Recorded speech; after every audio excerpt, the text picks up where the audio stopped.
Solidify! Shine down! Bow your head.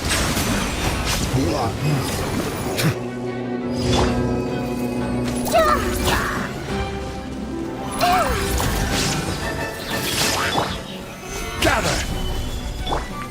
Settle down!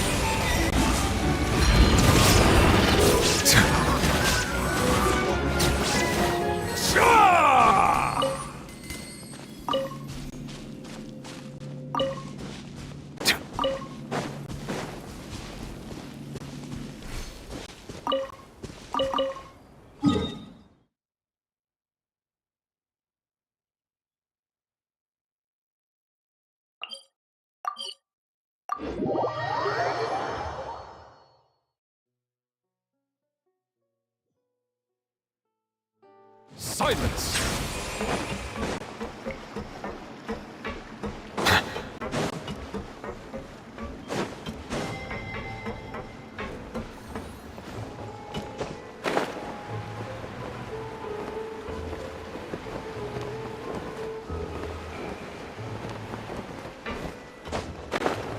But my research had so much potential.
Solidify! There is no escape!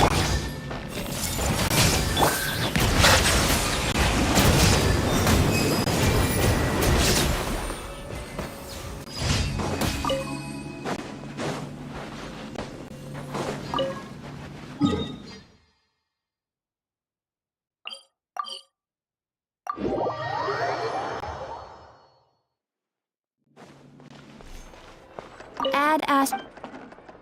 Thank you for Add Ast.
Stabilize!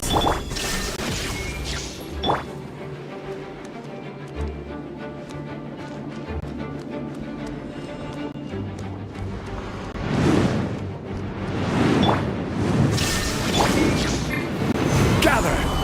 Bow your head.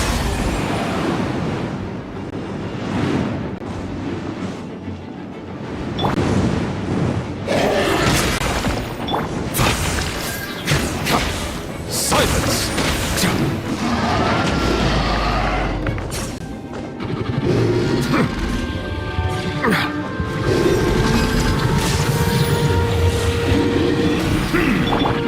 Now you shall perish!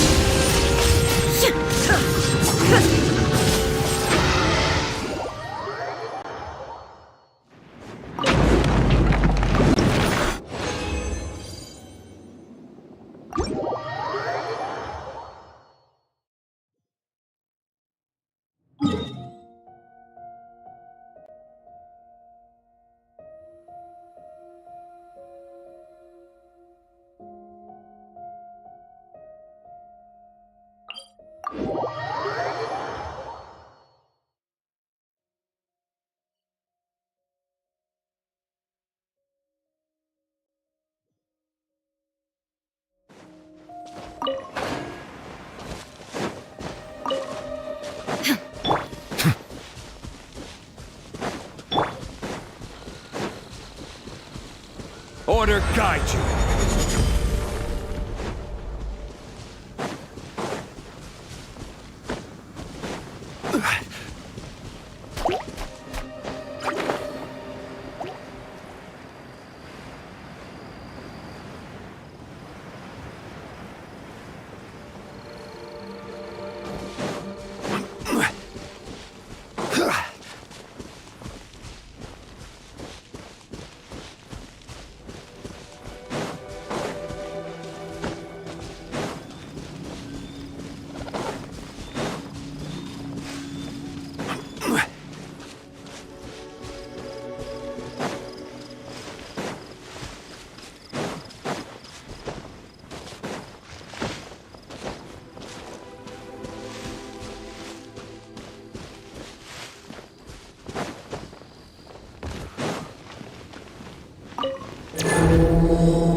Solidify! Illusion shattered!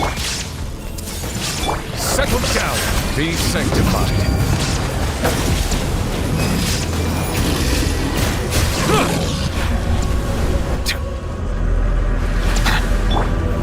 Gather! Shine down! Hey!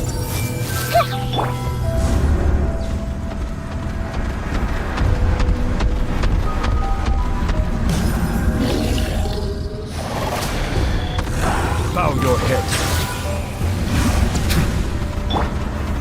Solidify! Illusion shattered!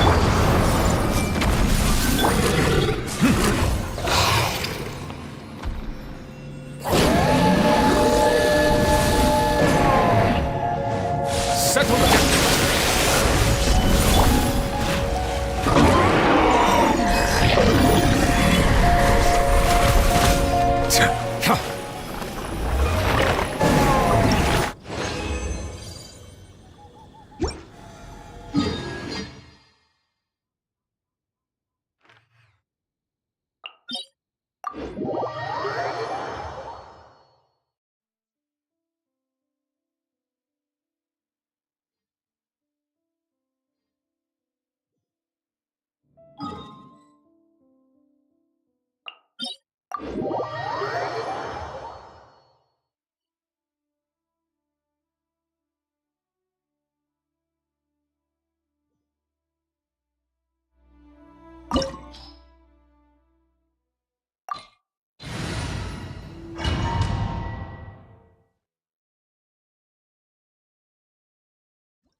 Stabilize!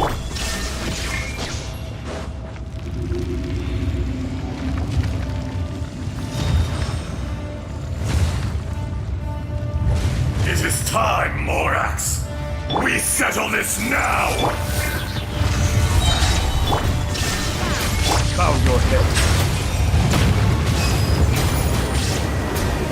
Let the mighty be humbled! Fisher!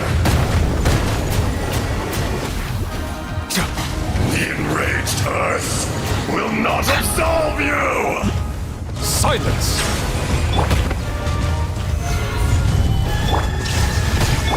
Everyone hold hands! Today, you witness your reckoning!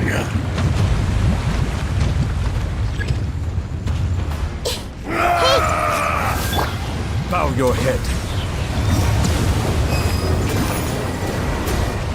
There is no escape! Gather! I see everything! Settle down! There is no atonement for 1,000-year pain! Stabilize! Hey! You stand upon your tomb, though you know it not!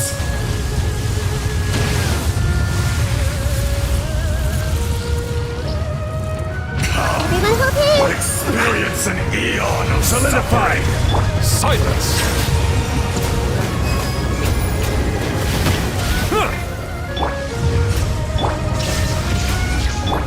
I see everything!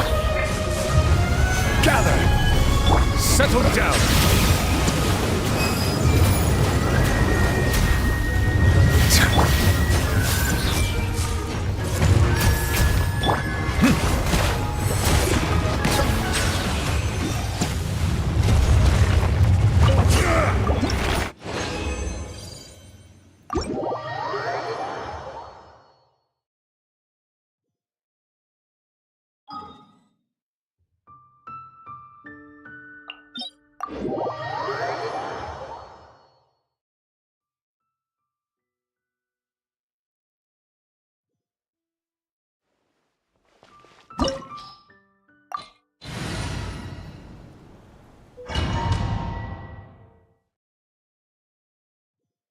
This opportunity is quite hard to come by. Well then, amuse me.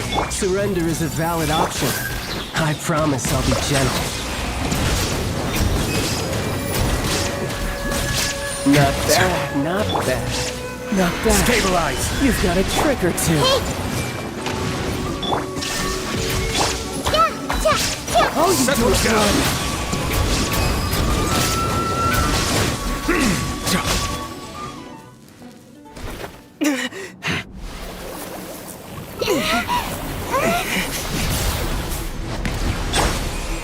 Solidify! Illusion shattered! Everyone hold hands! The tides beckon.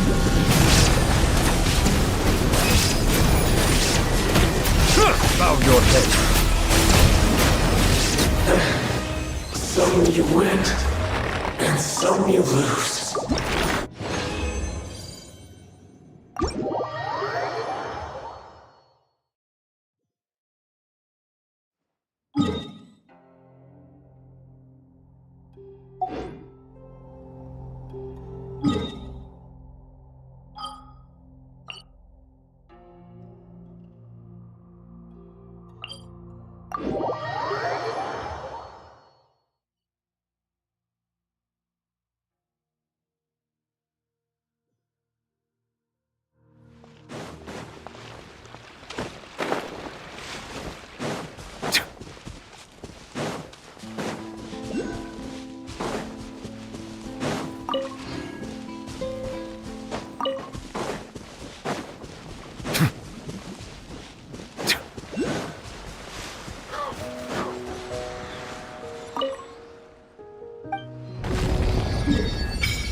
It's over.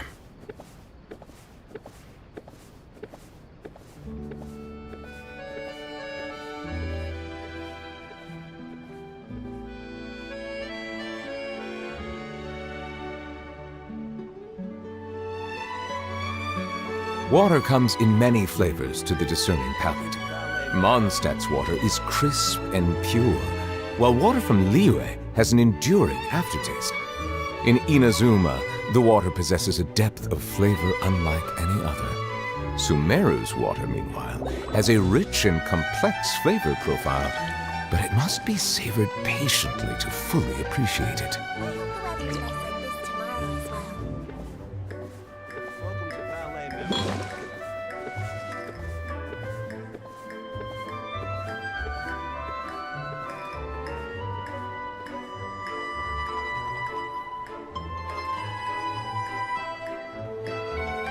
I see the value in my own work, but I also see the meaning in all the endeavors of the people of Fontaine.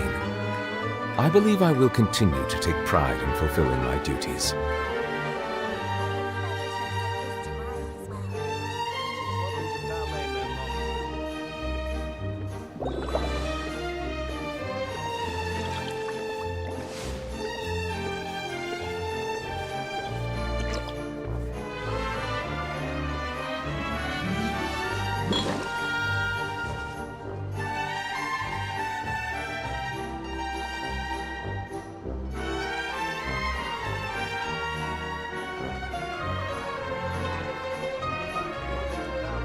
Water comes in many flavors to the discerning palate.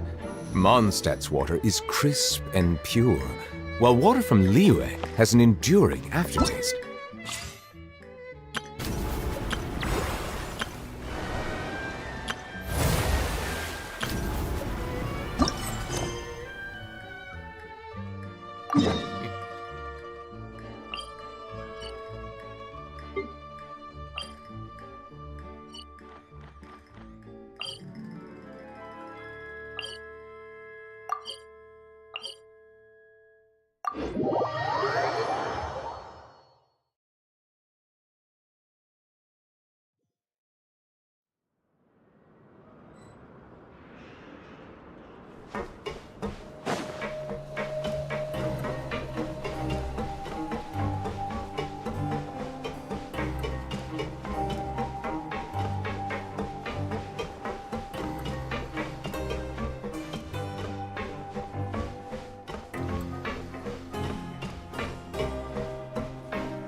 Now for a little rest after breakfast. This is the life. Wait a sec. Isn't something important supposed to happen today? Oh, today's our big day! We're supposed to leave the Fortress of Mirapede! Come on, we've got to go complete the release procedures now!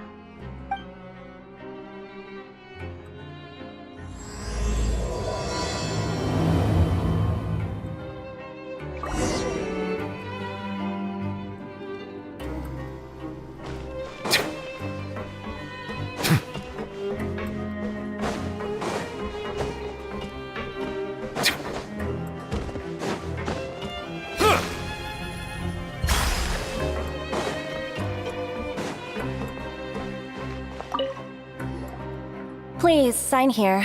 This document will be effective immediately upon signing, and you two may exit the Fortress of Mirapede via the regular channels. It's been so long since we've been to the surface. Let's hurry up and... Huh? What's happening?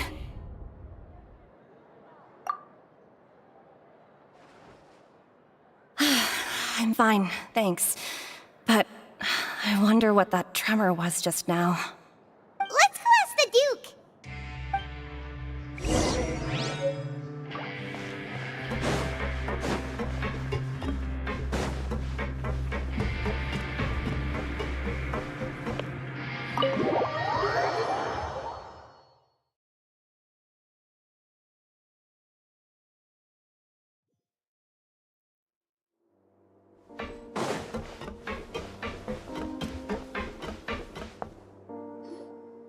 Your Grace?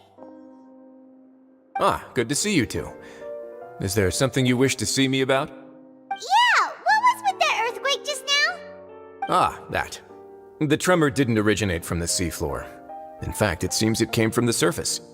Over the years of serving as the warden here, I have developed a sense for distinguishing between what occurs on the surface and what occurs underwater. Besides, the seal that Monsieur Neuvillette set in place won't fail so easily. So the fortress is okay? If you recall our last incident, if there really were a problem, there would be crowds of inmates in a panic right now. Huh, you've got a point. Okay, seems we need to get back up to the surface and ask about what happened. By the way, do you know what day it is today? I believe today is this month's pipe cleaning day. Wait, seriously? Ah, yes. Have you completed your release papers? Yep. It's you two. Are you leaving now? That's right! Today is our last day in prison!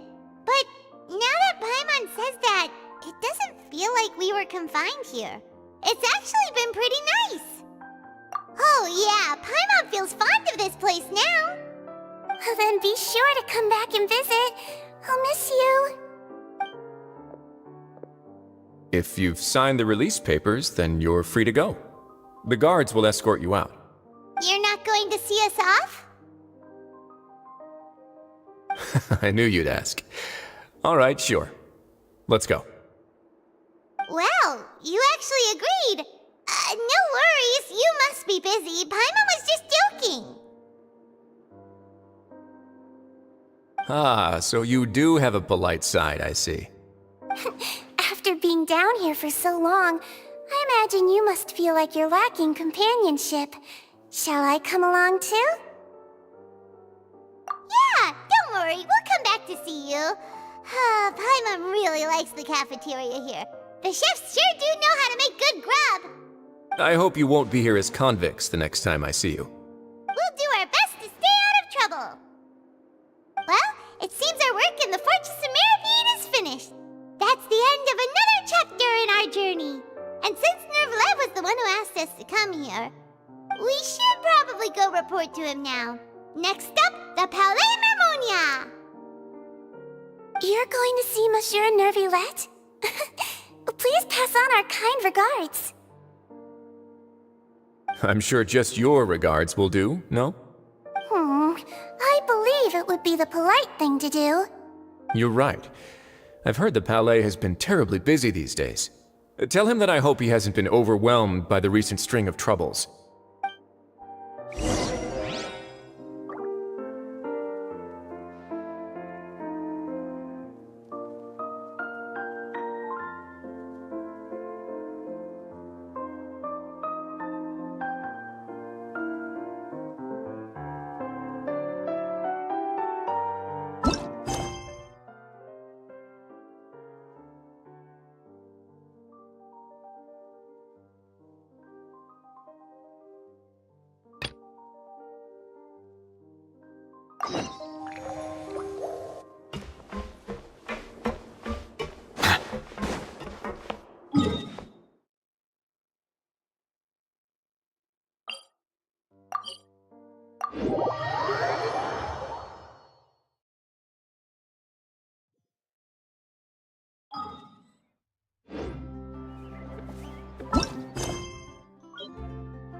Wait, did I hear that right? Monsieur Nervalet, are you sure you'd like to take over the case yourself? That's right. No, but why? Technically speaking, cases like this are better left to the guards. Nervalet! Sabine! Hey there! What are you two talking about? Ugh, Traveler and Paimon, please help me talk our Chief Justice out of this. He wants to investigate a case on his own. Now, this is completely unprecedented. How can we have the Udex acting like a private detective? I trust that you'd be able to work that out with how well connected you are, but I must apologize. I do not plan on relying on anyone else's help for this matter. So, what is it exactly? It sure sounds serious if it's something you've got to investigate personally. A Melusine named Kiara received a threat letter. And then? That is all the information I have acquired at this stage.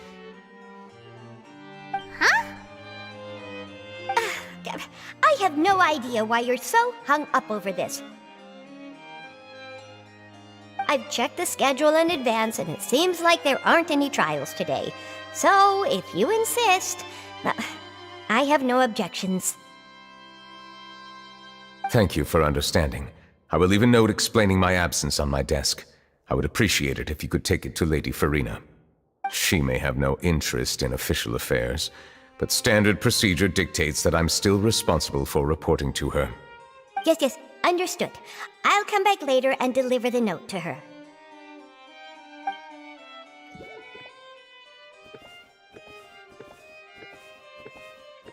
Judging from Sadine's reaction, it must be pretty rare for you to investigate stuff personally. What's so special about this case? I cannot tell you just yet, but it reminded me of certain past events. There could be complicated conflicts of interest behind all this, so I must eliminate all risks in advance. Come on, stop being so secretive! We still have no idea what's going on! It is not my intention to keep you in the dark, but I need some time to revisit those memories and collect my thoughts. Long story short, a little more than 400 years ago, I became the Iudex of Fontaine and initiated a series of institutional reforms. There were few people I could trust, but I had two subordinates who were exceptionally trustworthy and capable.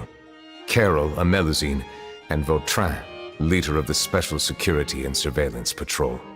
They must have been amazing people to receive such high praise from you! Indeed. Unfortunately, I wasn't able to protect them.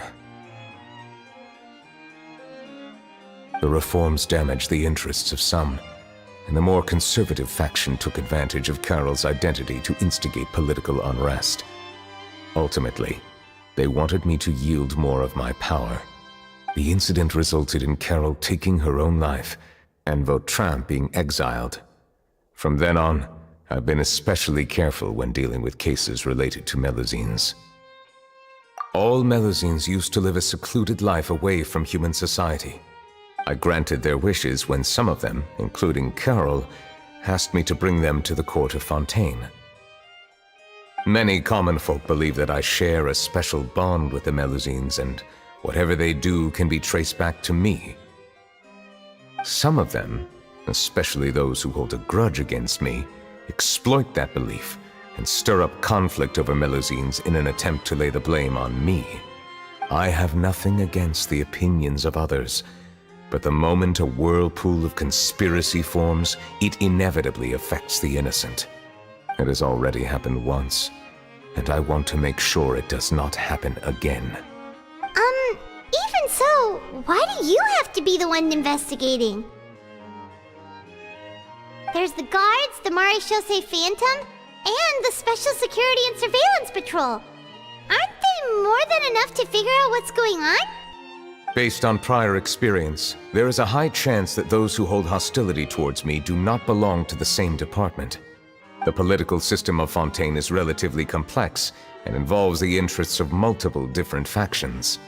However, since I am technically an outsider in Fontaine, a lot of trouble could be avoided if I personally took on the case. Outsider? But aren't you the Chief Justice of Fontaine? Why would you be an outsider? I understand where you are coming from, but there is not necessarily a connection between my responsibilities and how I perceive myself. You know very well about my true identity, and have even met others of my kind in other nations. Even though I was born with a human form, there is a fundamental difference between dragons and humans. Taking on the role of Chief Justice does not make me a part of this community.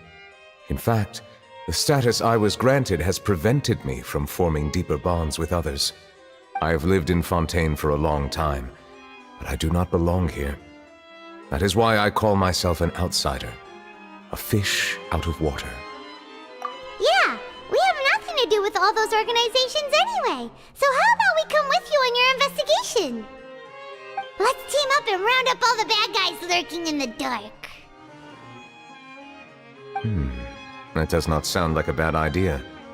I rarely investigate cases on my own, but with professionals like you around, I'm sure it will go a lot smoother. Oh, Paimon's starting to get a little embarrassed. Just leave it to us. I will write my note of absence right away. Let us depart together once I'm done.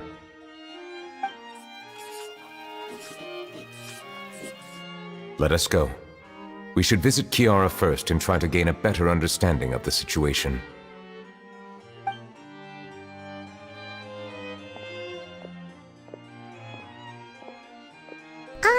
So Neuvillette feels like he doesn't truly belong here in Fontaine, but is that really true? Paimon feels like he has a kinda skewed perspective on a lot of things. Anyway, let's catch up with him first.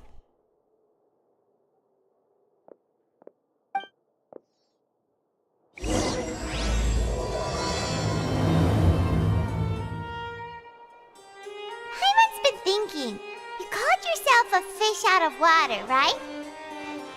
But since you're the Hydro Dragon, would a dragon out of water suit you better? Thank you for your suggestion. I will consider using the more accurate term in private occasions. Please allow me to rephrase. Has a dragon out of water? Ugh. That sounds kind of weird. Let's stick with the previous version instead.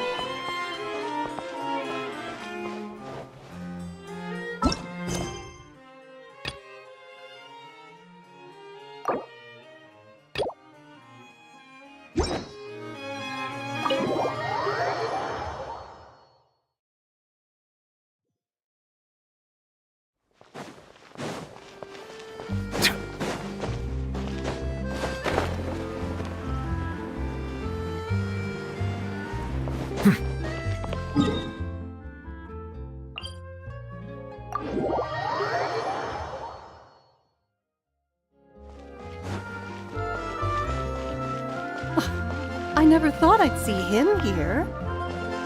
Does anyone have a camera?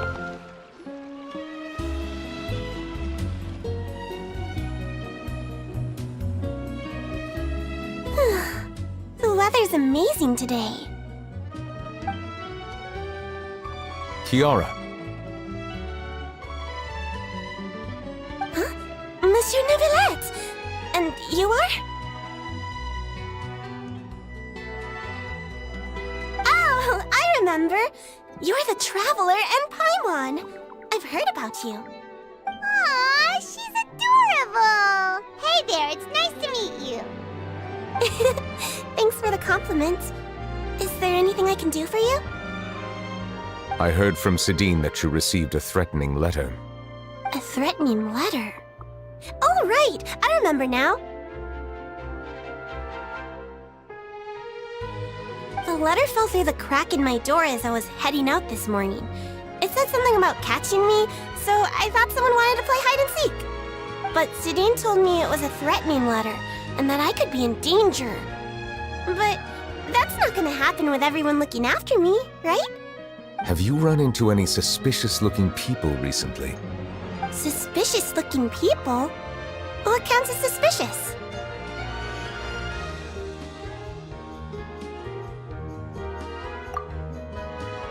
Ah! Did you think of something? Nope. I don't remember meeting anyone like that. Do you still have the letter with you? I want you to show me what it says. Oh, let's see. Found it.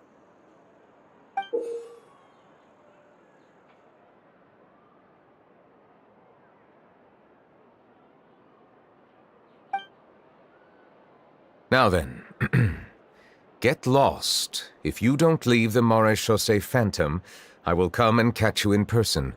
Don't say I didn't warn you. A simple threat. Neither the handwriting nor the content itself reveals anything about the writer's intentions. We can't rule out that possibility. Since you can't think of anyone suspicious, I will be heading back to the Palais Mermonia to review some official documents. Kiara, you should come with us. It's safer if you stay close by. Sure! Wait, no. I still have a case to work on. I promised Alof that I'd check on her place later. But you are being watched right now. Going off on your own could be dangerous. And that's where we come in to help. We'll stay with Kiara and make sure she's safe. With us around, anyone scheming to hurt Kiara can forget about it. Thank you, Traveler. Big Sis Paimon.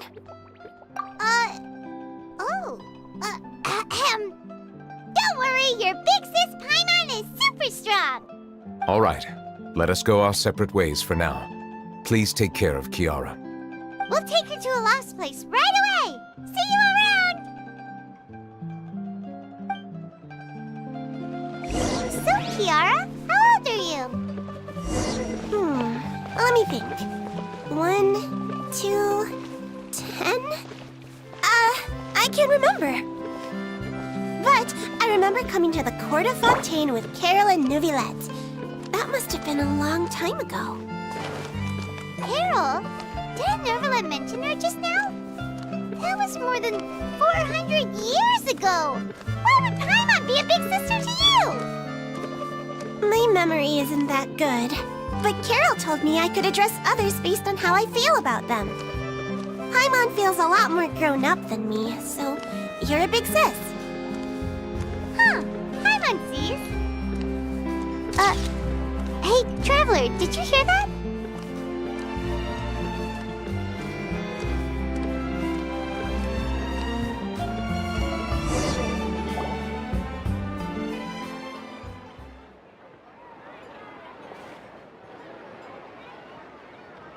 Strange.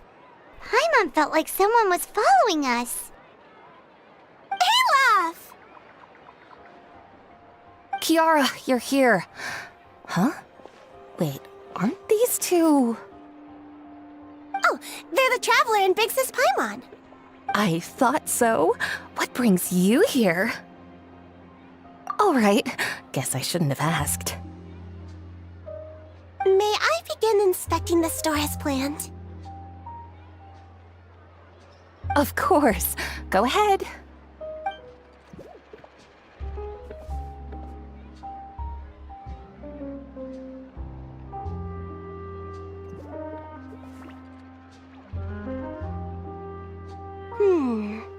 No hazards detected. You've cleared the inspection. Seems like the criminal from that case last month never set foot in here at all. That was quick. What were you inspecting? I took a look around the shop. Neuvillette says that us Melazines have special eyes that can see things people can't. Things like bloodstains.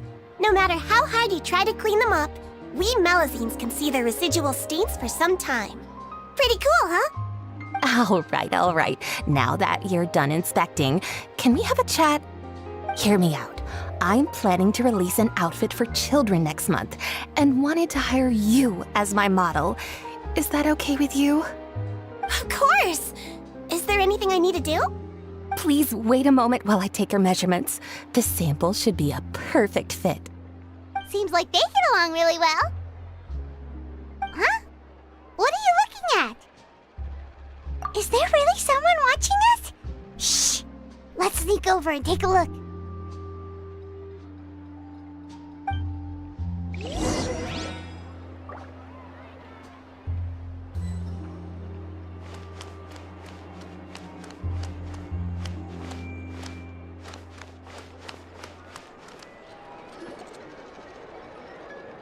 Strange. Why isn't he back yet? Gotcha! Ah! Charlotte, what are you doing here? Oh, wait, don't tell Paimon you're the one who sent Kiara that threatening letter. But you don't seem like the type to... Threat letter? What threat letter? This is starting to feel like an interrogation. Okay, I'll be straight with you. I don't know the slightest thing about that threat letter you mentioned. I only wanted to follow Monsieur Neuvillette and request an interview with him. You want to interview him? That's right. I'm not the only one, you know. Interviewing him is every journalist's dream. But it's not an easy task to accomplish. The Palais Mermonia rarely accepts appointment requests from us, and we never have the chance to interrupt when the court's in session. So imagine how surprised I was seeing him out on the streets today. It seemed like you were investigating something too. The perfect opportunity to whip up an exclusive, don't you think? Of course, I'll make sure to turn in my manuscript to him for review. I have my principles, and I'd never publish an article without the consent of all parties involved. Yeah, we're doing a secret investigation that can't be made public knowledge. I see. Well, if you say so, I guess I'll put this matter aside for now. Oh, what a shame. Chances like this don't come by very often, you know. In exchange, could you tell me what the threat letter is about? I swear I won't tell. All right, then. What? Someone's targeting a cute little Melazine? Shh, not so loud. It just so happens that I did an interview with Kiara. Last month, in fact. It was well received by our readers, so I was planning to continue the series. And now someone's coming after her? I'll ask my colleagues about it. Who knows? We might find something. And don't worry, I know what I'm doing. This secret's safe with me. But I gotta warn you, even if I keep my lips sealed, others will know eventually. Why? People care a great deal about Monsieur Neuvrelet's each and every move. Some may have already realized that something was up. Besides, the case involves Melazines, so... Anyway, I'll get going now. Watch yourselves, all right? Well, that was a nice chat. Let's head back and check on Kiara.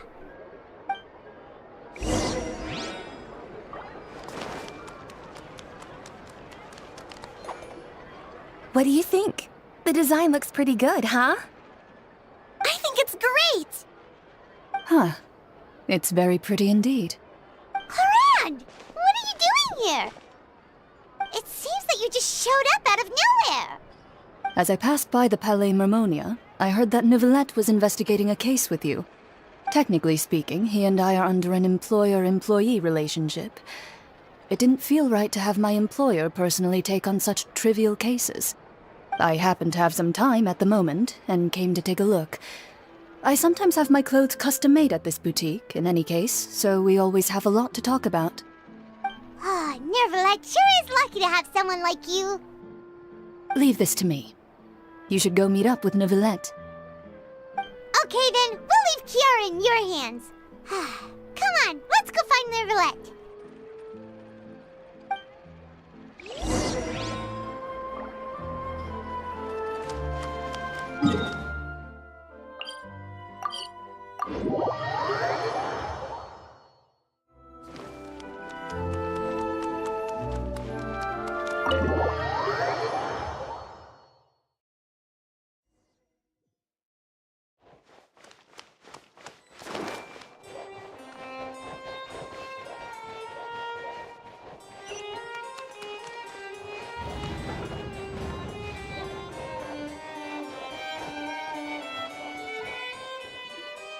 Oh, you're back. Is everything all right? We ran into Clarand. She offered to help us protect Kiara. That is good to hear. I trust her abilities. It looks like Kiara is in good hands. We thought so too. Well, did you find any leads? I've been looking over the case records, specifically inspection reports submitted by Kiara and major cases I've judged over the past decade. I've come up with two plans. On one hand, I could start with Kiara and track down the group behind all this step by step. On the other, I could also analyze the conflicting interests of these major cases and confirm my suspicions if there is indeed a mysterious group that bears a grudge against me. They both sound like pretty solid plans, but can you really finish browsing through all these documents?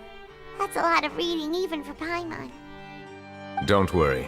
I'm a fast reader when it comes to official documents. After all, I have several hundred years of reviewing under my belt. We'll help you read through them. We have nothing else to do. Thank you. I will continue looking through the ones piled up on the desk, but feel free to browse through anything else in this room.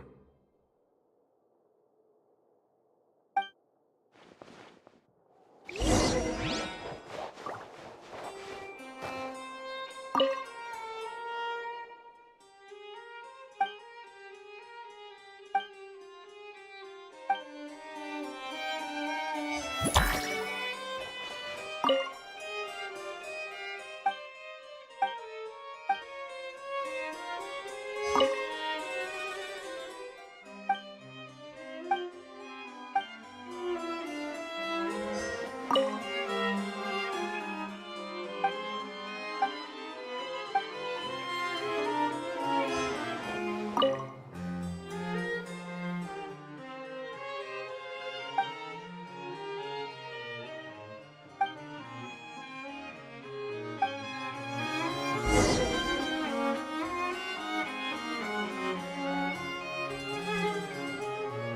you made any progress? We skipped through some of them, but there wasn't anything useful. Oh, there's so many documents lying around. Just how many cases have you handled? I would love to answer that question, but the truth is I've never made a precise calculation myself.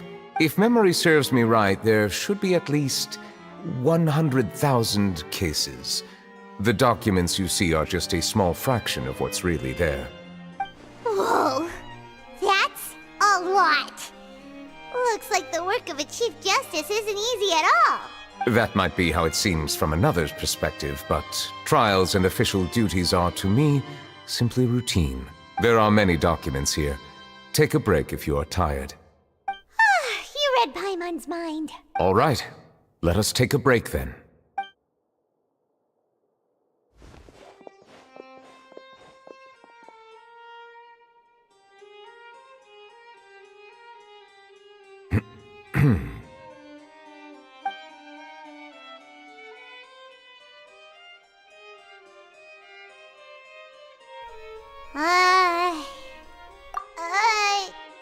Even though resting is a part of taking a break, shouldn't we at least talk about something? All this silence is making Paimon feel really awkward. Please pardon my lack of consideration. People rarely come to the Palais Mermonia for matters outside of work. To be quite honest, I am not sure what we should do. Would you like to have some drinks, perhaps? You must be thirsty after all that work. Ooh, drinks! Thank you! Paimon wonders what Novelette likes to drink. Oh, maybe he's a fan of really fancy wines.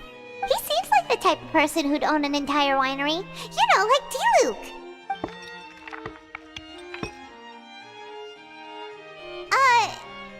What's inside these glasses?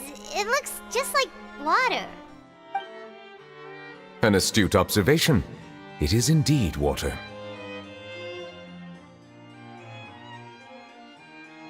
So it's just plain old water?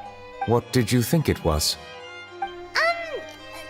Since you're the Chief Justice and all, Paimon thought you'd prefer something more sophisticated. This water is indeed very special. It would not be an overstatement to call it sophisticated. Huh? I believe you've already tried Fonta. In fact, there are many other drink factories in Fontaine, including those that specialize in packaging pure drinking water. Said water is sourced from all across Tevat, including Mondstadt's Cider Lake, Liyue's Chintsa Village, and Inazuma's Konda Village. Here is one of their latest products, water from Sumeru's Apam Woods. If I were to comment on their mouthfeel, the waters of Cider Lake warm the heart, the waters of Chintsa Village have a poignant touch, while one might call the waters of Konda Village placid. Distinct differences exist between the waters of each area. You will appreciate their intricacies once you taste them carefully.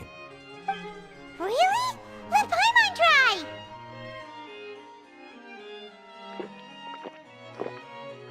What do you think?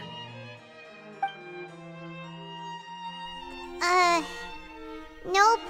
Paimon couldn't taste any difference at all. Isn't this just normal water? How regrettable. It seems like you still have a long way to go in refining your tastes. Hey, this doesn't have to do with refining our taste. Paimon's pretty sure most ordinary people can't tell the difference. How did you do it anyway? Oh, could it be because you're the Hydro Dragon? We are allowed to bring that up, right? Since no one else is around? Oh, Paimon's been wanting to ask this for ages. If you're the Hydro Dragon, why would you become Chief Justice in human society?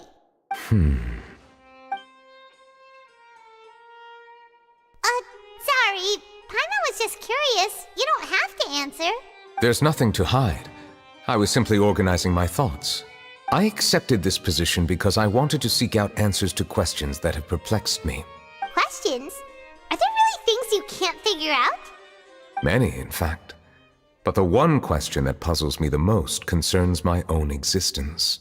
In essence, I neither know why I was born in this form, nor do I understand where my long life should take me. I lost many memories from the moment I was born. The primordial sea, for example.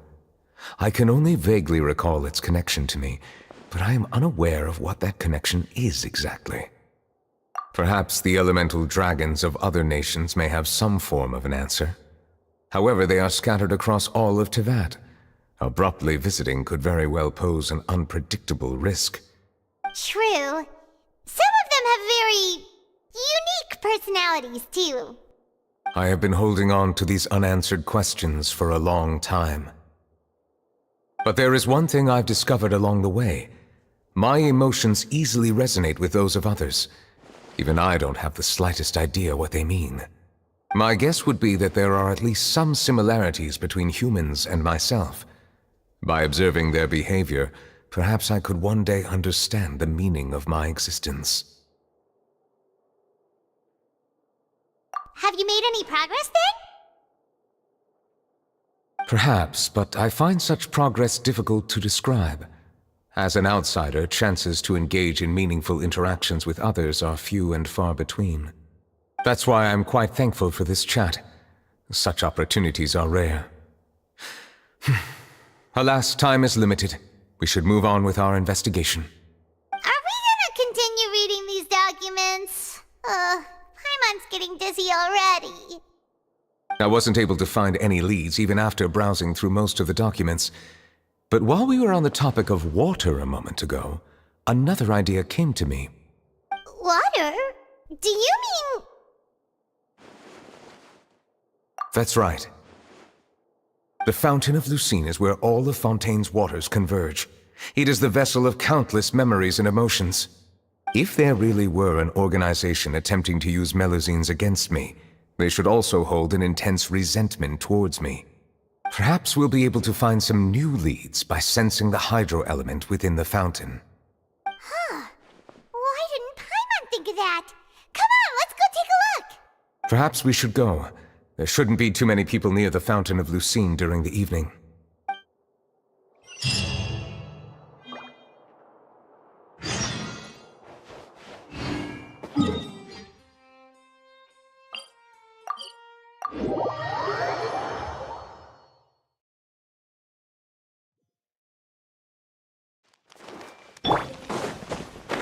Monsieur Neuvillette? I probably shouldn't disturb them. Looks like we got lucky today. There's hardly anyone around. What should we do next? Oh, Traveler, can you still hear the voices from the fountain? Perhaps leave the investigation to me. I need you to take a few steps back and keep a safe distance. A safe distance? Neuvillette, what exactly are you...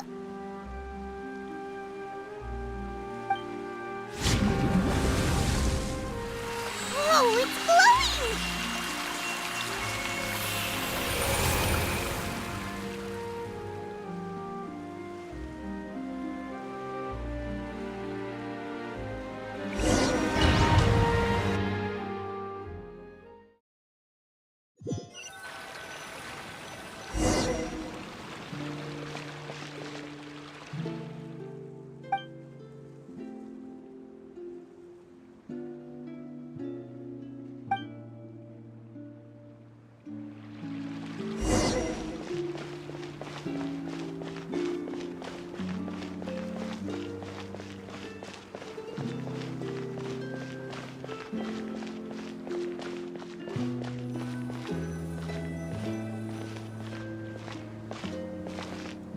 Thank you for bringing us here, Monsieur Neuvillette.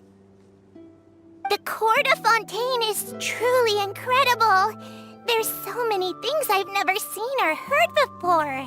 I understand your excitement, but there's no need to thank me. Although I have responded to your wishes, it was not without personal interest. Melusine's special sight make them especially suited for joining the Maréchaussée Phantom. I'm certain you'll become an indispensable part of Fontaine's detective force. I know, but I'm really glad to be of help. Not only can I repay you for your kindness, but also, it feels like my life has become a lot more meaningful. But a meaningful life also comes with its risks. It's definitely the safest to just stay in the village, but I want to see the outside world nonetheless. In truth, I've never really understood the purpose of my existence, or what I'm capable of contributing to this world. For almost 20 years, we've stayed in our village without finding any answers. That's why we wanted to leave our village and look for the meaning of our existence elsewhere. I understand your confusion. In fact, I feel the same way. I too came here for an answer to my questions about my own existence. Really? Could you tell us what we should do to fit in as you did? The truth is, many people threw rocks at us today and told us to go back to our village. It hurt a lot when they hit me in the head, and I tried really hard not to cry. Logically speaking, both time and effort are essential when different species attempt to peacefully coexist. It will be a difficult road ahead, with countless obstacles to overcome. Different identities and ways of thinking all contribute to strengthening the barrier between one another. Removing it will be no easy feat. There aren't many suggestions I can share, because just like you, I haven't fully integrated into this society. Despite my social status, I am still an outsider. Oh, I see. Let's all do our best then. I'm confident that we'll find the meaning of our existence one day. I believe in you, but you shouldn't lose sight of the difficulties ahead. If you run into any trouble, I suggest that you inform Vautrin, the captain of the Special Security and Surveillance Patrol. Huh? Is he the person I met in the Palais Marmonia earlier? Yes? Do you have any concerns? That stone-faced human. He didn't even bother to look at me when I tried talking to him. It felt like he wasn't interested in anything but work. He is an earnest man. There will be plenty of opportunities to work together in the future, so please try to get along.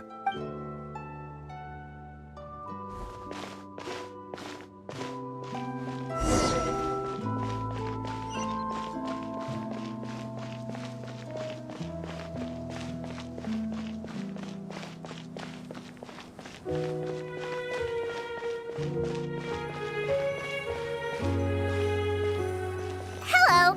Can I help with anything? Thanks, but no need. Oh.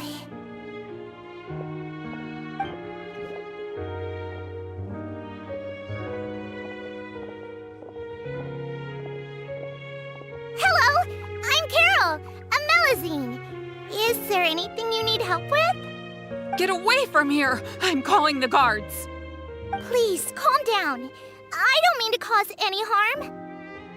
Hard to say. Yeah, we should probably stay away from these monsters. Haven't you realized? Strange incidents have been increasing ever since they came. Why should we trust this species from who knows where anyway? I can't believe Nervilet allowed them into the court of Fontaine just like that. Exactly! That so-called Chief Justice even granted them official positions. Not only that, but they're now responsible for investigating cases as well. I swear, there's some hidden agenda at play here. Go away! Quit acting innocent! I'm not leaving. I won't let you say bad stuff about him. We joined the Maréchaussée Phantom and solved lots and lots of cases. We've never done anything wrong. Solving cases? With Nervilet in cahoots with you? You could have fabricated it all, and no one would know. So tell me, how can you guarantee that you Melusines aren't involved in anything that occurred recently? Didn't I tell you before? Don't go advertising if you're not a good talker. Vautrin? Aside from spreading unjustified rumors, if you continue insulting members of the Maréchaussée Phantom, the Special Security and Surveillance Patrol has every right to subject you to interrogation. There have indeed been an increase in cases recently, perhaps due to the shifting currents of conspiracy, and I understand your concern. However, there's been no evidence pointing towards Melusines being involved. Even the captain of the security patrol is on their side. Nervilette's newly reformed police force is already corrupt to the core. How can two completely different species possibly coexist? You heard that? Yeah. I don't understand. Why won't anyone believe us? There have been rumors saying that you were born from calamity, and that you inherently bring danger to those around you.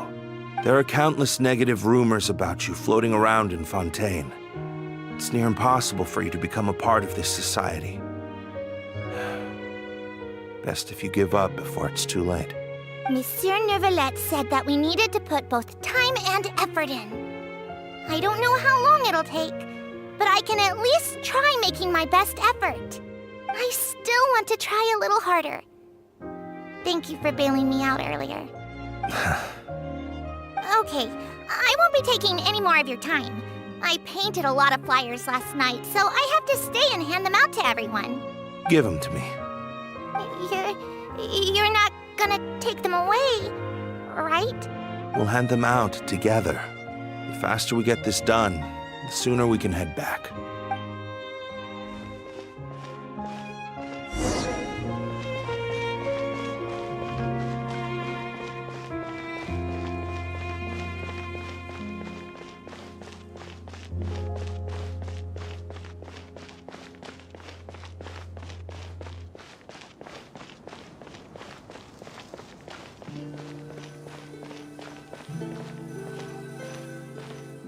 Monsieur Nervilette, what's this?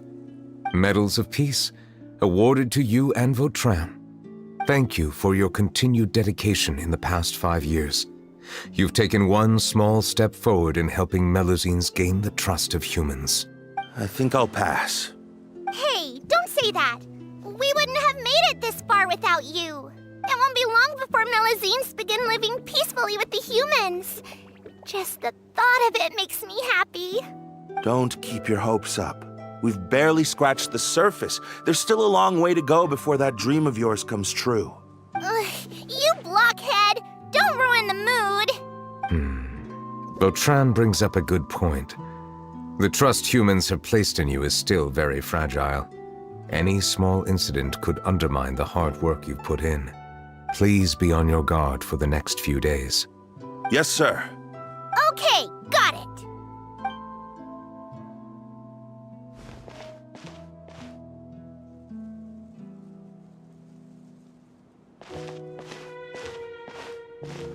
Medal of Peace? Peace isn't going to give us back what's rightfully ours. Are you sure we should do this? We're no match for Nervilette, even with all our powers combined. What if...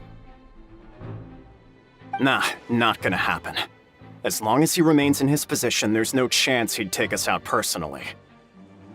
There are rules even he must comply with in the political sphere, unless he wants to become an enemy of Fontaine. So quit worrying and just go ahead with it. I've already planned out the murder. Once we lay the blame on the Melusines as the person who brought them to the court of Fontaine, Nervilette will be left with no excuse. I guess you're right. Ugh. If he just left things the way they were, it never would have come to this. But he's forced our hand. Time to teach him a lesson.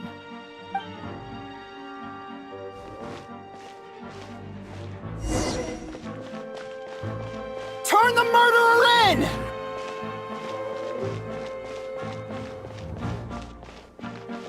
Melusines can't be trusted! That goes for Nervilette, too!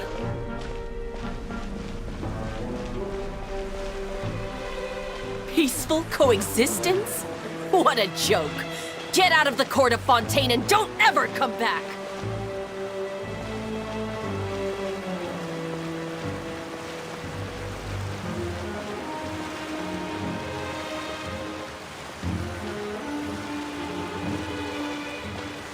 The results of the investigation are in, Captain Vautrin.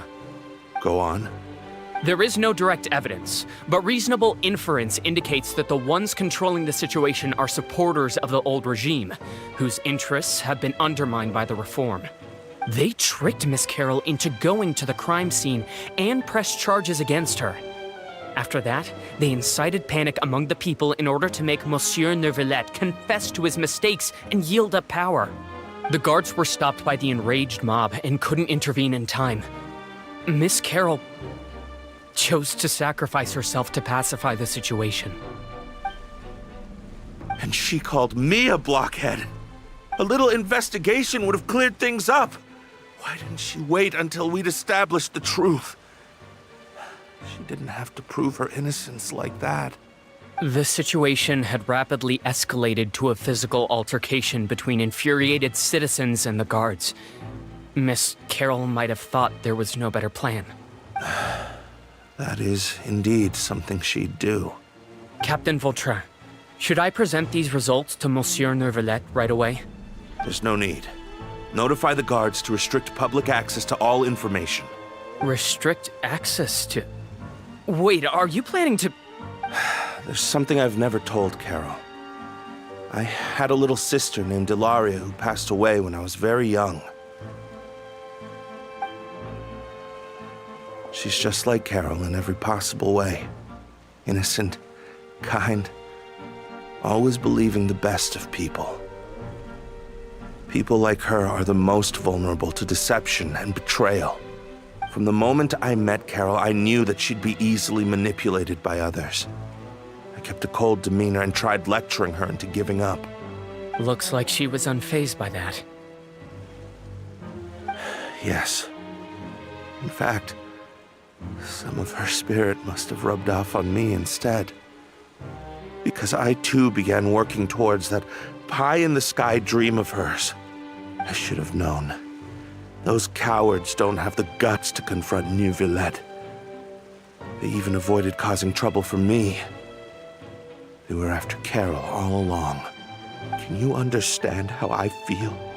Right now, there's only one thought on my mind. Only through bloodshed can their debt be repaid. I understand, but I'm certain Monsieur Neuvillette wouldn't accept that as a solution. That's exactly why we need to keep this a secret. Give me the list of suspects. What happens after this has nothing to do with any of you. I will take responsibility for everything.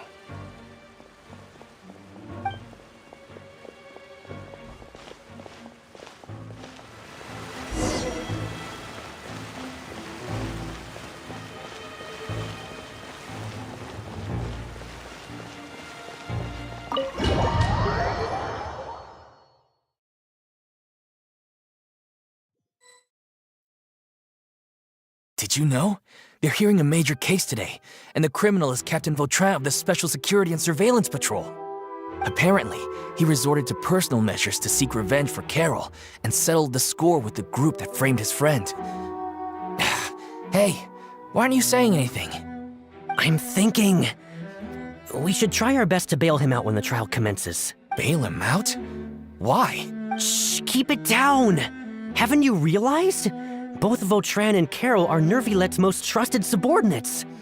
After everything that happened to Carol, Neuvillette's guaranteed to do everything he can to keep Vautrin around. Besides, now that the old regime has been uprooted, Neuvillette's status is secure as can be. As long as we redirect public opinion, Neuvillette will be able to give Vautrin a reprieve. The benefits are endless. Vautrin sought vengeance for his friend for a valid cause. This represents the justice he upholds! Please, think about it. If the same thing had happened to you, wouldn't you feel the same way he did? Yeah, that's right! This whole thing started because of those despicable cowards who levied false accusations against Carol. How could Vautrin be declared guilty for seeking revenge? Monsieur Neuvillette. Mr. Vautrin is innocent! He's innocent! Order! I acknowledge your arguments. Vautrin, your revenge could be seen as a form of justice. I understand your decision. Would Which is why I cannot help but feel regret and even grief about the judgment I must now impose. Personal justice does not equate to justice as defined by the law. To execute your plan for revenge, you abused your authority and conducted informal executions. Your actions have thus violated the law. Therefore, you will be declared guilty. What? That can't be! Monsieur Nervillet, please give this a little more thought. He has done so much for Fontaine. Vautrin, my friend, is there anything else you want to say? Neuvillette, what have I done to deserve this? I've closely followed every one of your orders. Can't you see? Everyone in this room believes that I'm innocent. Why can't you just let me off? Is this what justice means to you? Answer me, Neuvillette! Order. Since there have been no further objections, the Oratrice will now deliver the final verdict regarding the charges against Mr. Vautrin.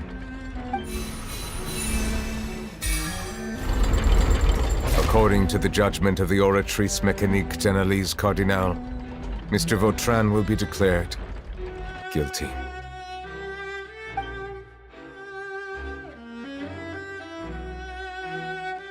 Goodbye, Monsieur Neuvillette. This all happened because of Carol's naive ideas. How can different species peacefully coexist anyway?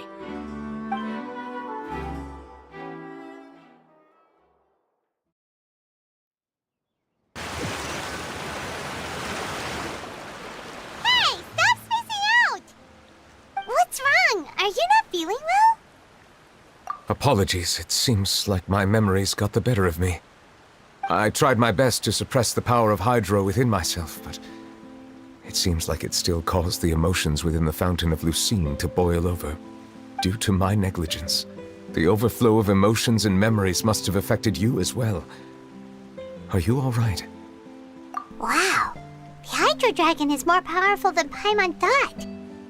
Anyways, the last time we came here, the Traveler only heard voices from the Fountain of Lucine. No emotions boiling over or anything. It is as you said. This might be because I am different. It is not only the fountain. I can sense emotions from all waters in Fontaine. Rivers, lakes, and even the rain. That sounds awesome! But I rarely ever do anything like this. Emotions carried by water are always chaotic and disconnected. As an outsider, having my mind occupied with irrelevant memories isn't exactly a pleasant experience. Which ones?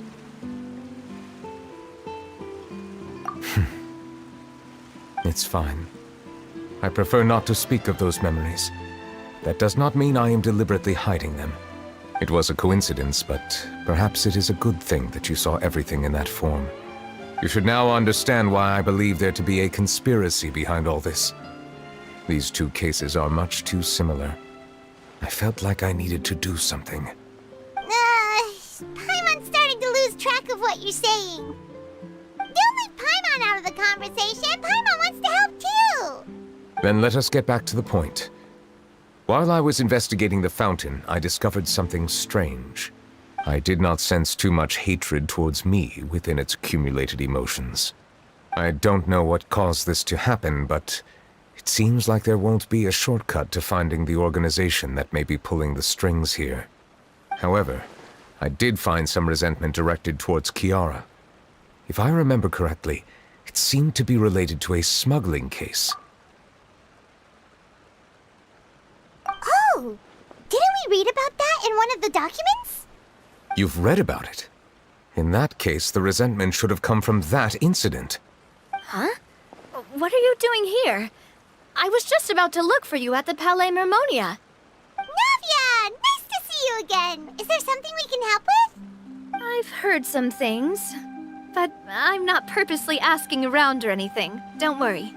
Rumors are abroad that someone's scheming against Melusines, and that you're investigating the case. So I told the Spina di Rosula to keep an eye out for leads. We've had unfamiliar faces showing themselves at the Fleuve Cendre lately. Maybe you'll find the suspects among them. Thank you. Where did you hear about all this? The Chief Justice out on investigation, accompanied by the Traveler from afar. No matter how you conceal your whereabouts, there will be countless eyes watching you. You talked to Kiara, but didn't ask her to keep things secret. People curious to know asked around for information, then it was only a matter of time before word of the threatening letter spread all across Fontaine. So that's what Charlotte meant. Indeed. I did not expect that this could be kept hidden for too long, but the rumors still spread faster than I imagined. You know, it could be because you attract more attention than you think. Anyway, any progress with the investigation? The suspects who threatened Kiara might have to do with a certain smuggling case, but it is still uncertain if there is in fact another party behind all this. We are planning to return to the Palais Mermonia to revisit some details and identify the senders of that threatening letter. All right, then I'll round up the Spina di Rosula and follow up on their progress. Wait for my word. Ta-ta! Neverlet, do you think there'll be any problems now that the word is out? I have already considered that possibility, and I do not think that there will be any. As a matter of fact, once the word gets out, no one would dare to harm Kiara in broad daylight. What is more important is how the case is perceived by the public. 400 years ago, they chose to side with the old regime and direct their resentment towards the Melusines. I hope the same won't happen again. Let us head back to the Palais.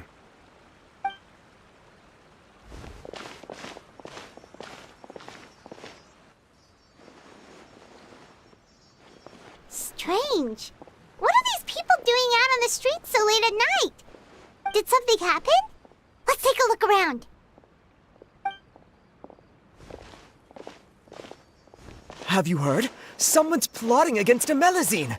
This is 100% the truth. Even the Chief Justice is investigating in person. What? That's it! Who's been threatening Melusines? Show yourself! Our enemies are lurking in the shadows and won't easily reveal themselves. But no amount of hiding will keep us from finding them. That's exactly what I wanted to say. The guards have already begun to take action. We can't just stand by and watch. Think about how much we owe them. Now that they're in danger, how can we just sit back and do nothing? Everyone, please stay alert to your surroundings from now on. If you see any suspicious persons, report them to the guards immediately.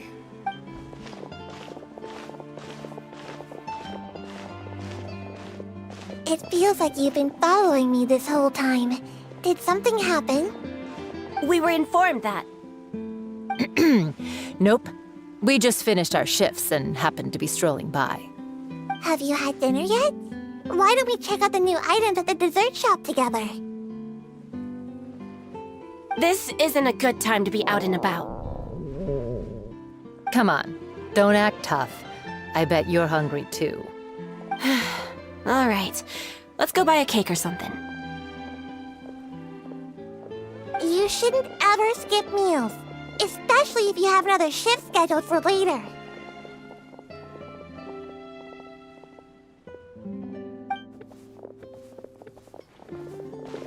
I heard even Nervilette's keeping an eye on the situation. This is the perfect chance to get promoted. We gotta make sure we give it all we've got. Seriously? Were you planning to shirk your duties if Nervilette wasn't involved? Relax, I was just playing. We've worked together for years now. If something happened to them, I'd be haunted by regret for the rest of my life. That's more like it. We should stand guard until the criminal has been caught. Come and fight me instead, you cowards! Have you heard? Even the Special Patrol came to help. Shh! Look! Isn't that Nervilette? I think he's looking at us. Looks like there's nothing to worry about. This is truly wonderful. So, wanna go over and say hi? No, I should stay where I am. My appearance could give rise to unnecessary commotion. Let us stick to our plan and return to the Palais Mermonia. The faster we uncover the truth, the better.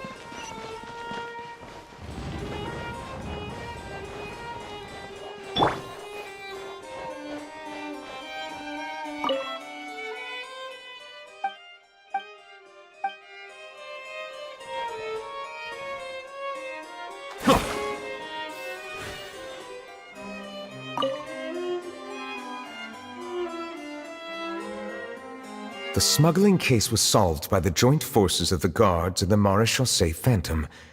This is the one. The list of involved suspects should be... Ah, found it. What does it say? The principal offenders Domenico, Inica, Yuna, and others have been caught. They have been sent to the fortress of Meropide following trial. Those with close connections or mutual interests with the offenders but who did not participate in the case will not stand trial. Among them, surveillance of Essin has ceased on account of his good behavior. All other personnel remain on our watch list. So many names. Is the one who sent that threatening letter to Kiara on the list? Yes, there is something suspicious about Essin, to be precise. It seems like he's closely related to the core members of the smuggling case, and he moves around without much restriction. Monsieur Neverlet, someone claiming to be from the Spina di Rosula just checked in with us. He said, and I quote, "We have located the suspect. They're chatting at the cafe." Huh? How did Navia find them so quickly? We've only just figured out the suspect's name. I too am perplexed. The cafe isn't too far from here. We should head over and take a look.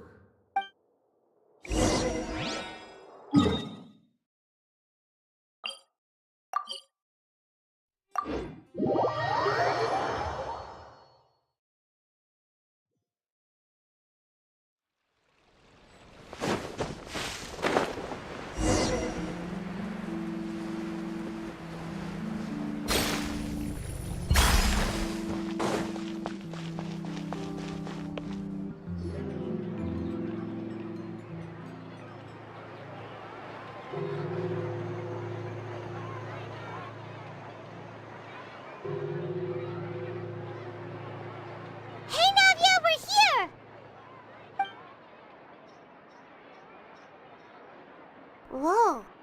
Check out all these people. Hey there, are you Navia's friends too? These are the people who have had recent dealings at the Maréchaussée Phantom.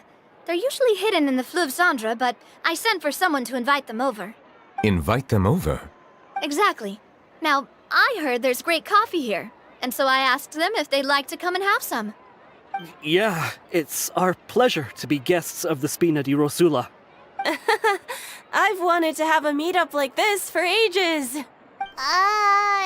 Something feels off. But, oh well, let's get back to business. Is there anyone called Essin here? Yes, that's me.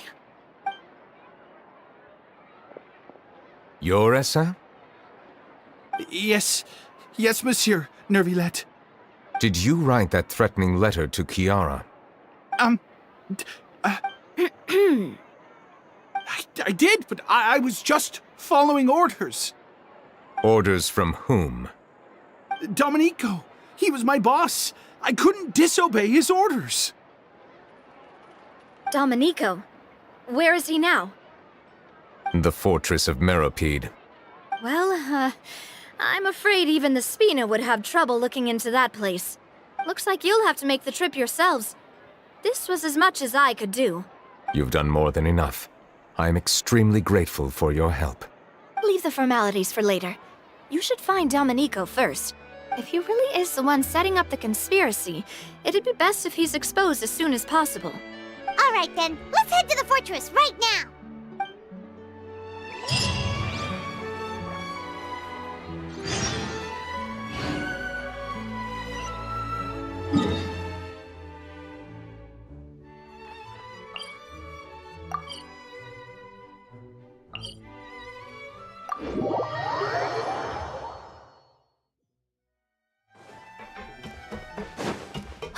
It's Monsieur Neuvillette?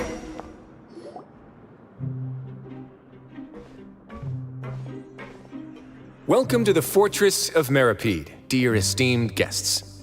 We're back! Oh, and a greeting from none other than the Duke himself! Guess we made a name for ourselves at this place. This isn't anything new. I figured you had important matters to discuss when the two of you, not to mention the Chief Justice, showed up. Let's assume we've gone through the pleasantries and cut right to the chase.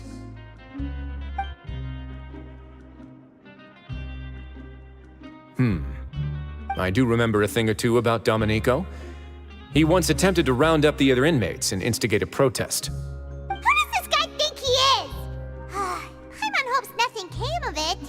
He once attempted to, I said, meaning that it was over before it even started.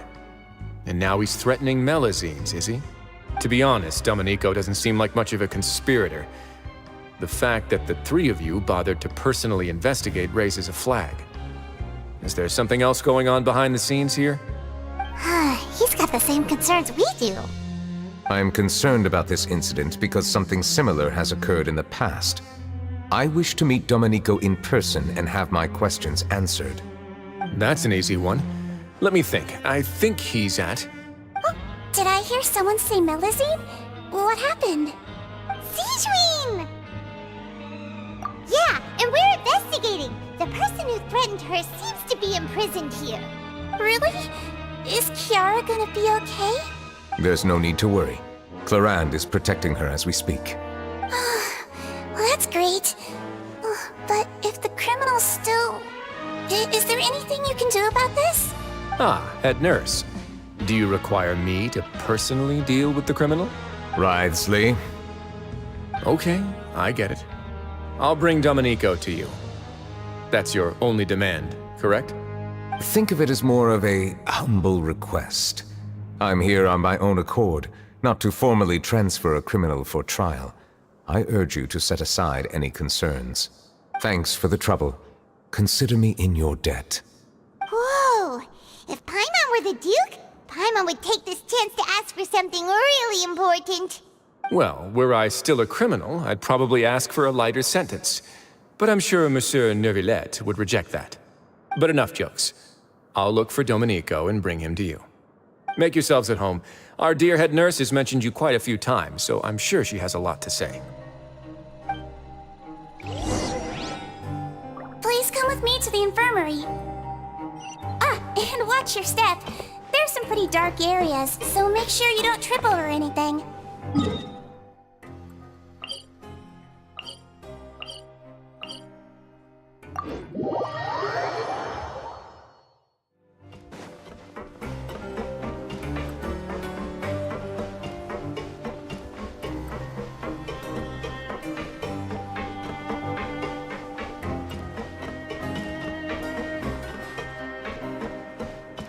Did Neuvillette just walk by? Now that I think about it, I can leave this place soon. Huh?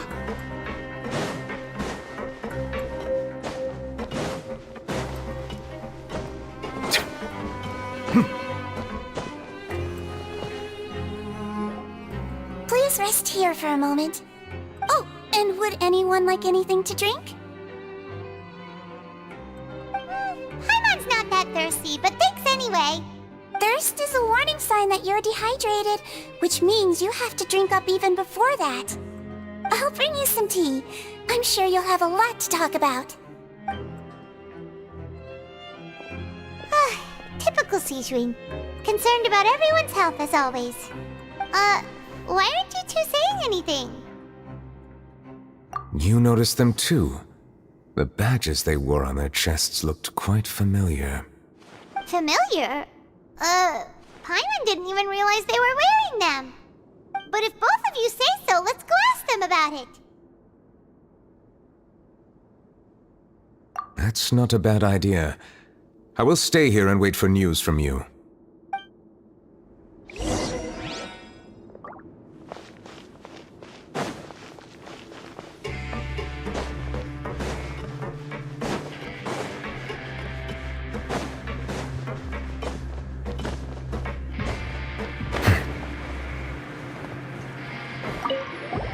Anything you need? Oh, this? Are you interested in joining the Mutual Aid Network? What's that? We have a very long history, going back as far as 400 years ago. We have never had many members throughout our history, nor do we have much of a reputation, but everyone treats each other like family. Helping each other is our purpose. At the same time, we seek to maintain just dealings as much as possible.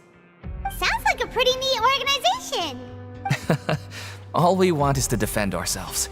None of us have ever committed serious crimes, and we're not especially powerful either. We're at a natural disadvantage here in the fortress. But people won't give us a hard time if we stick together.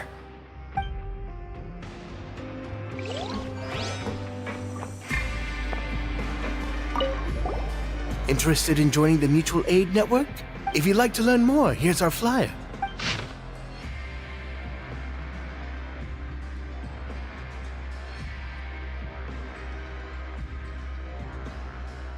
Our slogan may have evolved over the centuries, but our goal has remained unchanged. Here, this book is for you. You're welcome to come and sign up anytime.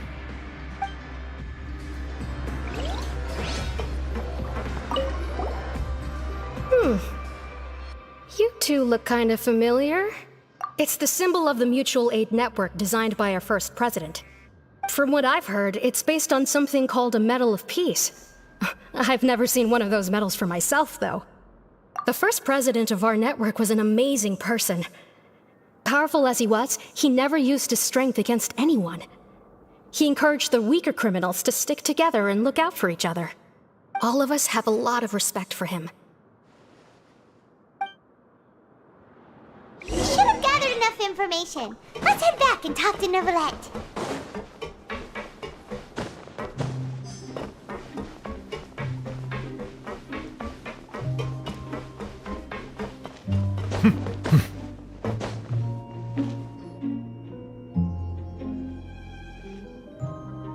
Did you manage to gather any intel? Mm-hmm. The people who wore the badges belong to an organization called the Mutual Aid Network. According to them, the badge's design was inspired by the Medal of Peace. Have you seen any of those before? I personally crafted 2 of them myself. They were awarded to Carol and Vautrin. Carol's medal was destroyed in a fire. The only one that remained should belong to Vautrin. Oh! So the network was inspired by... Monsieur Neuvillette, His Grace has requested your presence in his office. He's found Domenico. All right. Let us talk to him first and get to the bottom of this situation.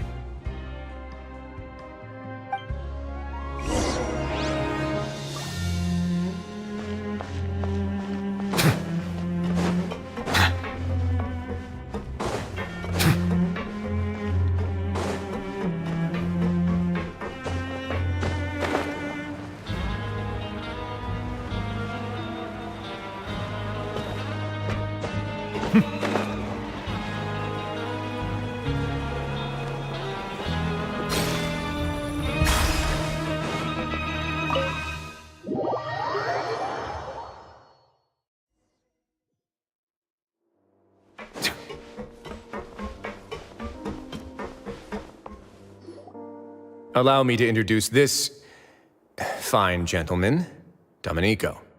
Why don't you explain everything to him? Neuvillette? What do you want? What are you gonna do? Kill me? Calm down. I merely want to ask you a few questions. Was it your idea to send that letter to a Melusine? Hassan has already confessed, so there really isn't any need to keep hiding. That idiot! I can't believe I trusted him.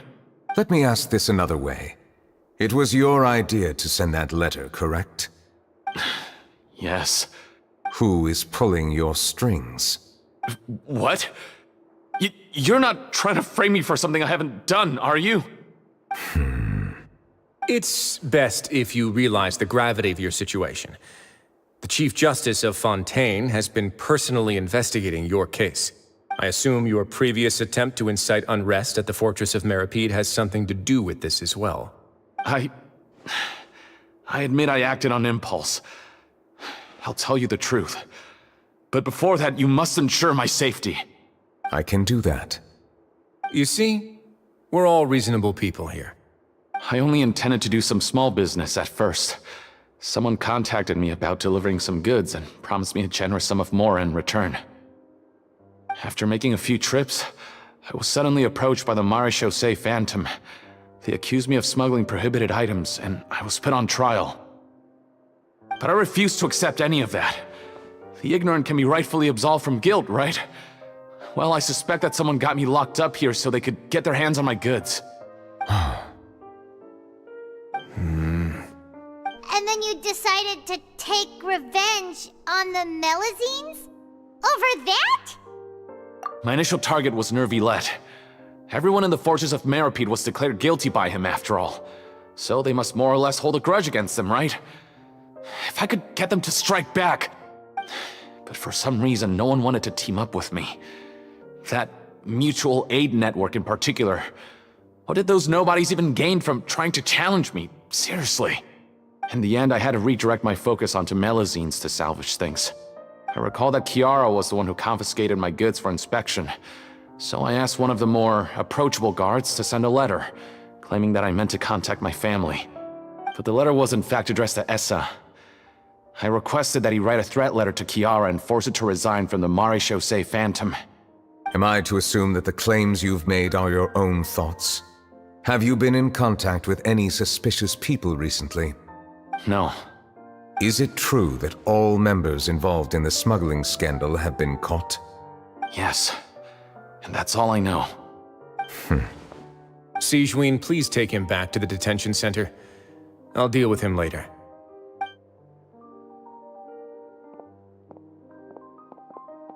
So, Monsieur Nervilette, you were concerned that there might be a shadowy faction looking to capitalize on the delicate situation with the Melazines to stir up greater chaos?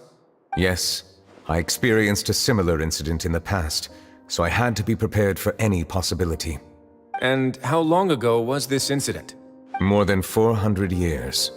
You might be overthinking this. Time can change a lot of things. Everything's different now. What do you mean?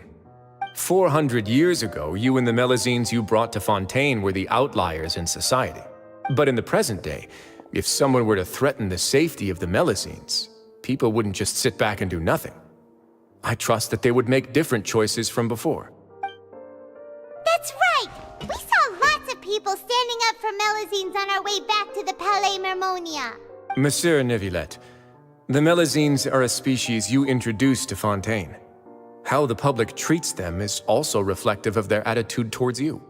When people refused to place their trust in Melazines, it was because they were still on the fence about you, their unfamiliar Chief Justice.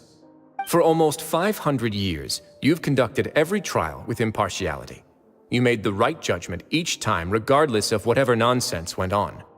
People no longer have any reservations about you and even consider you a symbol of the law. Right now, your every decision will impact all of Fontaine. In other words, you've gradually transformed the whole nation. Paimon gets it now. No wonder no one wanted to join forces with Domenico. I am undeserving of such high compliments. From my perspective, I have simply been fulfilling my duties. It isn't anything special or worthy of praise. I'm simply fulfilling the promises I've made and searching for answers through my judgments. It is unnecessary to hold me in such high regard. The complexity of human emotions and willpower far exceed those of mine. As a matter of fact, I believe that you are the ones who deserve my respect. There's no need to be so modest. The current state of affairs says it all. You're no longer that outsider you were before. Even if you wished to investigate something on your own, many would take the initiative to lend you a hand. I must say that you've made a fair point. Thank you for clearing my doubts. Now that the case has been settled, I should get going. Huh? You're leaving? And so soon, too? Why not stay for a cup of tea? Thank you for the offer, but I know how this place works all too well. While some are here to redeem themselves, there will inevitably be those who harbor resentment towards me. The less time I spend here, the better. My presence could very well result in an unwanted disturbance. In that case, I'll have to insist. I still have 2 more things to say. Please, go ahead. The first is about the guard who helped Domenico send that letter. Ah, I know of what you speak. The guard was indeed deployed from the Palais Mermonia's staff. However, as I mentioned earlier, I visited today on personal business. Therefore, I leave that matter in your hands. Well, that makes things a lot easier. Hey now, don't let your imagination run wild. Those from up there have a tendency to sympathize with others. However, down here, such thoughts will put you at high risk. I'll have a chat with the guard and remind him to take precautions in the future. I see no issues with that.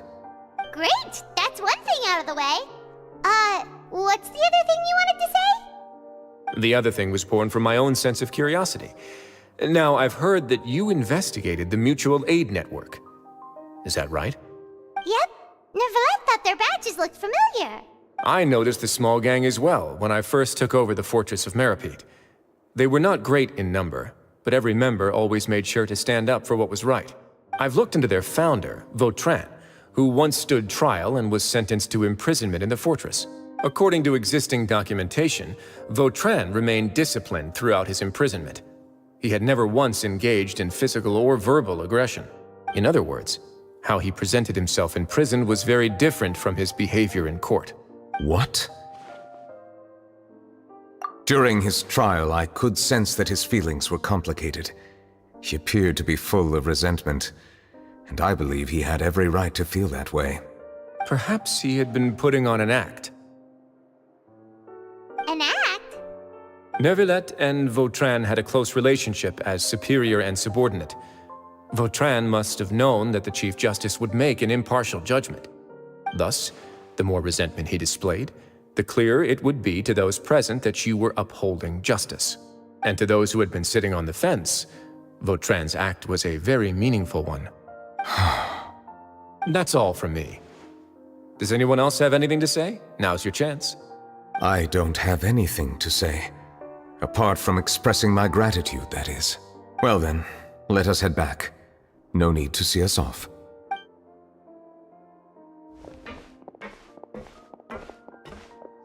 Please, take care.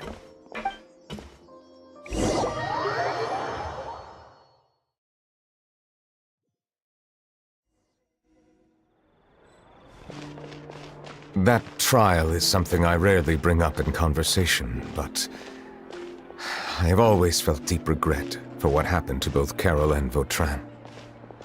The words he spoke in court often replay in my mind, as if urging me on to do something. But Risley said he never resented you, right? Isn't that a good thing? I believe I now understand what he wanted to tell me. I feel conflicted about those words. How should I describe it? Surprise, relief, fear, and regret. But this blend of emotions has led me to finally understand some things. I would like to hear your thoughts, too. What do you think of me? Paimon agrees with everything Risley said. As Chief Justice, every single one of your trials makes an impact on Fontaine. What do you think, Traveler?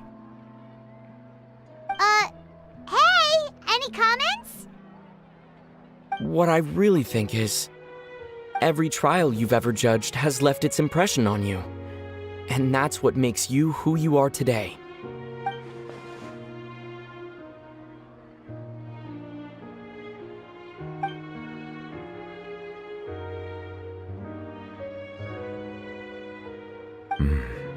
That is indeed a reasonable assumption.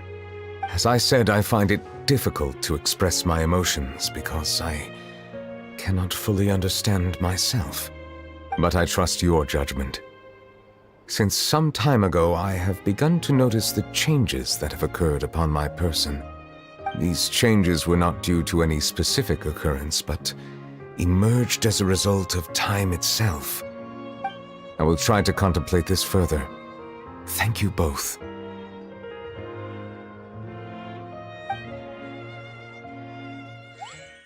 Oh, huh? It's raining!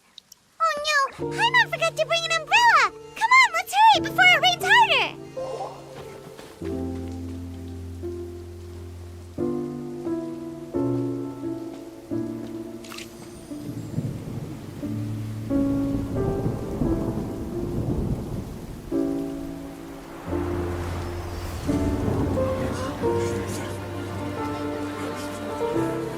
It's raining again? I've had enough of this weather. There go my travel plans. Did you read the news this morning? Quick, put away everything on the clothesline. When is this rain going to stop? Hydro Dragon, don't cry!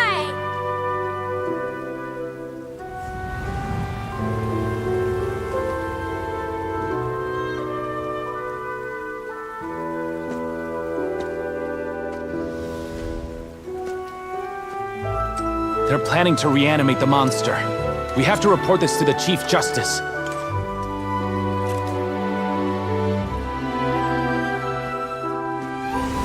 The Fortress of Masquerade. It's a good place for me.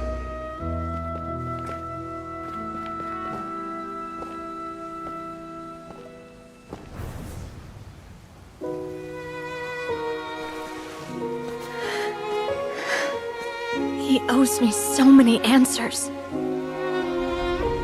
Nervillette? You could say he's the real symbol of Fontaine's justice. Watch him closely. He could be trouble.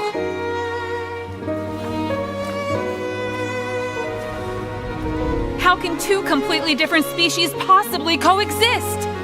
Who's been threatening Melusines? Show yourself!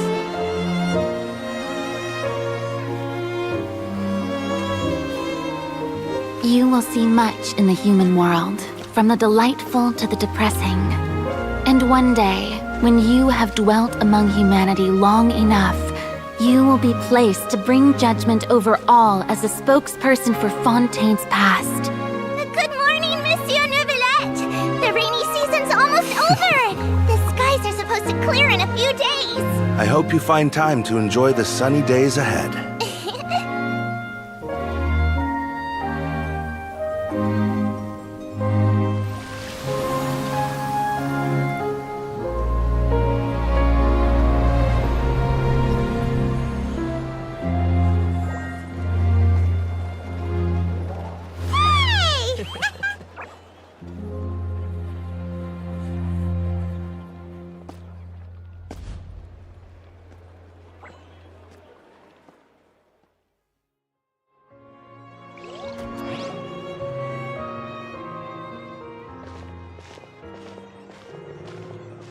Is the matter resolved? Yep, we found the person who sent that threatening letter. Risley said he'd keep a close eye on him, so the Melusines should be safe now. Oh, that's wonderful. Sorry for dragging you all into this. There's no need to apologize. Yeah, you didn't drag us in. We got involved of our own accord. By the way, where's Kiara? At the Palais Mermonia, more than 50 people offered to protect her. Some even hid within the bushes to look out for danger. I was worried that the excess of protection would make her feel uneasy, so I asked her to stay inside the Palais. It's very safe in there. What a relief. Well, now it looks like the dust has finally settled. To celebrate this joyous occasion, Monsieur Neuvillette, would you be interested in an exclusive interview? That's not how you celebrate! I will consider it. Really? Of course. My schedule is full for the following weeks, but I should be available next month. Come up with questions during the intervening days, and I will answer them to the best of my ability.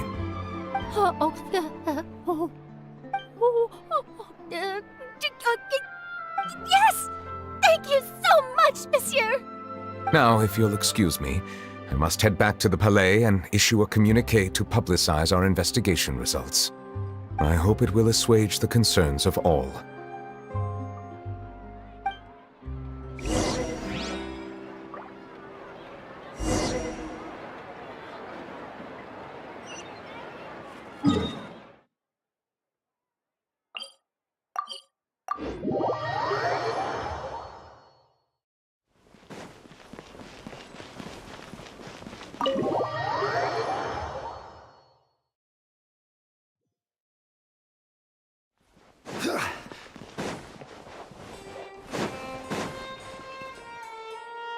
The Palais Mermonia sure is buzzing with activity today.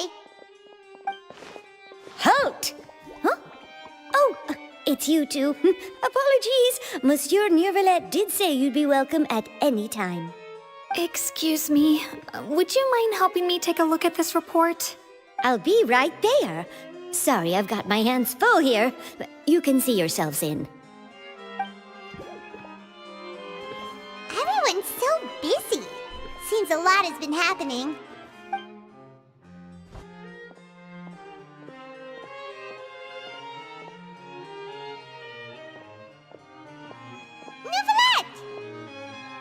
Hello.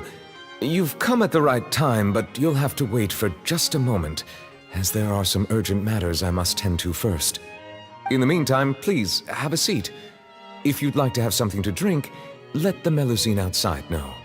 That's all right. We just ate. Very well, then. Let's take a break over there while we wait for him to finish his work.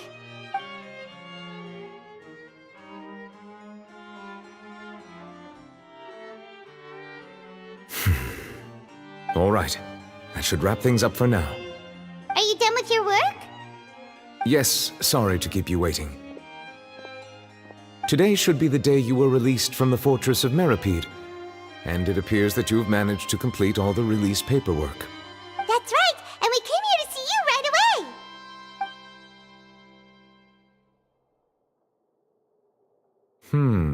A massive whale. Do you have any idea what that might be? Judging from your description, that cannot have occurred in any ordinary waters, but rather something like the primordial sea. A whale of that size and shape cannot usually be found in the waters of Tevat. Therefore, we can only assume that Child is presently immersed in primordial seawater. Immersed in primordial seawater? But how? And is he okay? Most people wouldn't be capable of entering in the first place. I'm not completely sure how he could have gotten there myself. Yes? What is it? Ah, right! Paimon felt it too! We asked the Duke and he said it wasn't from underwater, so we figured you might know something about it. It turns out that I have just received a report about this particular matter. In fact, that's exactly what I was busy with a moment ago. The source of the tremor was here on the surface near Poisson. After the shaking stopped, the water levels in the Poisson area rose at an alarming rate. The water levels rose? Oh no! What about all the people there? Fortunately, the water levels only rose for a short period of time, and have already returned to normal now. However, I still have a bad feeling about the whole phenomenon. If the change in water levels is connected with the leaking primordial seawater, then the situation in Poisson may be much worse than it appears. Navia should be in Poisson, right? We need to go check on her! I would also like to go there as soon as possible, but I'm afraid I can't leave just yet. We must immediately formulate disaster prevention plans for the surrounding coastal areas to avoid potential catastrophes. I'll have to ask you two to go to Poisson first. I'll meet you there to check on the situation once I've finished things here. There's no time to lose! Let's get going! Please be careful.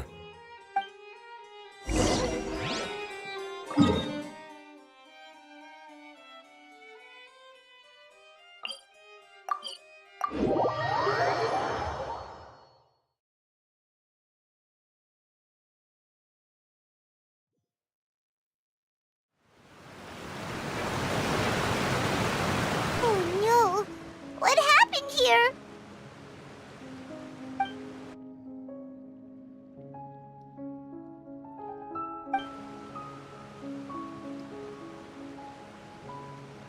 Navia should be around here, right? We need to make sure she's still... Paimon means we need to check on her.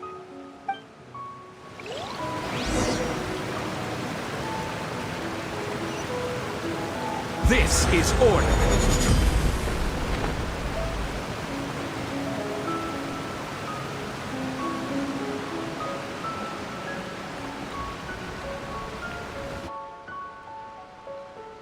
We haven't seen a single soul all the way here. Oh, this is getting scary. What will I ever do now? Look, there's someone on the roof over there. Just stay put! We're coming up! Watch your balance! All right! Just hurry!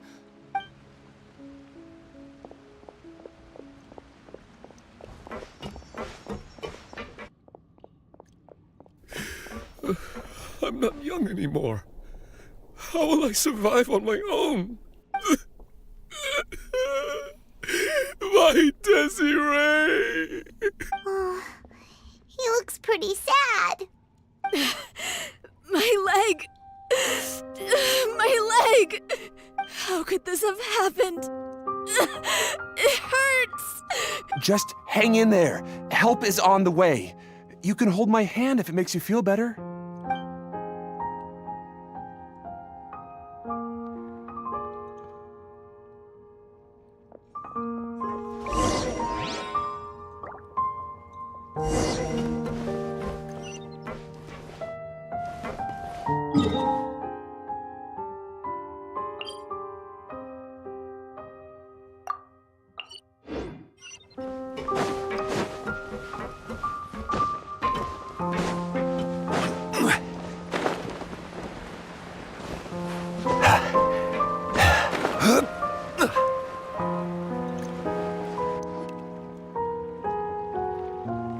Oh, it's Navia! She's over there! Hey, Navia! Are you okay?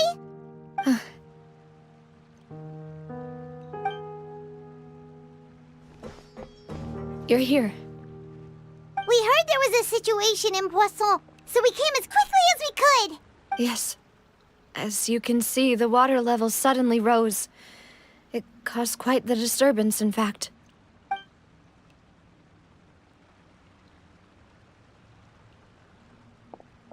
Demoiselle!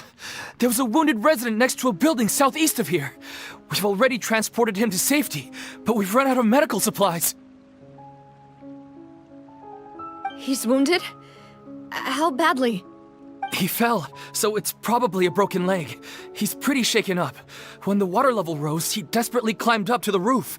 Once the water receded and he saw the ground, he became terrified and eventually... He jumped down then. Find the leader of Squad 1 and tell him to take the wounded resident to see a doctor. He should know where to go. Understood. I'll take over his search and rescue mission in the meantime. All right. You'll be in charge. I'm sorry. Where were we? The situation in Poisson? Right. Allow me to explain. A little earlier, we suddenly heard a loud noise. At first, everyone thought that something might have exploded in the waterways. But before we knew it, water started pouring out from everywhere. The rushing water seemed a little odd, almost like the unique color of primordial seawater. Some people didn't realize the danger and thought it was just ordinary water, leaking from somewhere. Everyone on the street who happened to be close to the water didn't have a chance to escape. As the water levels rose, they suddenly disappeared. They were all dissolved. Those who realized what was happening started to flee in a panic, desperately trying to get to higher ground. Many were injured in the stampede, and some people fell from significant heights. The Spina di Rosula initiated rescue operations as quickly as possible, but there have been a lot of casualties. Fortunately, the water began to recede after some time, and the chaos came to an end. The water that flooded the area contained primordial seawater, so the lower levels of Poisson are still hazardous. To ensure everyone's safety, I've asked the people there to leave as soon as possible.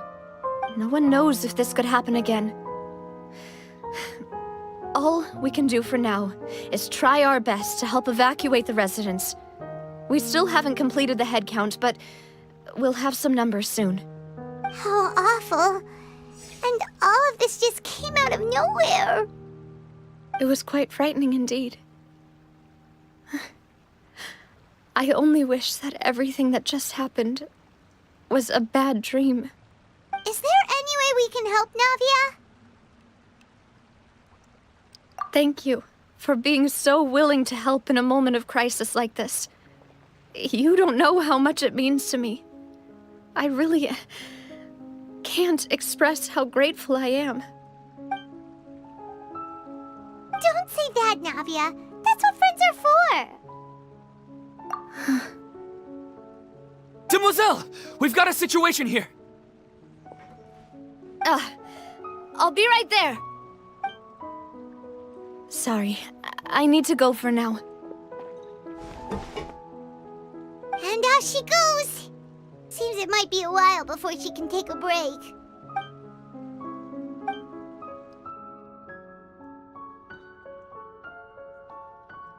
Okay, the wounded are being tended to, and we finished a preliminary head count. More support has just arrived, so I suppose I finally have a moment to focus on my own matters. Of course, we should remain ready for anything, and continue doing our best to rescue others. I'll be sure to have everyone at the Spina di Rosula ready to render assistance. Traveler, Paimon, would you two accompany me to my father's grave for a moment? Huh? Right now? Thank you.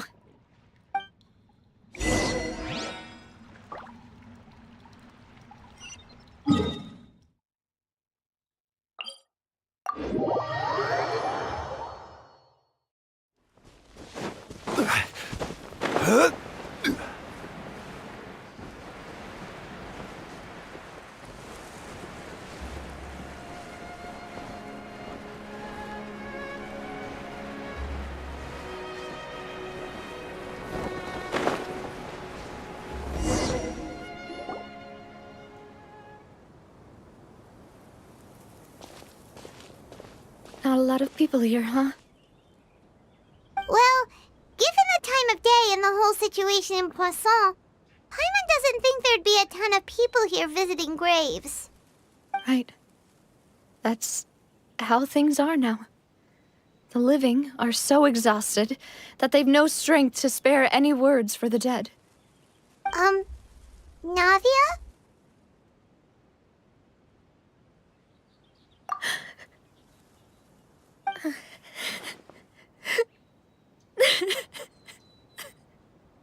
Navia, what's wrong?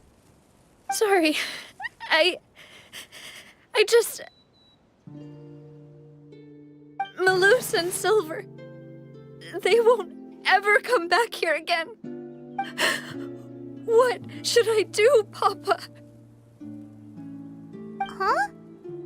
What happened to them? Everyone agreed on the rescue plan, but still...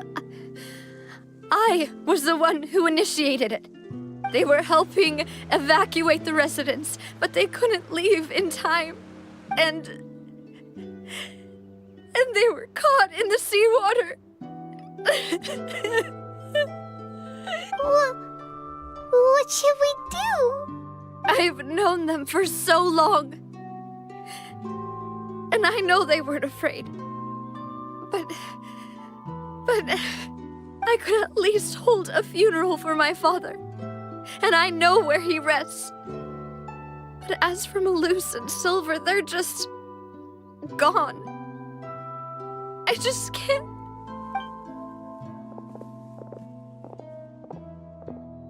Everything looks so clean after it rains. Even the gravestones. I didn't expect that you'd enjoy a glass of red wine in front of Master Callus's grave. I can understand. Besides, the scenery here isn't half bad. See, it's not just me. I always want to bring something when I visit Papa. Perhaps we might even have a picnic. He wouldn't be angry, would he? How could Master ever be upset with you, demoiselle? Yet the cemetery is the home of those who have passed, is it not?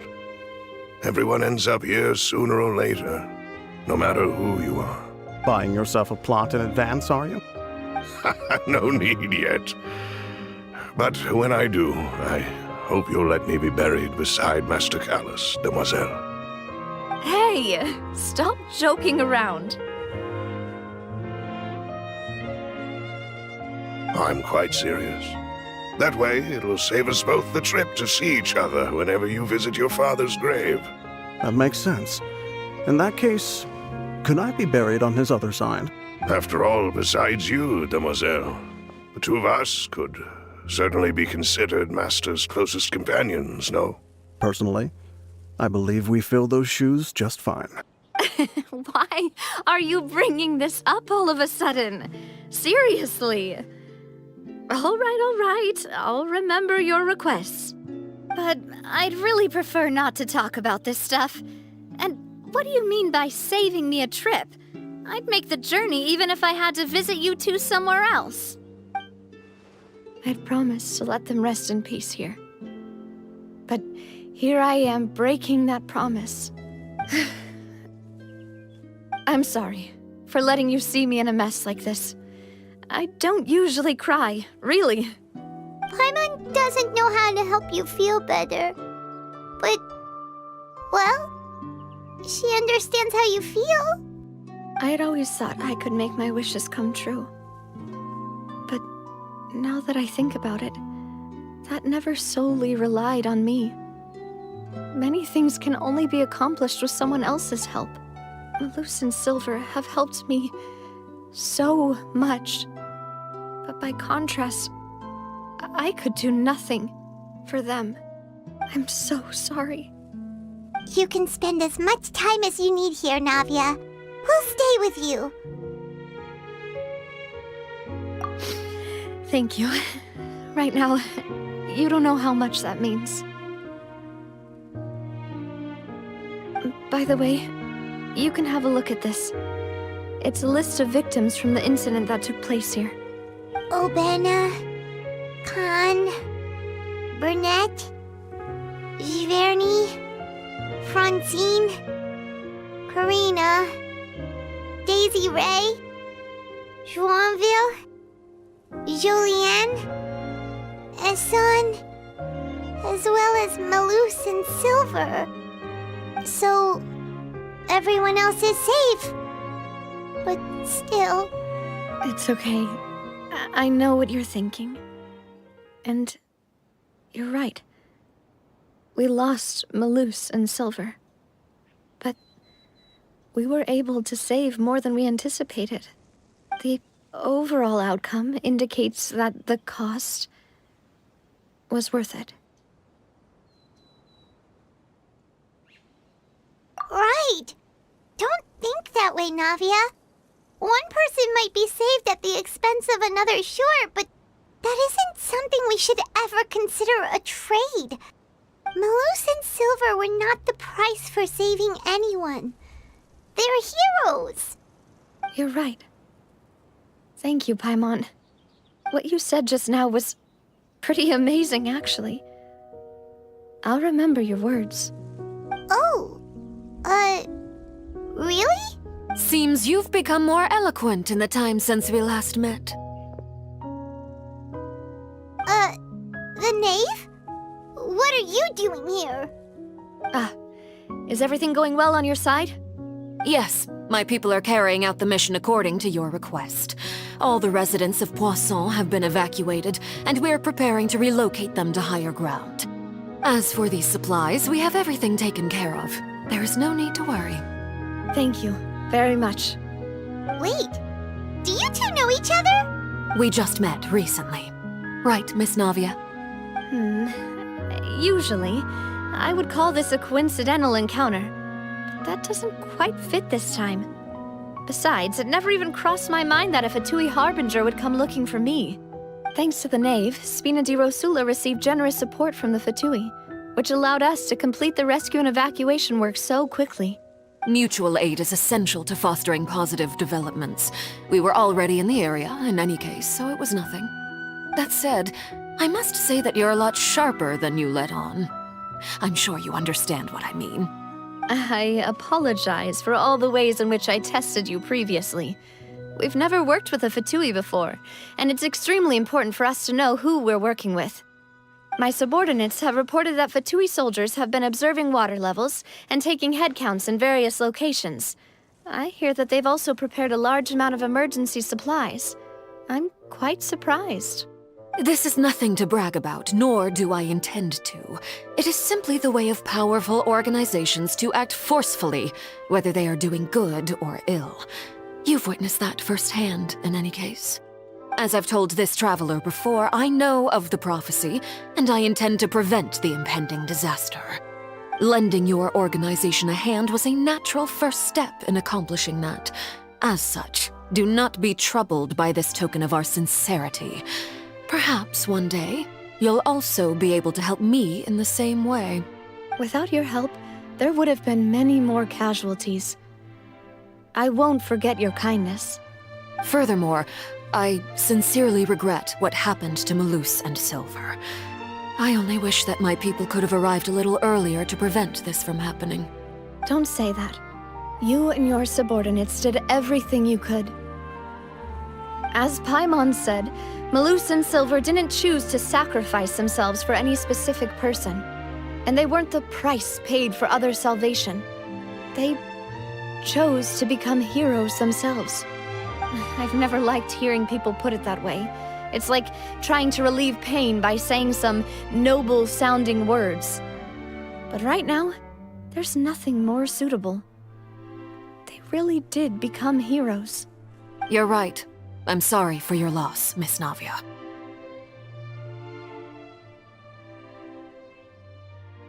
Water is life to Fontaine's people, and it also spells disaster.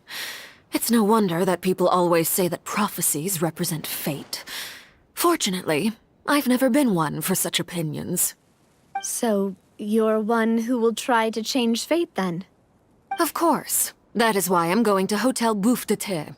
I still have some things to take care of, and the children need my attention.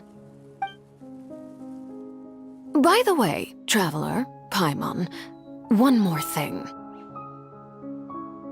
Alright, then we'll just... Huh? This isn't right. Paimon thought you would ask us to walk with you for a moment so you could tell us something in private. That is a clever and useful conversation technique, which I do like to use when necessary. But there's no need today. It would not hurt to have Miss Navia listening in. Traveler, I'm sure you remember that I said we could work together when we had the chance. You and I both know that there may be issues with the Primordial Sea. Previously, it was the Fortress of Meripede's sluice gate, and this time it was the water levels in Poisson. These are both signals. Indeed. Allow me to share the latest intel I've received from the House of the Hearth's intelligence network with you. During some recent investigations, a child claimed to have discovered some ruins near Poisson. The ruins date back to ancient times, and seem to be worth investigating in many ways. Judging by the dating of the ruins, they may be related to the prophecy and the coming crisis. The situation is becoming more urgent, so any pertinent information will prove extremely precious. My people initially came to prepare for ruin exploration. Unexpectedly, this disaster struck, and at present, we're all busy prioritizing the rescue effort. So that's why the Fatui were already in Poisson. I wanted to take the children along, but unfortunately, Linny, Lynette, and Fremine have all been dispatched to higher ground to assist affected residents. Linny told me that outside of the house, the person they trust most is you, which is why I want to give you this task. The House of the Hearth's members see each other as family, but Linny, Lynette, and Fremine said that they also see you as such, even though you are not from the house. I'm sure you already understand how earnest they consider their friendship with you to be. Oh! That somehow makes Paimon feel kinda happy. The intel I just shared about the ruins could fetch a high price. But since the children consider you family, it's only natural that I freely share it with you. Got it! So all we gotta do is go to some ruins, right? We can handle that. Excuse me, but may I tag along? You wish to join, Miss Navia? But are you sure you're up to exploring some ruins? You need to rest. Well, I'm sad, yes, but I can't just go back and plop myself into a chair by the roadside and do nothing. There's no point in being depressed while we still have a disaster on our hands. As my father's successor, I must live up to the hopes he had in me. Besides, I'm also doing this for myself. I need something, a distraction, to keep my mind off Malus and Silver.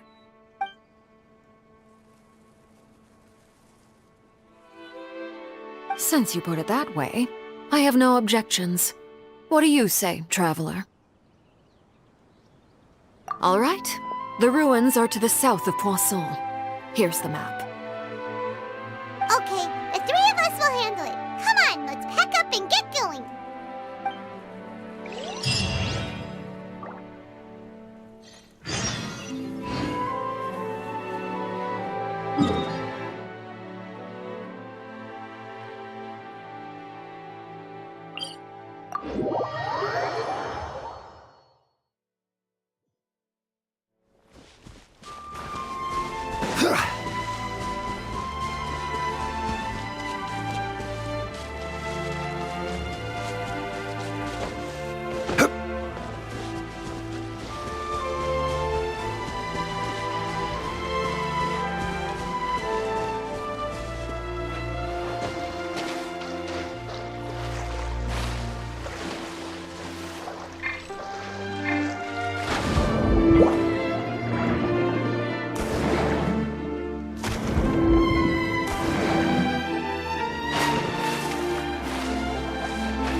Are these the ruins the knave was talking about? Whoa, talk about old. They seem to be pretty ancient, all right. Let's go in and have a look. Just be careful.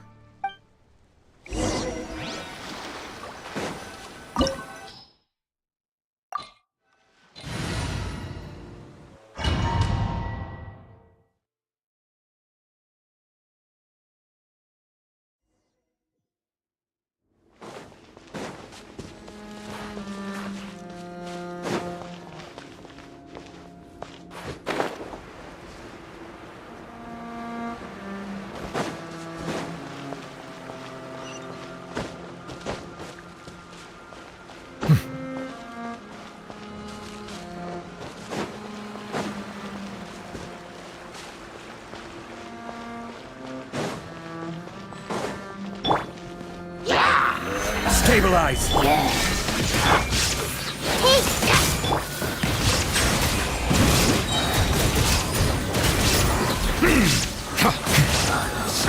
Dada Kundala.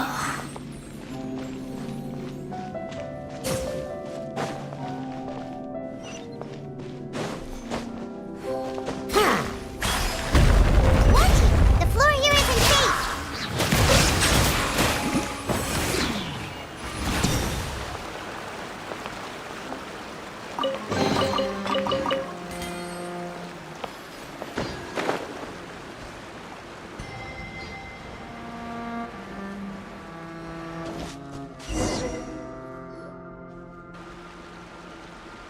This place has also been contaminated by primordial seawater. Yeah. And a lot of it, too. A Fontanian would most likely dissolve the moment they fell in. Right! You can't go down if there's primordial seawater. It's too dangerous, and it won't be any help for you to just stay here. Don't get Paimon wrong. We're not saying you're useless. It's just that... No, you're right. I can't do anything in this situation. I'll leave this to you.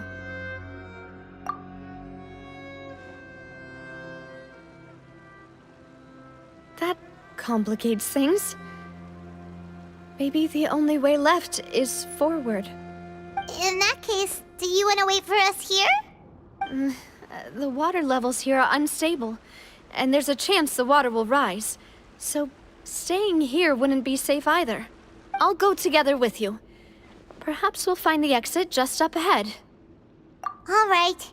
Come with us for now then, but please be careful.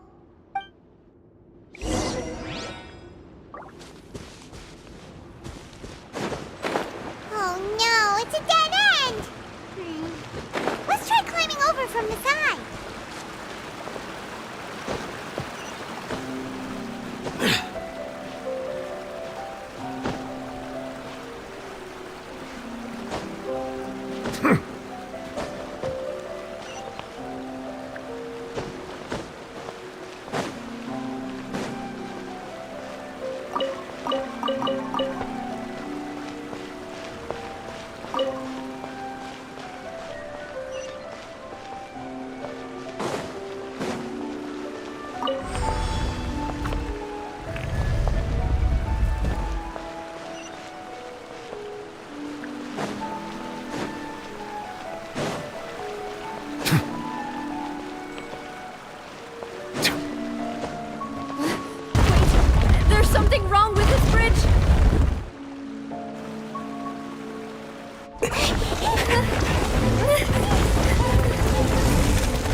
Demoiselle?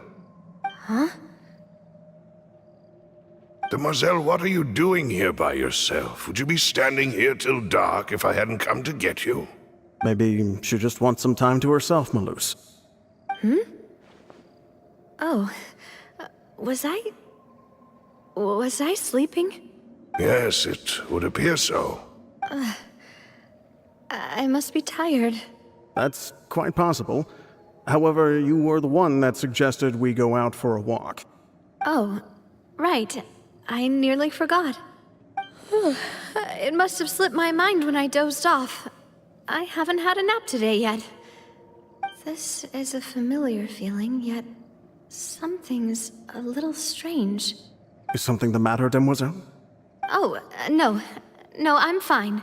I was just trying to recall why we came out for a walk. Do you remember Mr. Giverny? He'd requested our help before with foreign merchants who had a debt dispute with him, and we'd resolved the matter not long ago.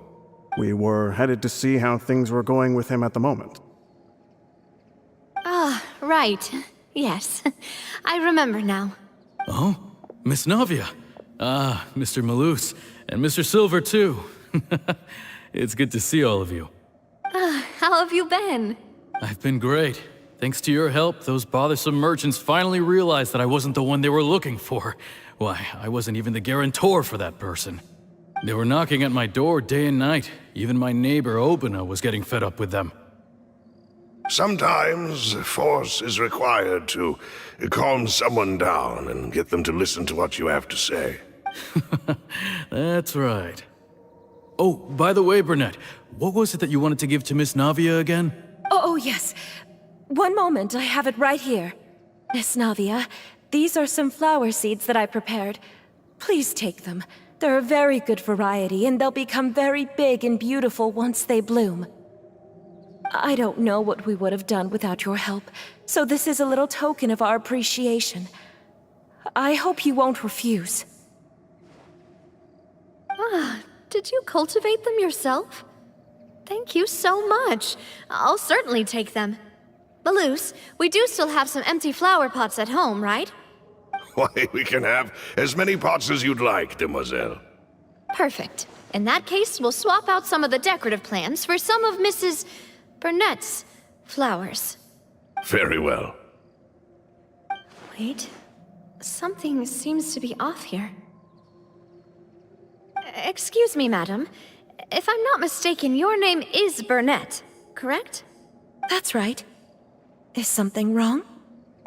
No, it's nothing. This is the first time we've ever met, but your name seemed familiar to me. I must have heard it when I was discussing things with your husband previously. I've heard this name before. Sometime recently, I'm sure of it. And why are there so few people around here? Where did everyone go? We must mind the time, Demoiselle. We still have important things to attend to today. Huh? We do? Like what? Well, now, did you forget? Miss Navia, here you are! I've been looking for you. Please, come to the Opera House. Your trial is about to begin. My trial?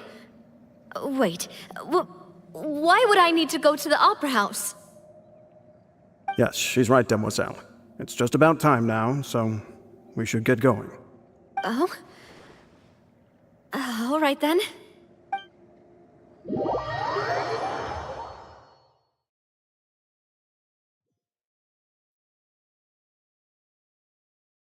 Look, it's Navia! She's here! And her two attendants are with her! Goodness, everyone's finally here. There sure are a lot of people here to see the trial. And they all seem to be oddly excited about something. I even know some of these people. Karina, Desiree, Joyville, Jolien, Essen. Why are so many people here? And why do I have no recollection of this case? And as for the judge... huh? Where's Monsieur Neuvillette? Please sit in the defendant's seat. Don't worry, Silver and I shall accompany you. All right. But are you sure you can stand behind me? Typically, it wouldn't be allowed, but today is an exception.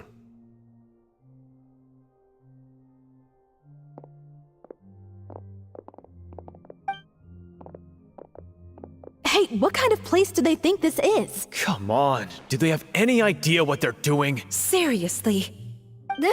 Enough with the whispering!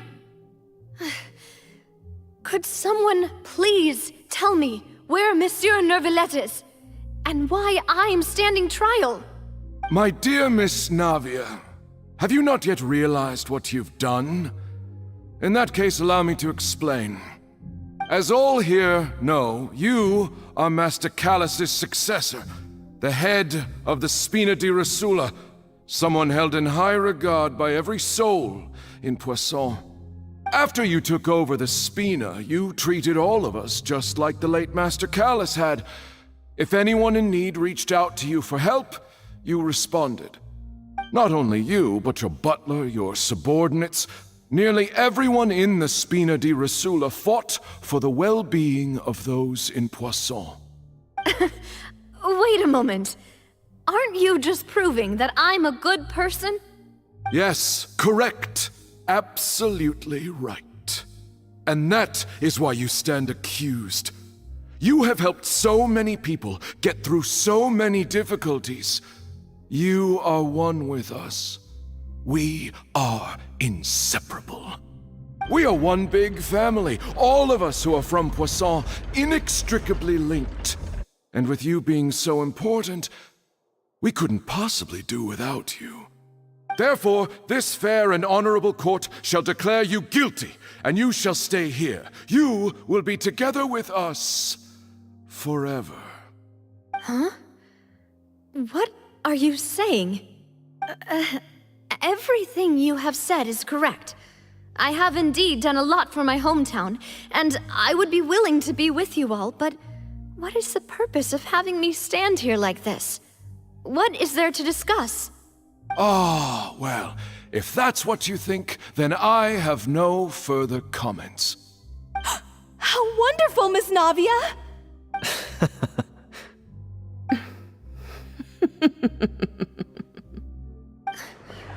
I know all these people. Why are they laughing? I seem to remember now. Yes, I get it. This trial is... Wait just a moment. This isn't right! Malus? What was that, Mr. Malus? Our conclusion is very clear and unanimous. Let the court judge her now. She's guilty! Stay here, Navia! You're one of us! Demoiselle, don't admit guilt. This trial means to keep you here forever. I wish to exercise my right to defend Our Lady. Mr. Joinville, you only know of Navia's goodness, but nothing of her utterly independent mind. She was born a free and independent spirit. She has never been tied down by anything. Indeed, even the death of Master Callus couldn't stop her. Her actions cannot serve as proof that she identifies herself as part of any group. She merely acted as an individual, extending her hand to help others. Please do not mistake her actions as being otherwise. Really?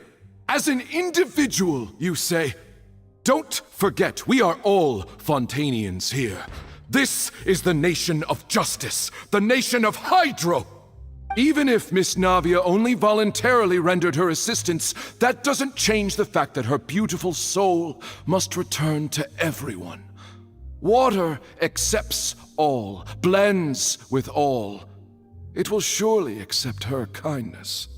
Everything is measured here in the nation of Hydro, and in the end, everyone shall meld together. Thus, when a unanimous opinion emerges, that opinion represents justice. Now I speak for everyone.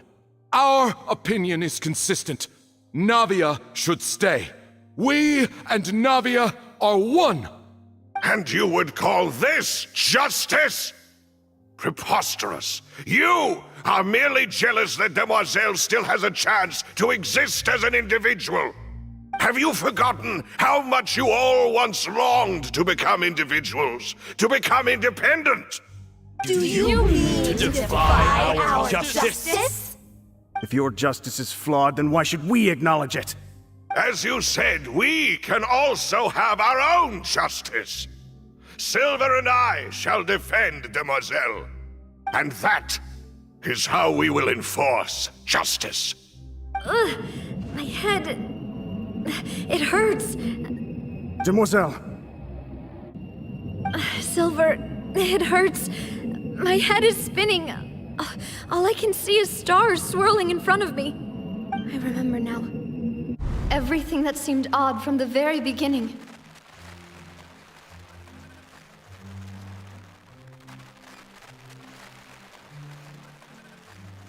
Karina, Desiree, Joyville, Jolien, Essen, and Mr. Giverny and Mrs. Burnett, who we met earlier. Even Malus and Silver. I don't want to admit it, but they're all dead.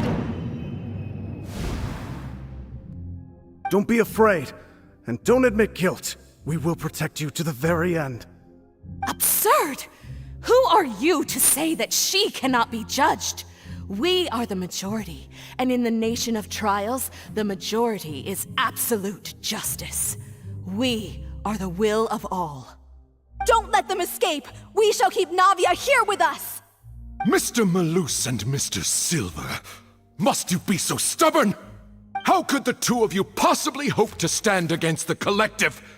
Do not resist. This judgment is fair and just. Navia belongs to us. After all that happened, she should not be left alone in Poisson. What are you saying?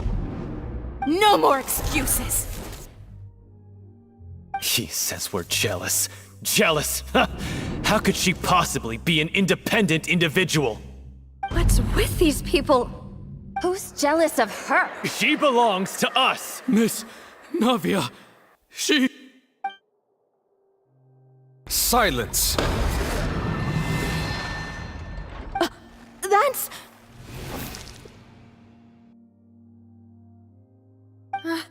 Monsieur Neuvillette! Such commotion is prohibited in the court. The accusations you just presented are nonsense and cannot constitute a proper trial. The court will adjourn for the rest of the day. In this, I shall hear no objections from any unauthorized party. Our thanks, Monsieur Neuvillette. Please leave with me, Miss Navia, while there is still time. But... Go on now, Demoiselle. This is your only chance to leave this place. What, can't bear to leave us behind or something? Malus. My apologies.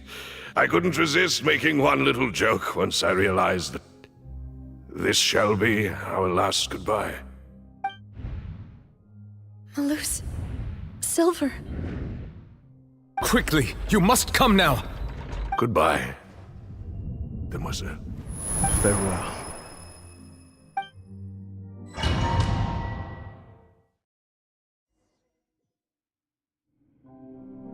No, wait!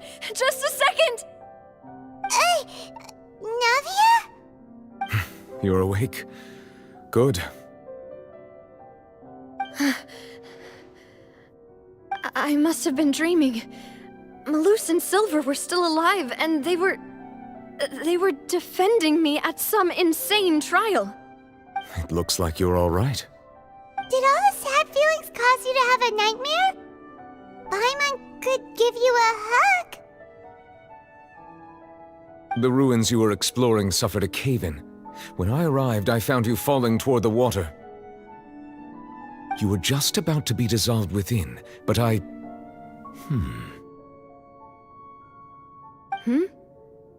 What is it? I think I saw 2 Oceanids protecting you.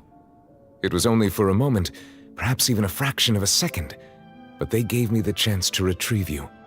Were it not for their intervention, I would not have been able to rescue you before your consciousness dissipated. Wait, did you say Oceanids? You mean like what happened with Vache? Perhaps those 2 Oceanids were the people you saw in your dream. I always told them that they didn't have to protect me. To think that they'd keep doing so even after death.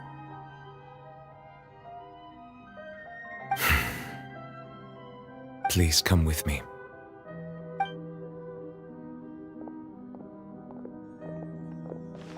Neverlet, are you okay? Oh, I am quite all right. Perhaps there's something we could chat about? Why do you look so stiff all of a sudden? Oh, Paimon knows. You're the type who feels awkward when there's nothing to talk about, right? I merely thought that we should give Navia some time to herself. Huh?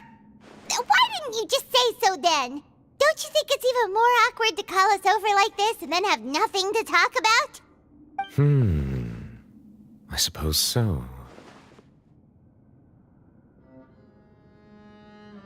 Ah, Sigewinne. I hope all is well with her these days.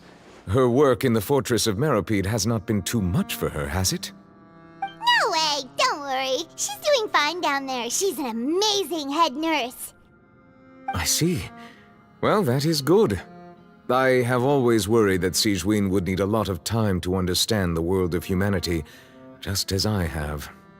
Oh, and the Duke also says hi. Even though Sigewinne made him do that.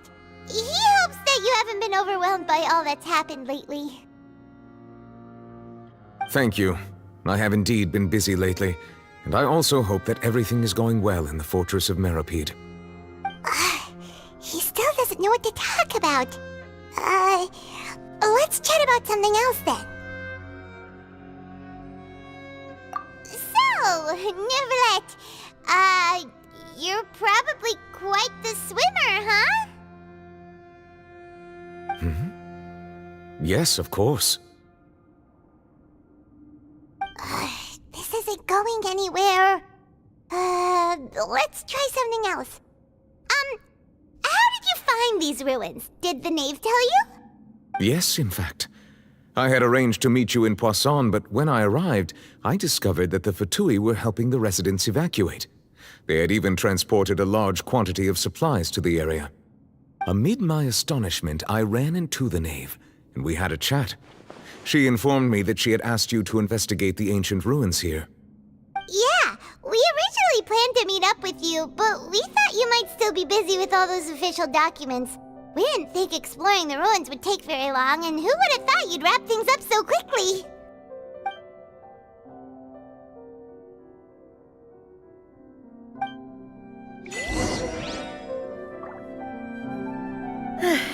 I'm sorry to have kept you all waiting like that. I'm feeling much better now. I guess we should get going again. Will you come with us, Monsieur Neuvillette? Yes, if you wouldn't mind my company. All right! Another one joins the party! Let's get going then! I see everything! Torn to oblivion! Nada Kundala.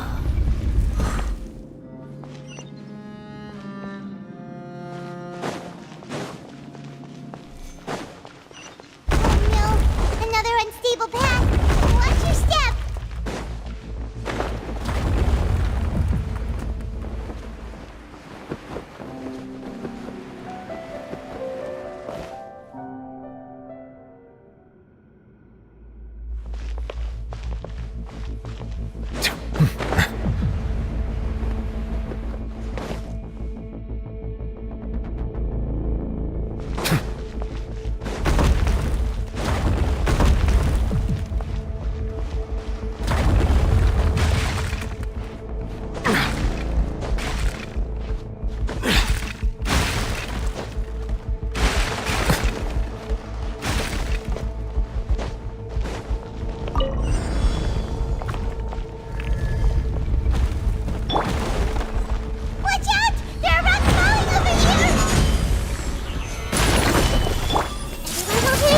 Illusion shattered! Settle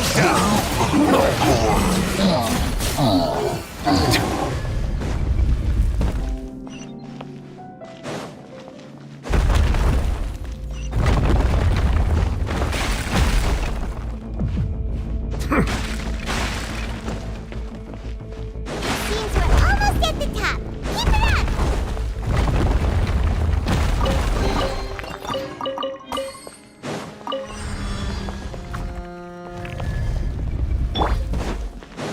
This is order. Shine down! Inazuma shines eternal!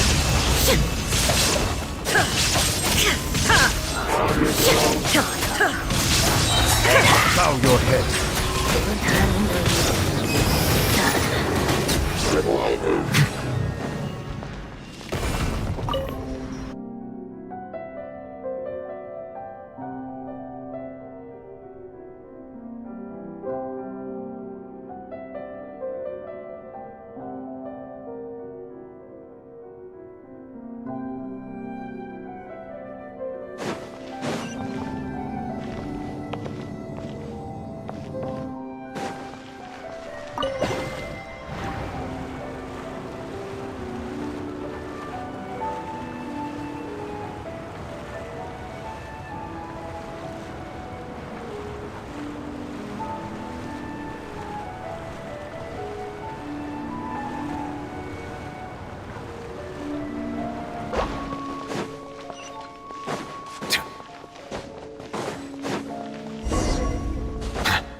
Looks like we've reached the end. This is the place. There should not be any other hidden spaces in the vicinity. The path sure had some twists and turns, but it turns out that this place isn't actually that big.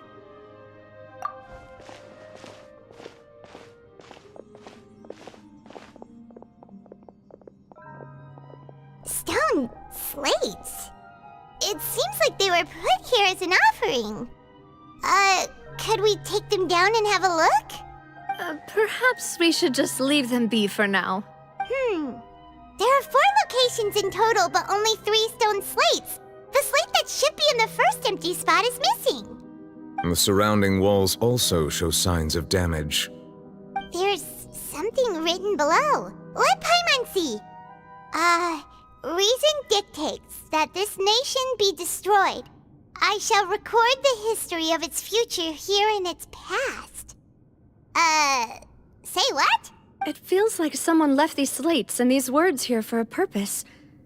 But does he mean that Fontaine should be destroyed? That would fit the circumstances dictated by the prophecy, yes. Indeed, the slate's contents correspond to it. Take the second slate, for example. There's a person kneeling here. She seems so dedicated. And there's a whole bunch of other people behind her doing the same. She's facing this... what is this? Some kind of island in the sky? And is that Lady Farina in the third image? Did the Hydro Archon fall into the water? And is that a ring of people around her? Paimon doesn't quite get it. Are they all in the water? The fourth image. I know this one. This exactly matches the content of the prophecy.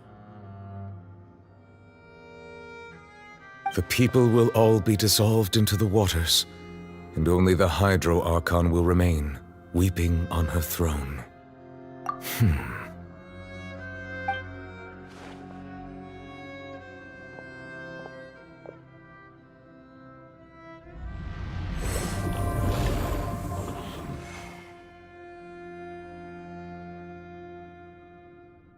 More information should be hidden in these slates, but I fear I cannot easily uncover it, most likely due to us missing the first slate. I am very sorry.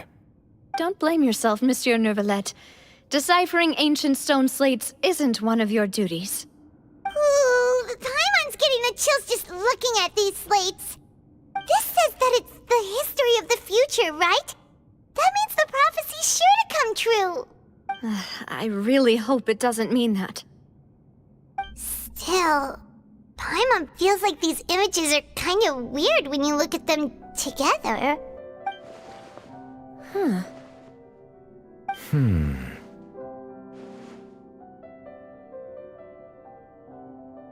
That's right! If the images are in chronological order, shouldn't the fourth, the water's drowning fontaine, come before the third, where the Hydro Archon herself falls into the water? And yet the order is reversed here.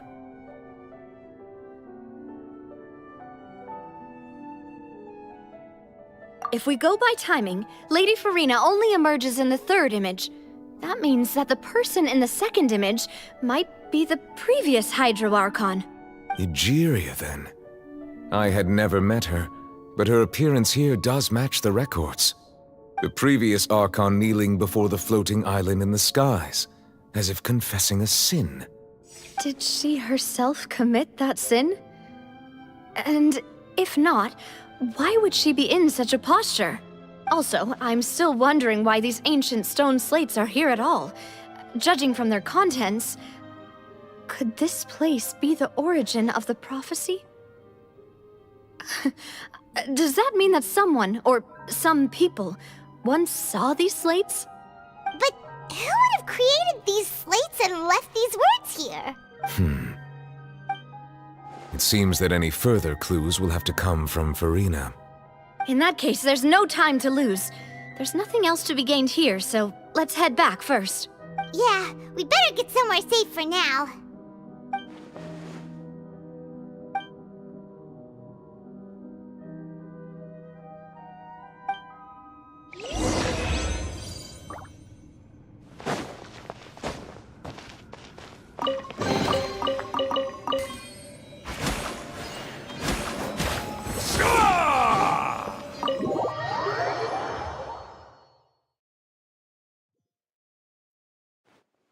Let's split up here.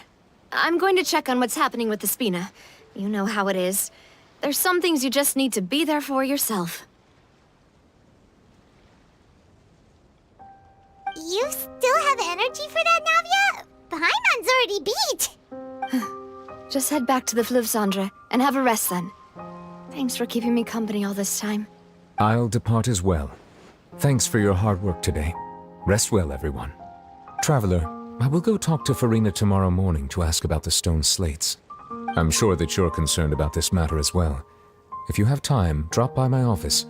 I will share the results of our discussion with you. Are you really gonna talk to her about this directly? Will that be a problem? Paimon's getting a little scared now that it's come to this. She has long been harboring secrets and will not give them up easily, which makes it all the more my duty to ensure that she understands the present situation. Alright, we'll leave it in your hands then. You're probably the best person to talk to her anyway. I will be carefully considering my words tonight. Traveler, Paimon, our safe house at the Fluvsandre is always open to you as ever, so please don't think you're an imposition. All right, I'll be on my way then.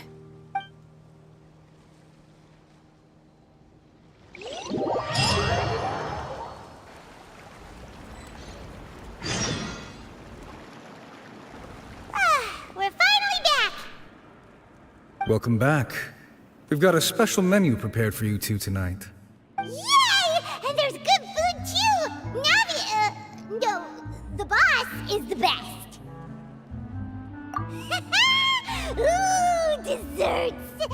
Nice, these are all Paimon's! Paimon's already starting to forget what happened today. Oh, that voice. Is that who I think it is? Huh? It's you two. What are you doing in Fontaine?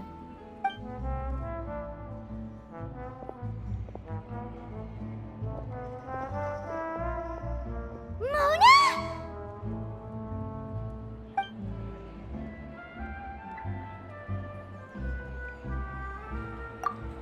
Seriously, nobody just uses a scry glass whenever they've got time to just see who they'll meet on the road. Still, we didn't expect to see you here. Wait, you're not a Fontanian, are you, Mona? Well, I have some business to attend to here, so I booked a hotel in the city. I was just out for a stroll when I bumped into you. Quite unexpectedly, if I might add. Why did you think I was from Fontaine, though? Is that because Magistus doesn't sound much like a Mondstadter surname? Yeah, let's go with that. Well, I used to have my own surname, which was, well, some other thing. Either way, the old hag told me when she took me as her disciple that the first step to being a great astrologist's pupil was to change that name. There was nothing for it, really. She really is amazing at astrology, so I changed my name to what it is now according to her wishes. To my surprise, however, Magistus is not the name of some ancient house or clan. It isn't? Nope. Although it is used by us in place of surnames, it generally just means great. Wow! Imagine including a boast in your name. Wait, are you gonna have to put that into your genealogy as well? I reckon so. In any case, I'd give my disciple a name like this as well, if I were to take one. Astromancer Barbeloth Trismegistus. Whoa, that's a long one. Does it also mean great or something? My name means Mona the Great Astrologist. As for the old hag, hers is, in plain speech, the thrice-as-great Scholar of the Stars. Just take it as a title specific to astrologists. Thrice as great? That's so petty. I know, right? That's just how she is. She used to call herself Magistus, actually, but when she took me in, she changed her name to Trismegistus. Talk about excessive. Magistus is thus the calling card of our school, so to speak, which makes it about the same as a surname. It's all right if you don't get it. You can look into it further should you need to study astrology more deeply. That sounds terrible! But anyway, you're not Fontanian, are you, Mona? You're from Mondstadt, right? Well, I was born in Mondstadt, yes. My parents migrated to Dorman Port, and I traveled with the old hag for a while, after which I settled down in Mondstadt City. Oh, that's a good thing then. At least we know you won't be dissolved by Fontaine's waters. Speaking of that, I'm sure you're aware that a bunch of things have happened here in Fontaine, right? I know you're not a local, but I'd avoid getting too close to any water that looks strange all the same. There's something ominous about it. Well, the water, I mean.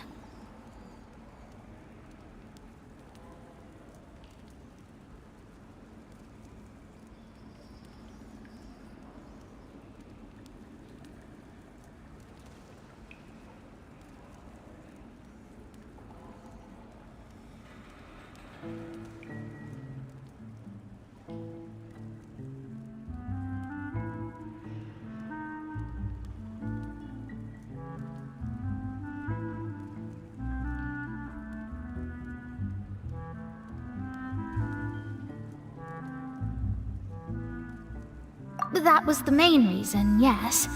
Just a while back, the Steambird invited me to take part in a panel and speak about the circulation of the prophecy as an astrologist. The invitation was sent quite early on. I don't think anyone expected Fontaine to be in this much trouble. What do you make of that prophecy, Mona? Just tell us what you think as an astrologist. Your word would go a long way to make things more certain and less scary. What I can tell you is that I'm an astrologist, and that this prophecy concerns the fate of Fontaine, even that of all Tevat. Ascertaining this is akin to reading the fortune of the whole world. I'm afraid that this is not something that just anyone can do. If I could do it, you would no longer call me an astrologist, but a visionary. But on the flip side, the prophecy is so huge and powerful that it must surely come from a powerful visionary. Its contents involve the fate of the world. Disregarding it would be a mistake. A visionary? Sounds really powerful and all, but does such a person really exist? Of course. The old hag could do it, and I'd bet there are others amongst those Hexenzirkel colleagues of hers who could do something similar. Are you sure? All right. I'll help you. It isn't often that I see you with such a serious look on your face. I'll tell you once I hear back from her. Thanks, Mona. You're amazing as always. Oh, well, this is something only I can do after all. So yes, your praises are quite welcome. That's the greatest of astrologists for you! Of all the people we know, you know the star's the best! Indeed, indeed. That's the spirit. Oh, sorry. I came to see what all the commotion was about. If there's anything you need, do not hesitate to inform the Spina di Rosula. Oh, whoops. Guess we were getting a little too carried away there. Well, I'll go tend to my own business now. If I receive any news, I'll be sure to come find you two again. And there she goes, quick as rushing water. And here we are with the Spina guy giving us suspicious looks. If Paimon hadn't spoken for you, it'd be you getting all the weird looks. The things Paimon does for you. That's more like it.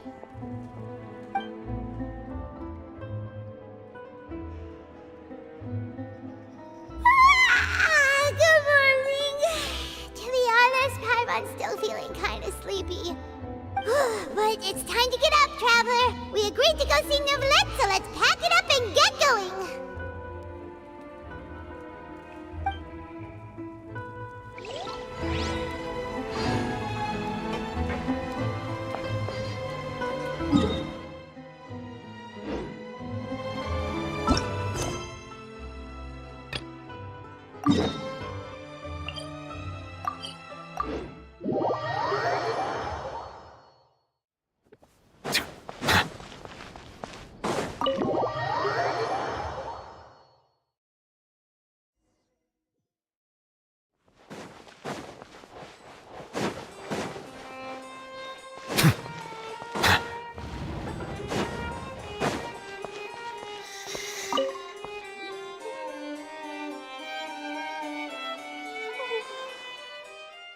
Kiara?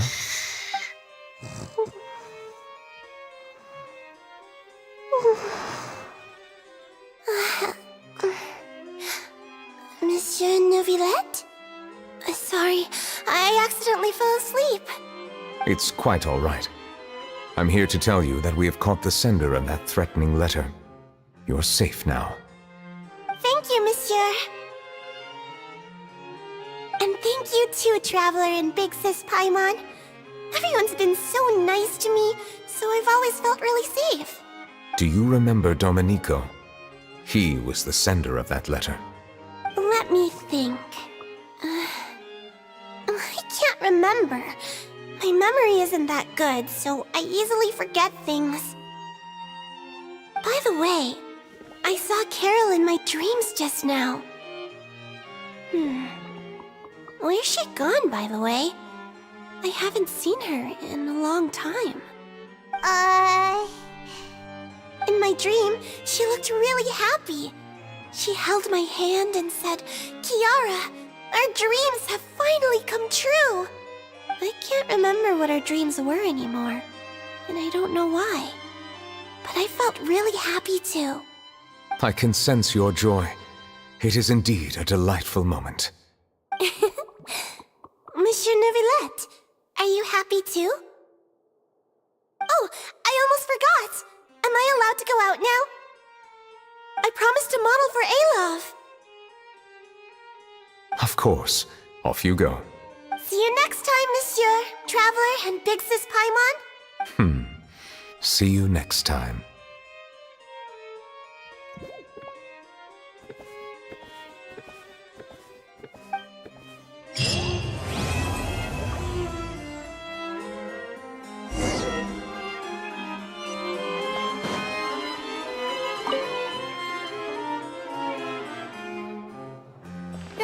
You're here! Finally! Is something wrong? Monsieur Novelette and Lady Farina, they seem to have gotten into a dispute. Please go see for yourself.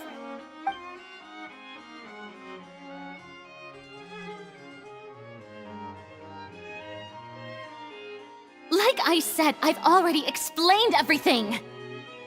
And yet the problem has not been properly solved. There is little space for excuses between us. It is not my intention to offend you, but please, tell me where you stand. You are the Hydro Archon Focalor, are you not? Look at this. This is a list of the victims from the recent Poisson incident.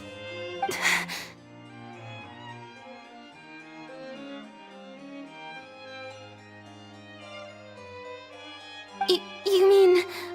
they're all... We did not arrive in time to avert this disaster, and I will not have it happen again. I will say this once more. You must tell me everything you know. Yesterday, I found 3 stone slates in some ancient ruins near Poisson. Do you know anything about those? Seriously? You're questioning me like this is a court case now. I don't know anything about that. But you found them in some ancient ruins, you say? That's correct, which is why I came to ask you some questions. There should have been 4 slates, but one of them was missing. The other 3 feature different images that seem to correlate to the prophecy. The prophecy? The second of these slates depicts the previous Hydro Archon Egeria kneeling before a floating island in the sky, as if confessing something. Do you know nothing of this either? I don't. I've never seen such slates. I'll ask you again. Do you really have no information regarding the previous Archon? My deciphering of the slates indicates that the Hydro Archon Egeria once had to confess to, or apologize for, a certain sin. If anyone would know about it, it should be you. All gods don't have the same secrets, you know. She was herself and I'm me. Is it really so strange that I know nothing? I understand your concerns, but I'm sorry. I just don't have anything to tell you. Forgive me for saying this now, Lady Farina, but I have long known of your various secret investigations into certain matters. There are several indications that you have been investigating the prophecy on the sly. This is not strange in itself, considering that you are the Hydro Archon. But it is strange that you should also claim to not know any of Egeria's secrets, as well as do nothing following your inquiries. You have never been as superficial as you have presented yourself to be, nor are you a fool. And yet, your behavior is very inconsistent.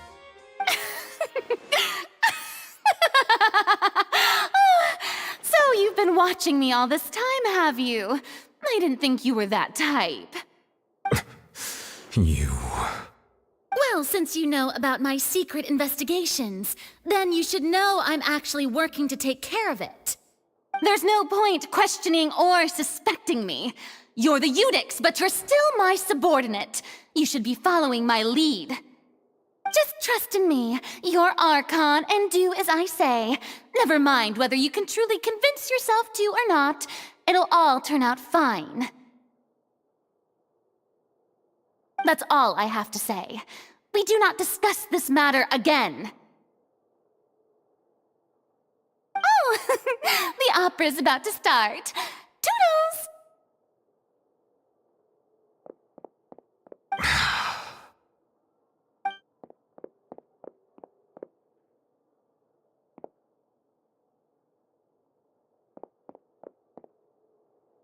Did Farina not notice us standing by the door?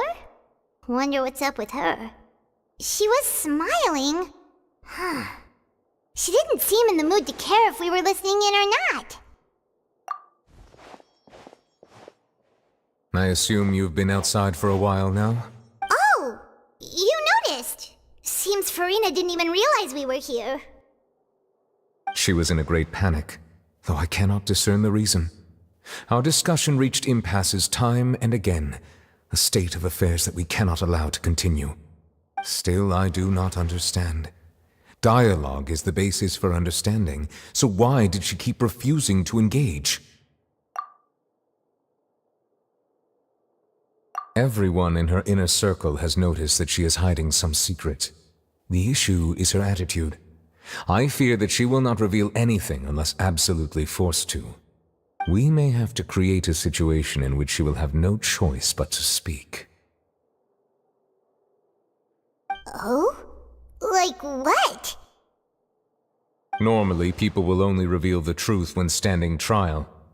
Perhaps we must have the Hydro Archon experience just such a scenario. But Farina's seen so many trials, and she's really good at dodging questions. How do we make sure that she won't just slip away at the first chance she gets? We will need to consider this thoroughly, join forces with various parties, and then do what we can. If at all possible, I would prefer to recuse myself from this affair, but we must prevent the prophecy from coming to pass. This may be cruel to her, but all Fontaine is in crisis. The information a god possesses is too precious, and so we must take a chance on this. But who will lend us their aid to do such a thing?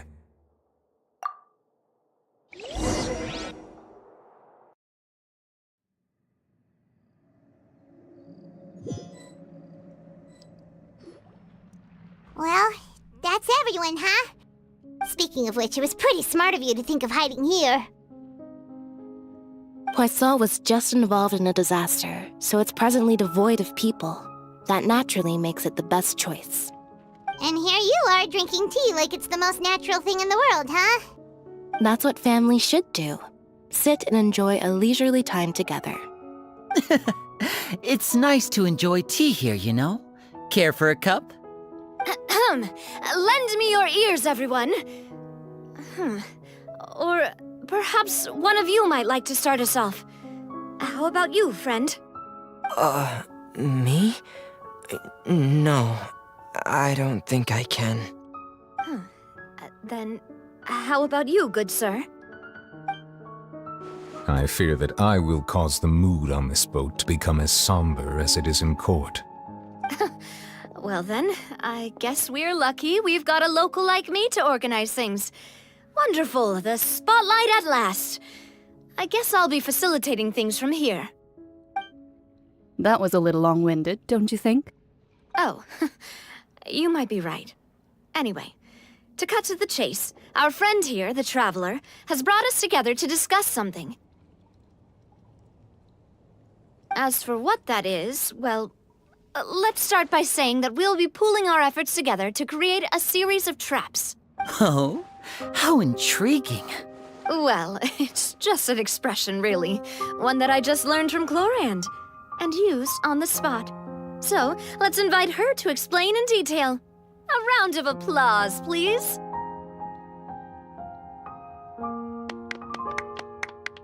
Huh? Didn't you say that you would be facilitating this? Oh, come now. Your work doesn't involve much public speaking, right? This is a good chance to practice. You might even pick up some fancy oratory tricks to impress your boss with in the future. I see. And what does my boss say?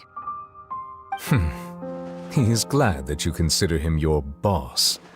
Do go on.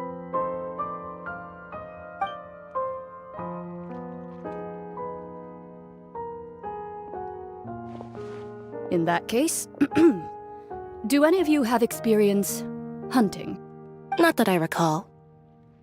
Fremine and I once used a wooden stick in a basket to catch wild rabbits when we were younger. As for Lynette, oh, right. You were sick that day, weren't you? I've also gone diving to catch some fish before. Does that count? I'm afraid not. You may or may not have heard, but Fontaine once played host to a group known as the Marechaussee Hunters. Though that was their name, they did not hunt animals, but rather various monsters left behind by the ancient dynasty of King Remus. Today, Fontaine's monster population has already thinned greatly, so the hunters have blended back into society, taking up arms in other lines of work. They even left a unique methodology of hunting in their wake. A trap comprises of the following components: bait, a trigger, and a containment device. Sometimes a lethal implement will also be necessary to deal with the prey. So, if we were to build a trap together, right now, what would you choose to build it with? For me, I would prefer something basket-shaped. Pigeons and rabbits will see the bait and naturally enter the snare. Our line of work requires a deft hand, and we're some of the best in the industry, so you can count on our techniques. You used some of those techniques while moving the people of Poisson, didn't you? My subordinates mentioned that you even performed some magic for the bawling children. Yes, and I even managed to gather some intelligence in the meantime. I'm quite the multitasker if I do say so myself. I'm afraid I can't claim that as my strong suit. I prefer more stable methods, like placing bait in the water and waiting for the fish to come within reach. That's the kind of method I would count on. Calm and steady. Exactly the kind of person who would catch loads of fish. And I can be their assistant. With discretion, I'm sure. I'd probably use some sort of mechanical animal. Papa once bought me some small clockwork squirrels, mice, and such. When placed in the forest, they can attract others of their kind. I remember that you liked those too, didn't you? I did. And that would be a good way to go about it. If they're realistic enough, animals of the same kind will follow them all the way to the trap. What about you, Monsieur Neuvillette? I fear I do not have any related experience. That makes sense. You usually solve problems directly, without the use of any such tricks. But I do have one more question for you, Monsieur. If we were to create a trap now, how would you design it? I would like for it to be effective, but bring no harm to the prey. A more gentle trap would be ideal. Kind, as always. However, our intention doesn't necessarily change the containment device and the type of implement we need. If we wanted to kill the prey in one strike, we would need a powerful implement. However, that also goes for prey that must be captured and safely contained. Wait, why's that? Only a hunter who's a true expert at subduing their prey can snare it without harming it. The line that divides life and death is often exceedingly thin. So are we going hunting together? We hadn't thought of seeing ourselves as hunters. It kinda works, but maybe it's still not the best metaphor. If our means of capturing and dealing with our prey is to put them on trial, then the hunting metaphor is actually quite accurate. But we shall require much more courage than any hunter to judge a god, a being whose seat is an exalted throne. Oh, so that's what's going on. Sounds very interesting.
It's been a tough few days, hasn't it? So much has been happening.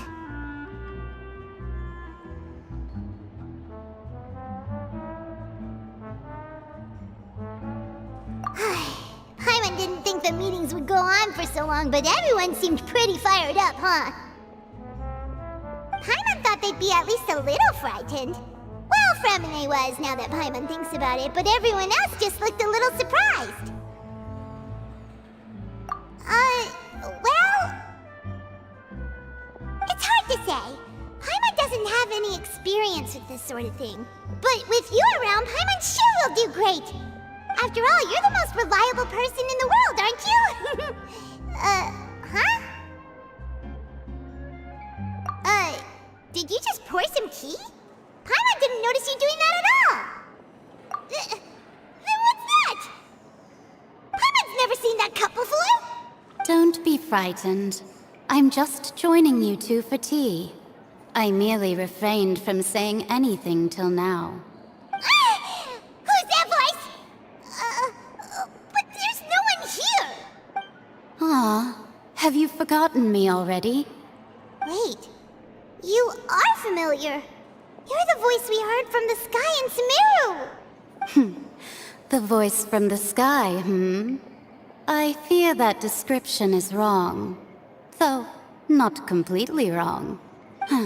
You're feeling lost now, just as you were feeling previously. I sensed that confusion and thus came to you. Guiding people is an irresistible hobby of mine, after all. Consider me a passerby, just accepting a commission from my friend's disciple on a whim.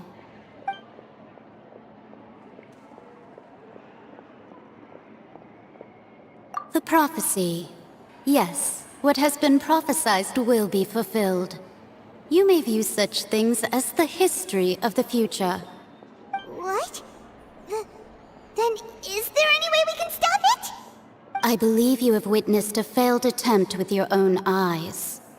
Can everything in Tevat so easily be changed? Ah, so you've caught on. Just as prophecies are usually only the future as seen from the perspectives of the gods, could things be happening in hidden corners where the gods' gaze does not fall? Are the things that you shall see different from the fate that the gods perceive? What is she talking about? It all sounds really impressive and important and stuff, but it also sounds kinda scary.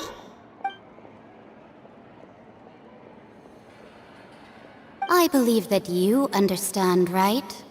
Some things are insignificant, but others you must reach out to change. Ultimately, fate shall serve as your only guide, no matter what will happen in Tevat's future. All you need to do is to play your part. This was good tea, by the way. Thank you for your hospitality. Well, that'll be all for today. The voice. It's gone.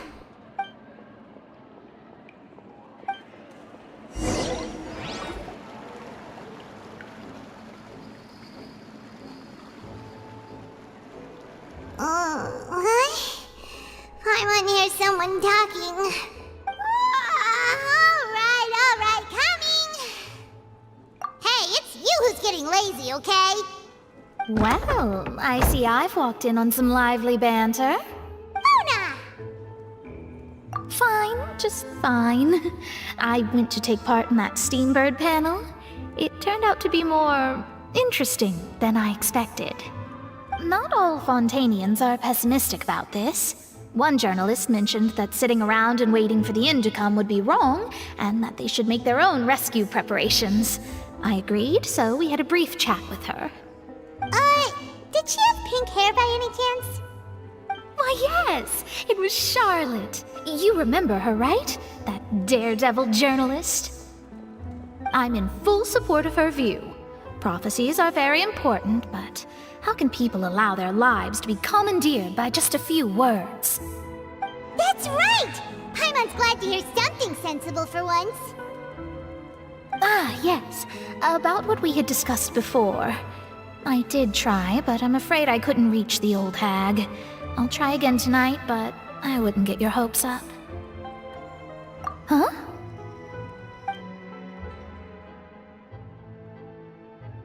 Goodness gracious. Are you serious? She said that even the god's gaze has blind spots. Pretty bold if you ask Paimon. Most people would believe the gods to be all-knowing, right? The Hexen Circle members are certainly anything but ordinary. As for the mage named N, the old hag has mentioned her a few times.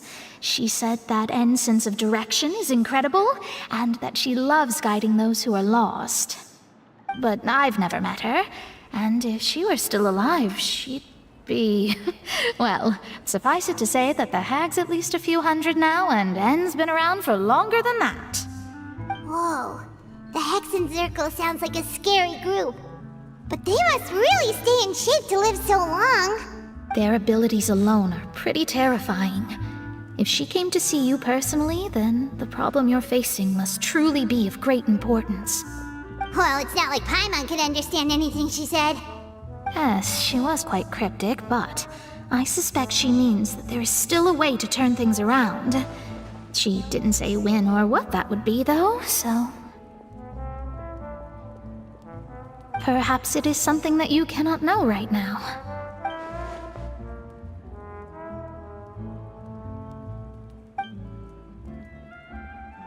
Traveler, Paimon, are you two all right?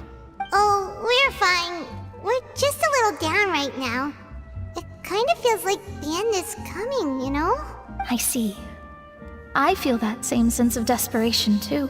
I guess you could consider me someone who has often witnessed fate.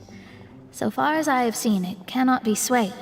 But even so, I still hope for, and believe in, miracles. Astrology is eternal and rational, but fate may not be. It is cruel, but it can also be beautiful. Perhaps that's what En was trying to tell you. Not to lose heart, and to believe that what you are seeing playing out before you is not yet set in stone. I did originally think of steering clear of all this, but I couldn't. Even if this is all futile, I still wish to help everyone. If we don't struggle to the last, then how can we face the end when it comes? Huh. You do have a point. There I go, talking about astrological principles again. Sorry about that. The moment I start talking about work-related stuff... I need to get going. It was worth trying to comfort you, even if only a little. I believe that you'll help those who are struggling in the same way I did. I suppose that might be why we always seem to meet by coincidence. Paimon feels kinda moved by what Mona said. But also kinda sad, too. Hey, Traveler. Paimon suddenly feels like going outside for a walk. Let's go. Let's walk around the city, shall we? There's a few spots we always like to walk by.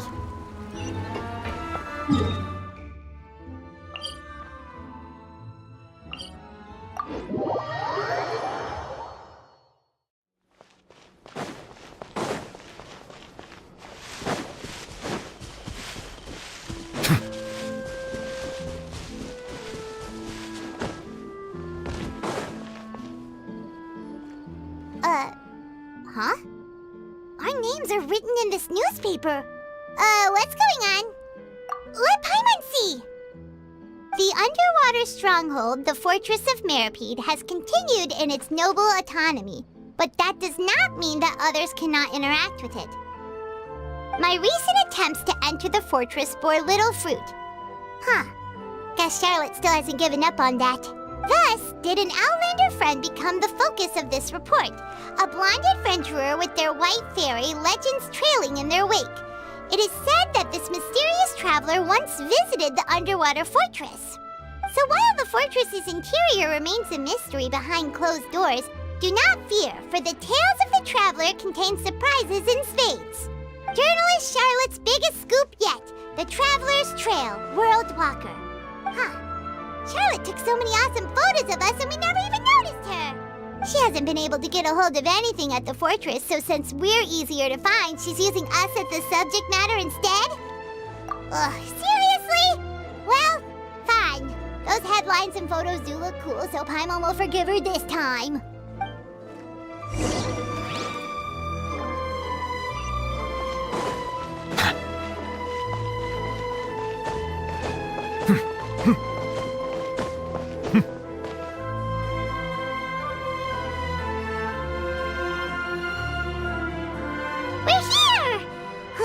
Paimon's hungry. Should we go in and get something to eat?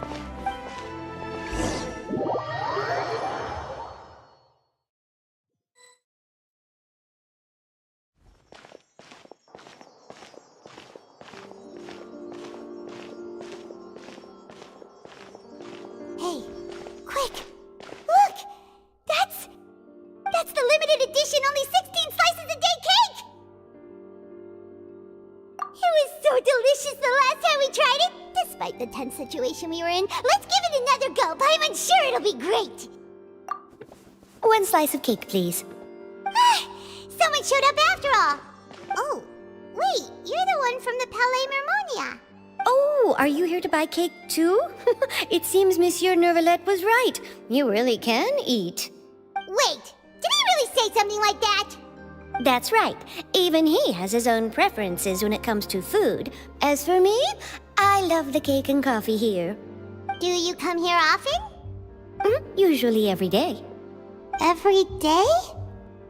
It's part of my daily schedule, apart from work. I shall have my cake and coffee. Then what if someone told you one day that this place would be closing soon, and you wouldn't get to eat cake here anymore? What would you think? But why would it close? Well, Paimon doesn't know either, but maybe the waters will rise tomorrow. You know, like in the prophecy. Oh, the prophecy. To be honest, I haven't paid much attention to that. No. Still, even if there'd be no more cake tomorrow, that wouldn't keep me from having some today. No. It's the same for eating in general. You might not be able to eat tomorrow, but if you can do so today, then you should carry on. That's what people call living, you know. Huh.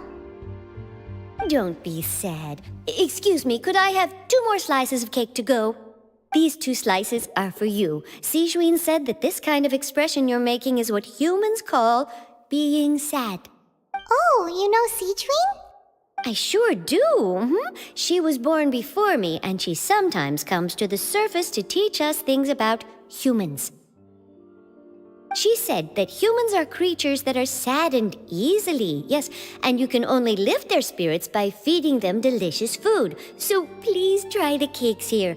I've got something else to do, so I'll be going now. You two try to stay in a good mood after eating, all right? Bye.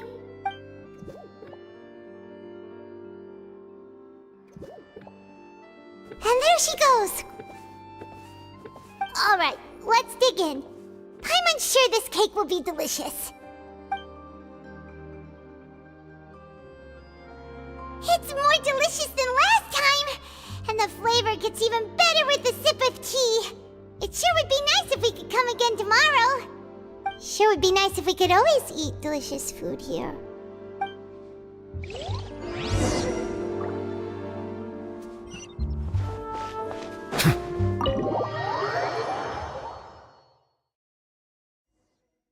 Oh, we're near the Steambird office. Let's go look for Charlotte and have a chat.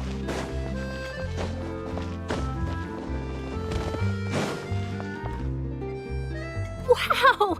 If it isn't the Traveler and Paimon! Oh, have you seen the article I wrote about you? Ha! You've got some nerve! You just used us to make some quick mora! Oh, you needn't worry about that. I heard that you were in Poisson some time back, so I sent you a letter to discuss just that. It appears you didn't receive it, though. It's all right, though. I've set aside the amount intended for you. I've even set the table with some food. Really? Oh, you're the best! You're almost a little too easy to win over, Paimon. If I were a journalist with ulterior motives, you'd be in trouble now, you know. Oh, Paimon knows you're not like that. Still, what brings you here all of a sudden? Were you looking for me? When Mona mentioned you, we thought of coming to see you at work. I see. It seems you've already bumped into Mona here in Fontaine. So she mentioned me? What did she say? She said that you're a real daredevil of a journalist. Nice. In which case, can this daredevil journalist dare to request an exclusive interview with the legendary Traveler and Paimon? Huh? So your article in the paper today doesn't count? Oh, of course it doesn't. That was more like live photography. What I'd like to do is dive deeper and ask you to talk about the things you've seen and experienced. Yeah, are we even qualified enough? Why not? If I say you're worth an interview, then you're worth it. But not right now, of course. I'll need a few days to prepare. Oh, that case, we'll just chat when you have the time then? Oh, so that's a yes? Ooh, splendid! I'll tell the editor-in-chief immediately. I'll have to apply for lighting, a venue, some props, and... Whew, so much to get done now. Talk to you later. Wait, Charlotte, Paimon's still got a question for you. And what's that? If, just for example, Fontaine were to be flooded tomorrow, what would you do today? Huh, that's the prophecy you're talking about, isn't it? I mean, I do hear about it often, but I've never once thought that the day could be tomorrow. If you're seriously asking, then I might try and think of a way to leave Fontaine. Oh, but I'm still a journalist first and foremost. That means I have a duty to be reporting from the scene. And secondly, I wouldn't forsake my homeland that easily. From what I've seen, most people don't know what they'd do should the worst come to pass. In truth, it might be better just to behave like normal rather than worry over such an end. So in all likelihood, I'd probably still be prepping at the office for that interview of ours. I know what you're thinking. That sounds a bit sad, but I've always believed that it's best to do what you enjoy. Just think about it. If this nation really were to be suddenly destroyed tomorrow, but I still successfully finish an exclusive interview with a truly unique person, then the story I would wind up writing would truly be timeless. And then do you know what I'd do? Well, I'd write that story, send it for printing, and use messenger pigeons to get copies out to the various nations as soon as possible. I'm not a dreamer, nor am I a workaholic, but I do love my job, and I'd be proud of leaving such an article behind. I guess you could say that I was born to be a journalist. But anyway, that's my answer. And on that note, I'll get back to my preparations. That's so nice. All of a sudden, Paimon actually kinda envies her. Anyway, let's go and take a look at the sea, shall we?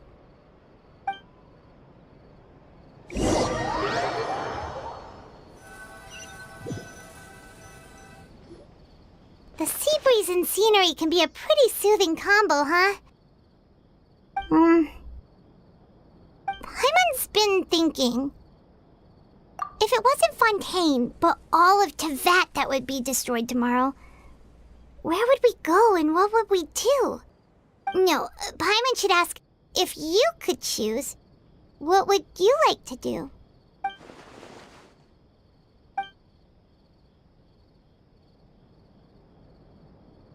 We've always been moving to the next destination, so we haven't spent much time thinking about these kinds of things. We didn't have to either, with us always being on the road and whatnot. You mean, still traveling? Huh. Wait, isn't that what we've always been doing?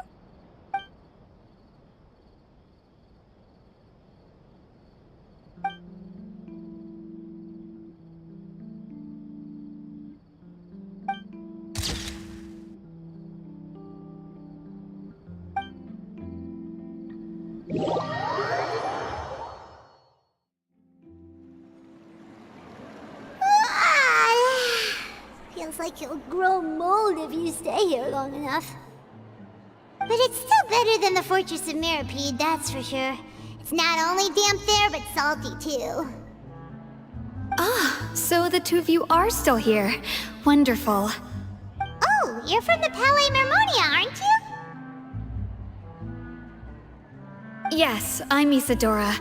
Monsieur Nervillat sent me to look for you two before. I heard that afterward you went to the Fortress of Meropide.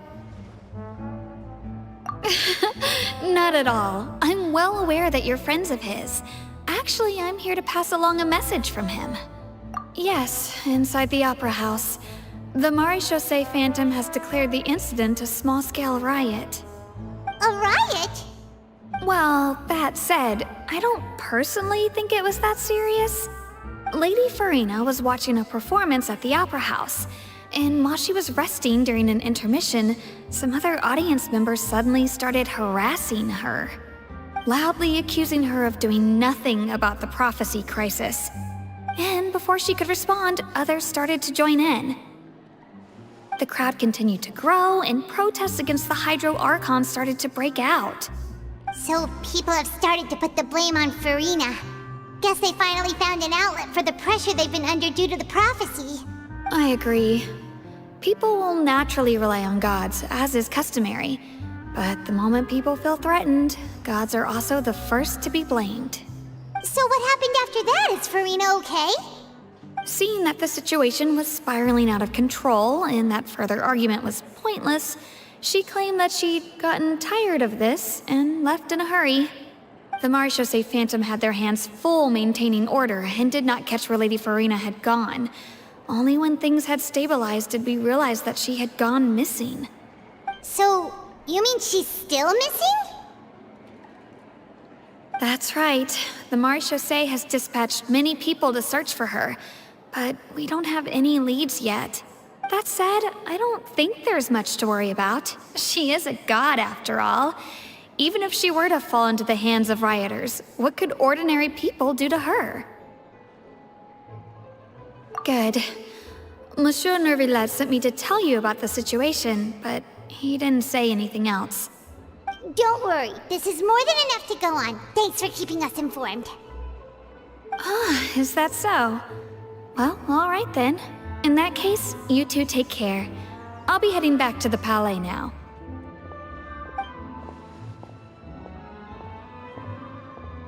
Well, sounds like we should hurry over to Poisson then. If we know Farina, she won't try to fix things in this situation. Instead, she'll look for a place to wait out the heat. And, as we also know, she may be loud and dramatic, but she doesn't have a heart of stone.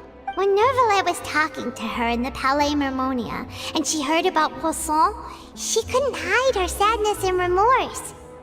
It would be hard for her to ignore being accused by the public today.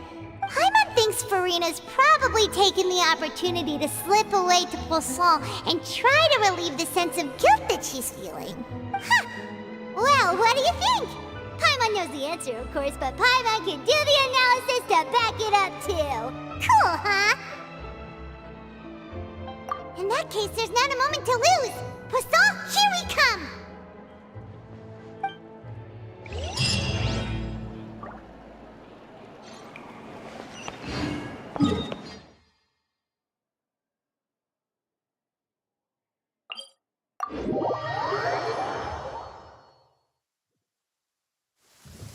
Ah, my apologies.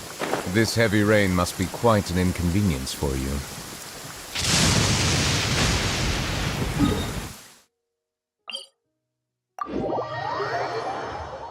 This place looks deserted. Guess all the survivors must have evacuated already. All that's left here are signs of devastation. Could Farina really be here? Let's try to find her as soon as possible.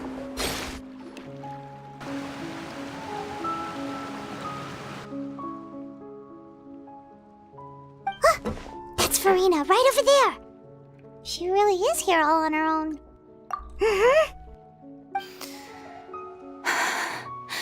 Should I just give up? This is all meaningless. What was meant to happen did happen after all. Everyone's dead. I'm sorry. I'm so sorry. Give up, Farina. There's no point in holding out. I'm sorry. But what can I even do other than to repeat meaningless apologies over and over? Who's that? Don't worry, Farina. It's just us. So it is you, blonde traveler from another land. Why, I almost thought you were someone from that mob of my ignorant subjects.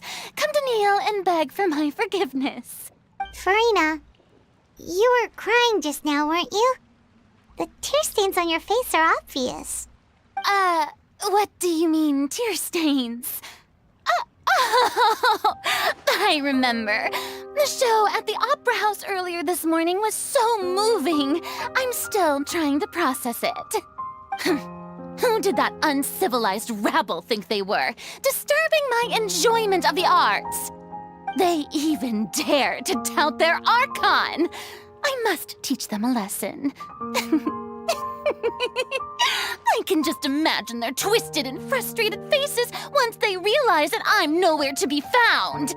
Oh, and I'm sure Nouvellette and those people from the Marche Chaussee Phantom are freaking out right next to them, too.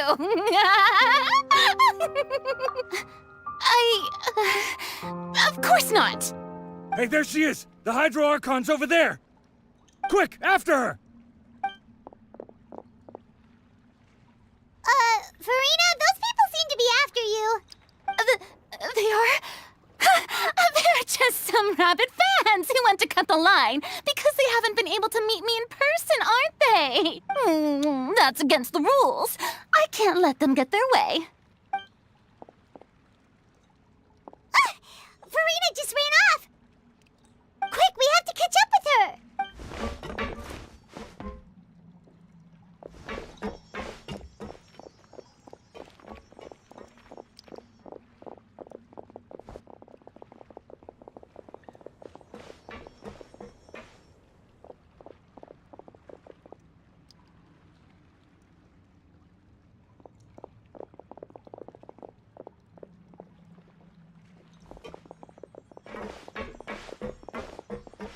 This should be the place, right?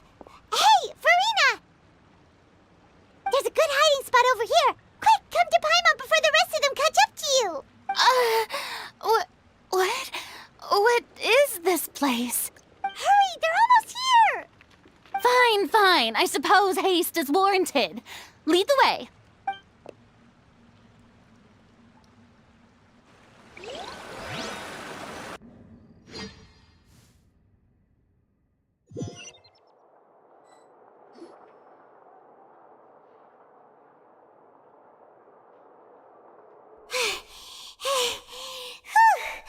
Paimon's exhausted.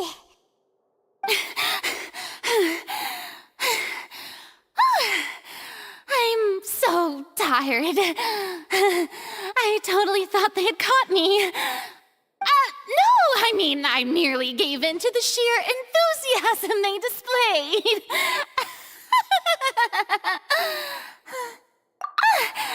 You're right. Yep, that's a good girl. What's happening? The ground's shaking. Is it an earthquake? Yeah, a quake of this kind preceded the flooding in Poisson, didn't it? It can't be. It's happening again.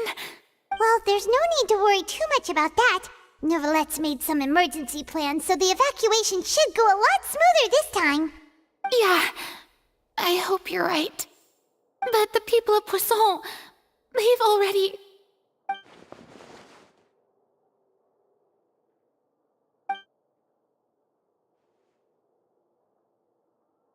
It's true. I've been investigating the prophecy for hundreds of years. I once had informants all over Tevat, searching for clues and feeding information back to me. I've tried all kinds of ways, too, to hold back the sea. Anything to keep the coastline from advancing. But all my efforts proved to be futile in the end. Really, the truth has been clear to me for a very long time. We cannot make an enemy of the divine. No matter what we do, the will of the heavenly principles will have its way, and the prophecy shall be fulfilled. Give up. I do love the sound of that phrase. It would mean finally coming to terms with fate, but also for me to finally be free. Indeed, I've thought about giving up so many times, especially after we almost lost Poisson. Fate is really unreasonable, isn't it? It has no heart and obeys no rules. The prophecy has only just started to come true, and so many people have already lost their lives. But just now, it all became clear to me. I still don't have the right to come to terms with fate on behalf of everyone else. As long as the final moment hasn't come, it's still not too late. Don't worry. I will keep hope alive for everyone until the very end. Well, that's enough for now. I got the impulse to play the stricken maiden, but honestly, considering my rank and station, that wasn't a good fit at all. Don't take any of what I just said seriously. How could I possibly let Fontaine fall to the whims of trivial prophecy? Come on! Paimon could have sworn you were actually being honest just now.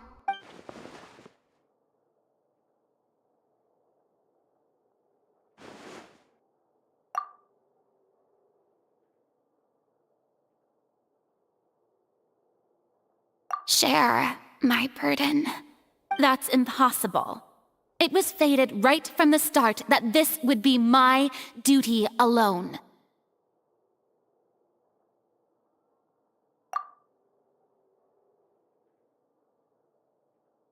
A witness. Yes, I've heard that you came to Tevat from beyond the stars, yes. In other words, you never belonged here. And if Tevat is, in its entirety, a show on a stage, then you're just a spectator, aren't you? If that's the case...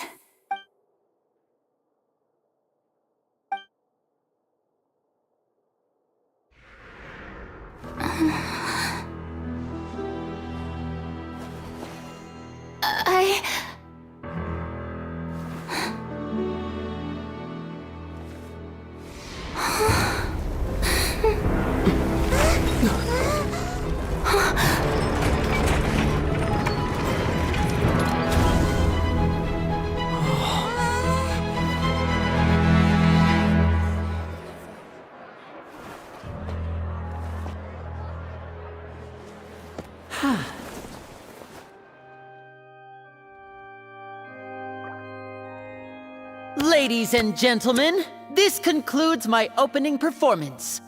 Now, without further ado, we may proceed to the trial of our god. So this is what it is. Yes, you deserve praise for the effort you took to raise the dramatic stakes. Do not forget, however, that I am Fosalor, the god of justice, the embodiment of justice itself. Does it not strike you as even the least bit absurd to bring the very concept of justice to trial? May I interpret these words as your refusal to stand trial? In that case, you will have the opportunity to defend your honor through a duel. You would draw your blade against a god? I see. It seems like you have made up your mind.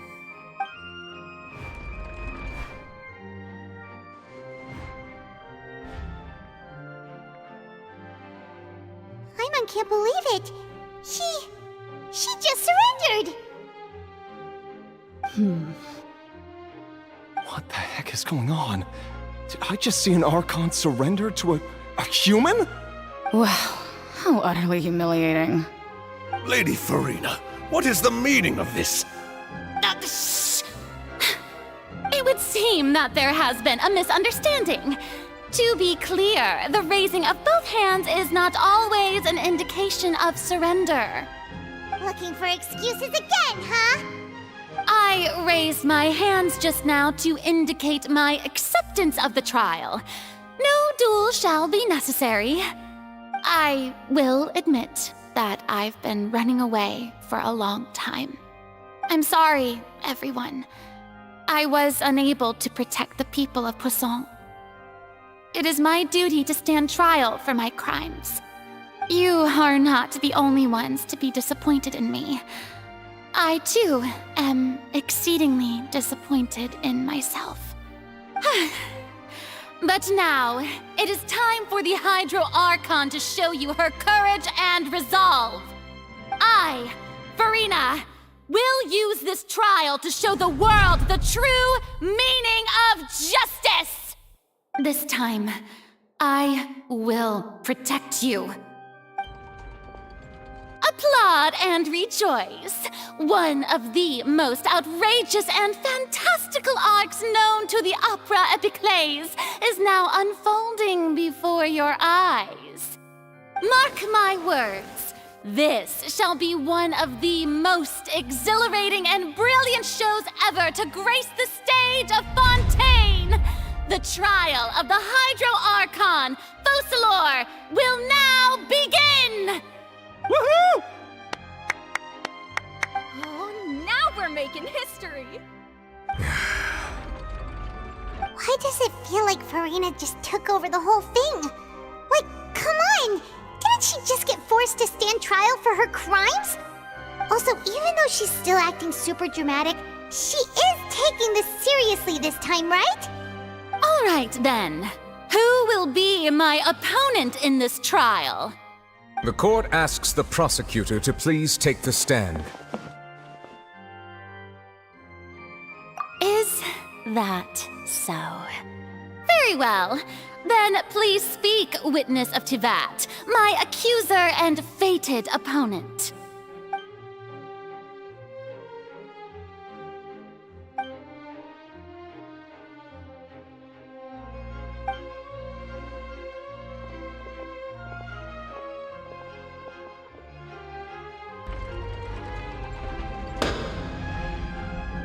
Also, please allow me to ask, as a final question before the trial begins. Just how much work did you do to force me onto this stage? Well, we did do a lot of prep after the meeting that day.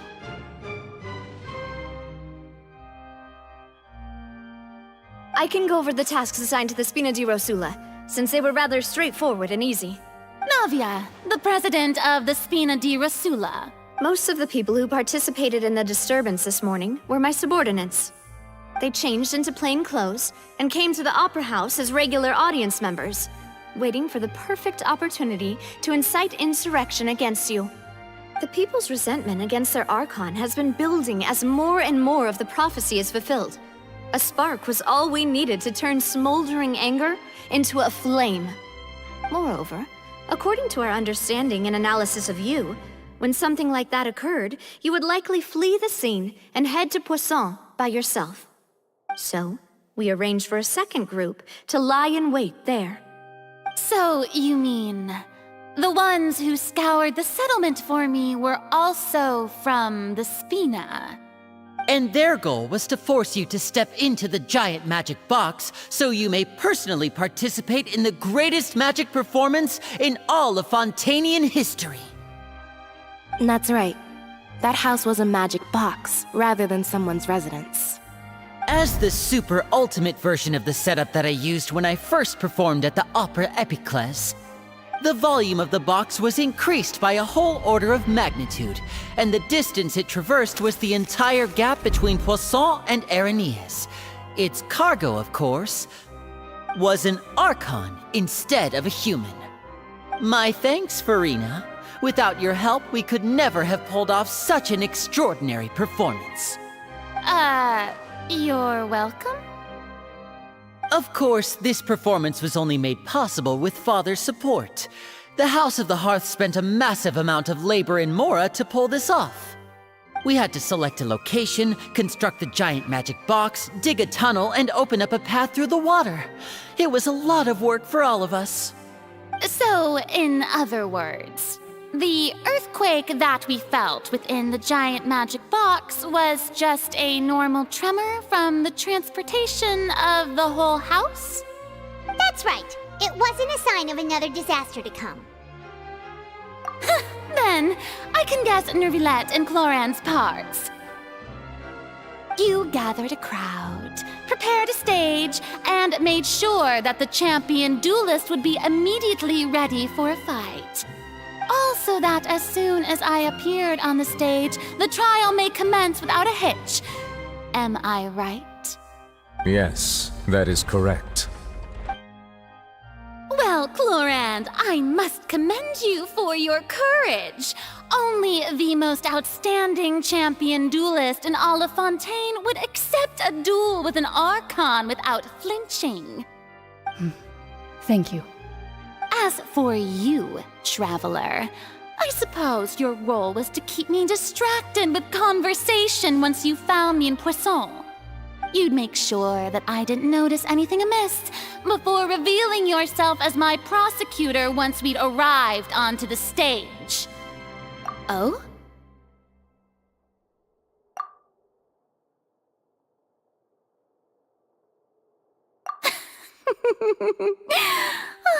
Is that so?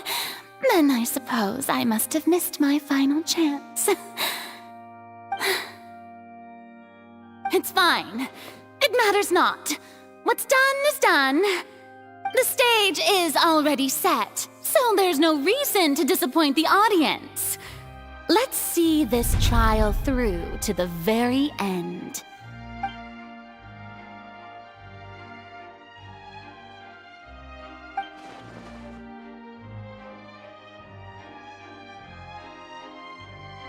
Sir Prosecutor, please allow me to pass this along. This is a document that Miss Charlotte applied for and received permission to share with you during the trial. According to her, it should speed up the proceedings. Huh? Charlotte wanted to give us something? Oh, so she's here too! Hey, Charlotte! Oh, Leb Hymancy! Isn't this the exclusive interview that she did with us before? So she's already finished it, huh? Wait, then that means this document is a perfect timeline of everything that's happened ever since we stepped foot in Fontaine! So in other words, we can refer to this anthology of evidence every time we want to use something from our journey as evidence for an argument!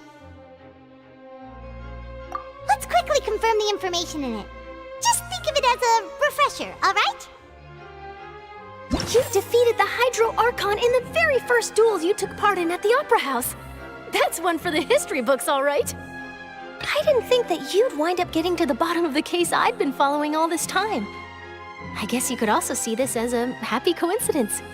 This is the first time Monsieur Neuvillette had a difference of opinion with the Oratrice. Even the Hydro Archon can't figure it out. A Fatui Harbinger. She's an extraordinary person. Her instinct must mean something. The fortress of Meripede was almost destroyed in a single day. That I didn't witness that scene personally will always be a source of professional regret, I think. According to Monsieur Neuvillette, both Child and that whale should have been in the primordial sea at that time. I nearly lost my awesome friend Navia. To be honest, that still gives me shivers. The words of someone as extraordinary as a witch can probably only be truly understood when something surreal happens to you.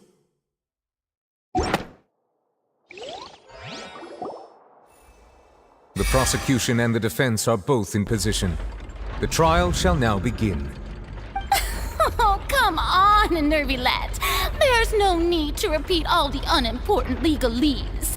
Just fast forward to the part where the prosecution lays out my offenses. As the defendant and the lead actress of this performance, I still haven't even been informed of my supposed guilt in all of this. Of course, it is only natural for humans to struggle to understand the actions of a god. However, you will need more than that to convict me of a crime. That's true.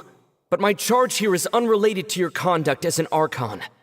Instead, I would like to charge you as a fraud who's never been the Archon in the first place. Wait, what was that? Lady Farina's a fraud? Hey, I came here thinking that we were going to try the Hydro Archon for forsaking our duty, but did I hear that right? She's not our Archon at all? Charge accepted.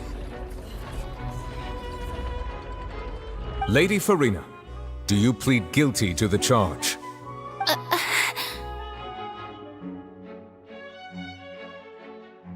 Lady Farina. I plead not guilty. How can I be guilty? There is no way that I, Focalor, otherwise known as Farina de Fontaine, a member of the Seven and the Regina of all waters, kindreds, peoples, and laws of Fontaine, could be anything other than your true Archon. Yeah, even though Lady Farina can be rather eccentric, isn't it going too far to doubt her very identity? Yeah, I've never questioned her identity either. Sure, Lady Farina can be super irresponsible, but what grounds does that prosecutor have to make such a huge claim?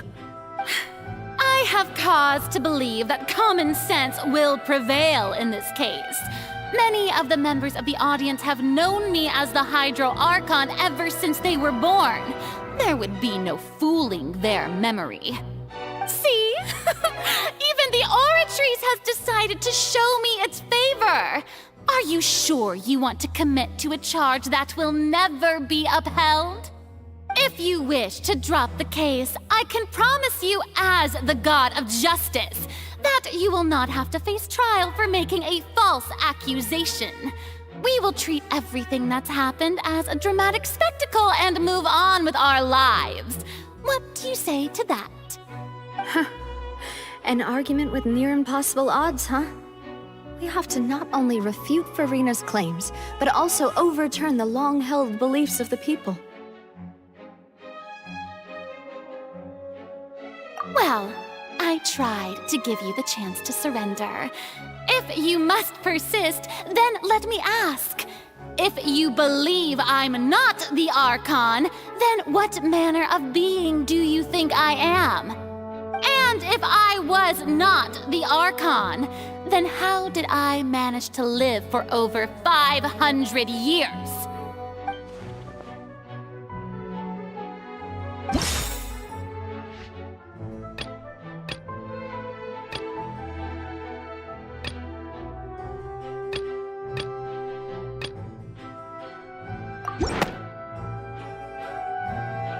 First of all, you may be a member of another long-lived race, which would allow you to naturally possess an extended lifespan. And second of all, even if that wasn't the case, there could be other ways to extend your life. Who gave you that idea? Was it the knave? You'd sink so low as to use a harbinger's words against me. A curse? I once thought it possible that the aura of an Archon might naturally resemble a type of curse. But in light of this claim, perhaps what I sensed was not your divinity, but a curse after all. You sensed it too, huh, Nervalet? Lady Farina is actually a human? Well, it is true that it's extremely difficult to tell humans and gods apart just by looking at them. It's not impossible.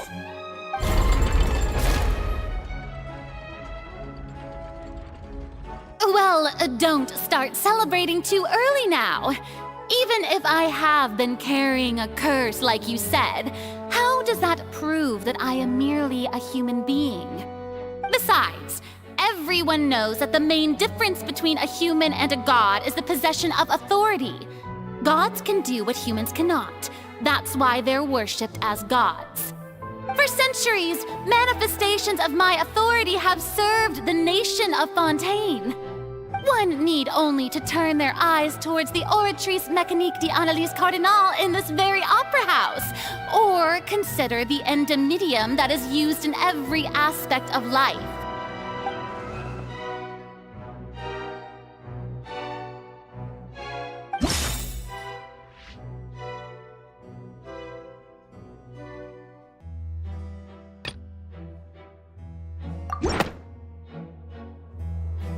You tried to reference the Oratrice.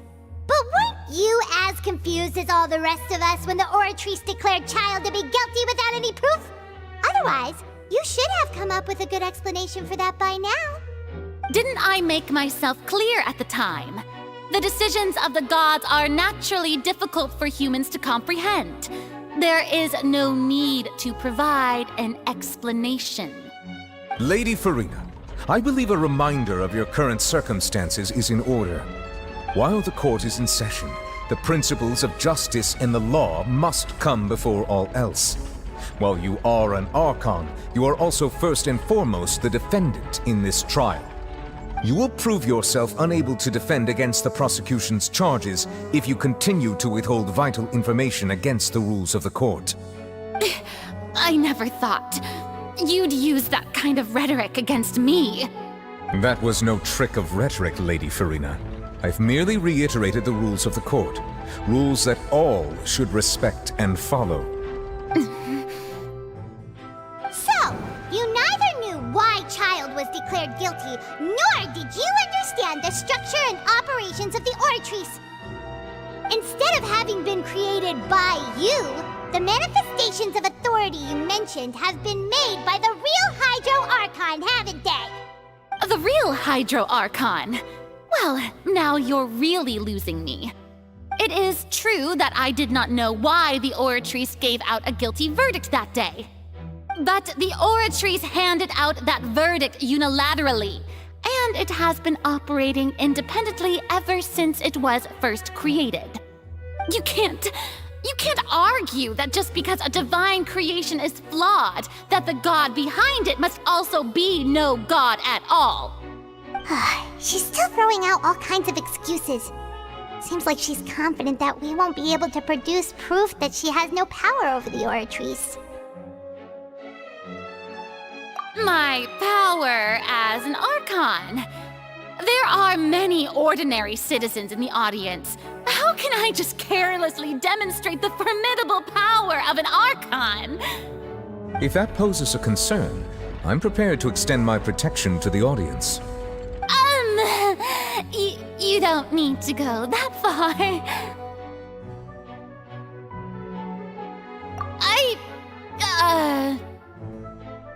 Aren't you the Hydro Archon? Or is it that you can't even wield the power of Hydro, much less the authority of a god? Indemnitium! Yes! It's all because of Indemnitium! All Archons derive their power from the faith of the people, and I've converted the people's faith in justice into Indemnitium. Thus did I give up all of my divine power to provide everyone with energy for their daily lives. Have you ever seen a more magnanimous god? Isn't that a huge stretch? Yeah, no matter how generous an Archon can be, how could they give up all their power? Can a god with no power even still be called a god? It seems like nobody's buying Farina's excuse. Hey, come now, everyone. Please don't stare at me as if I was a liar. I'm still the same Farina you knew, right? The one that you loved. Shouldn't you want to believe in me? Please? You've got to believe me. If what the prosecutor said is true, she really has committed a grave offense. Did she deceive all of us? And all of our parents and grandparents too? And all of our ancestors? Ever since they were born? Enough! That's enough.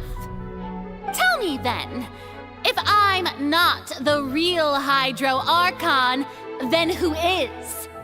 If you have no evidence of another Hydro Archon's existence, nor can you find anyone who can back up their claim to be such, then what grounds have you to say that I'm not actually the real deal? Wow, she came up with yet another argument. How can we refute her now? Seems like she really doesn't want to give up.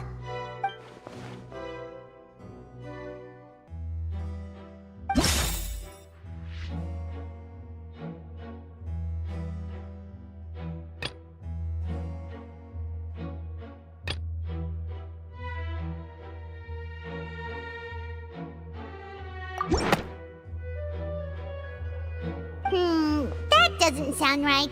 Paimon doesn't think this clue can be used as compelling evidence to build our case.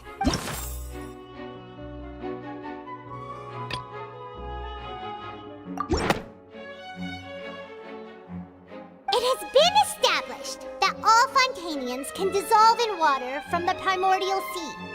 And that means...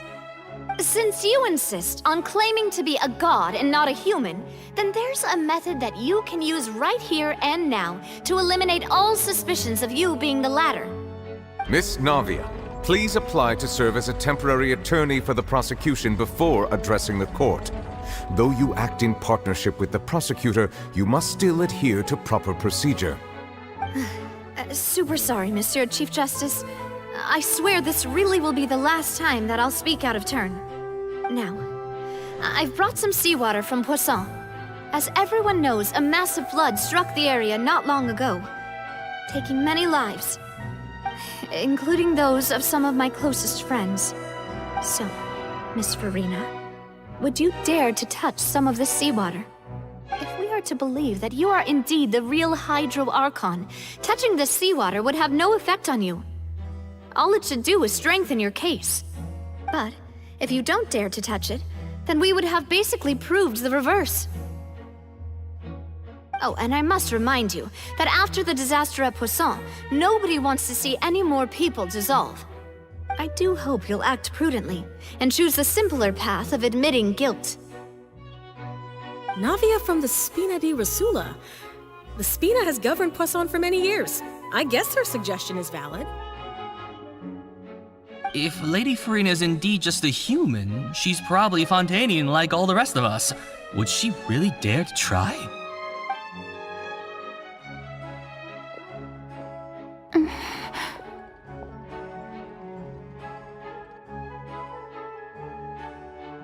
Lady Farina, this test has been unilaterally proposed by the prosecution. As it falls outside the realm of standard court proceedings, you possess the right to decline participation. Well, of course he had to tell her that. But refusing to participate is basically the same as a confession of guilt. She's just staring at the water without saying a single word. It really does seem like she's quite terrified of it. That could only mean... What's going on? Is she really planning to... That's not what we thought she would... Due to the inherent risk of the test, Lady Farina, you may... What? Hey!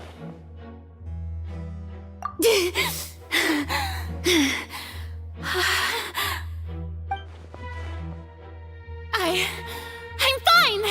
Look at me, everyone! My hand is still here! I haven't been dissolved! Will you believe me now? I really am your Archon! I'm nothing like a normal human who would fall apart as soon as they touch this water! Really? Was this not the most obvious thing in the world? Miss Siegewin? If you're present, Miss Siegewin, please come forward and attend to the defendant. Siegewin? Don't be nervous. It'll just take a few seconds. Let me see. That should be enough. Please announce the results of your evaluation to the court, Miss Siegewin. As everyone doubtlessly saw, Miss Farina was displaying symptoms of hyperventilation and flushed skin. These indicate that she was experiencing the adverse effects of exposure to primordial seawater. The extent to which she was affected is the same as other humans when exposed to primordial seawater of a similar concentration. Thank you, Miss Siegewin. Lady Farina, you may return to the defendant's stand. Oh, wait. What did she just say? I didn't get dissolved! Shouldn't that be enough to prove my innocence? Well, considering your tendency to run from your problems, we did originally prepare a direct sample of the seawater around Poisson. However, after extensive discussion, we exchanged it for a sample that is not concentrated enough to dissolve an actual human. After all, on the off chance that something entirely unexpected might occur, we don't want anyone else to lose their life to the sea. Yeah, so out of regard for Farina's life, you secured a low-concentration sample and asked the head nurse to serve as an expert witness. It's a great thing that the direct sample wasn't actually used. Farina could have... I can't believe... you...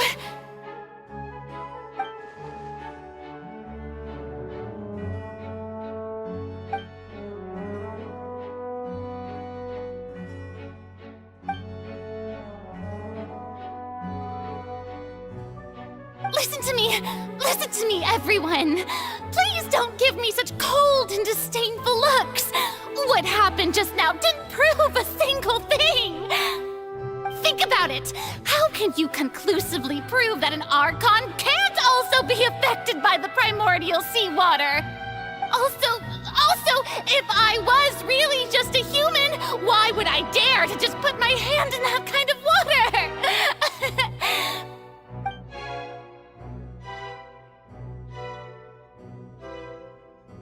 Please, everyone, anyone, just listen to me! I swear, I really am your Archon!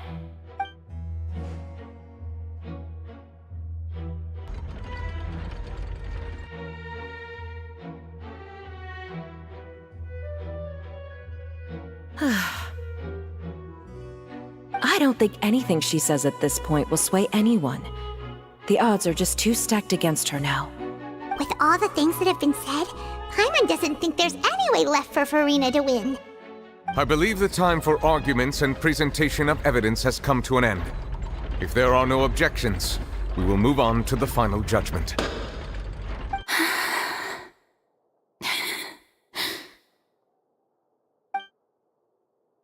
I don't think anything she says at this point will sway anyone. She's too stacked against her now.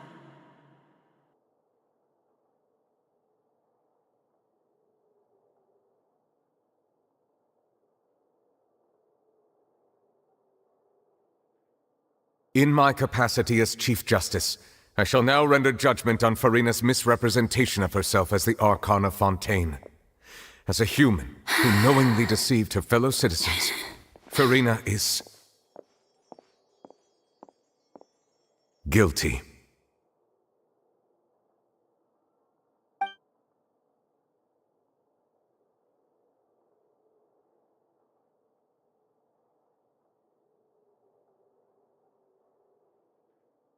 We shall now turn to the Oratrice Mécanique d'Analyse Cardinale to render the final verdict on the charges.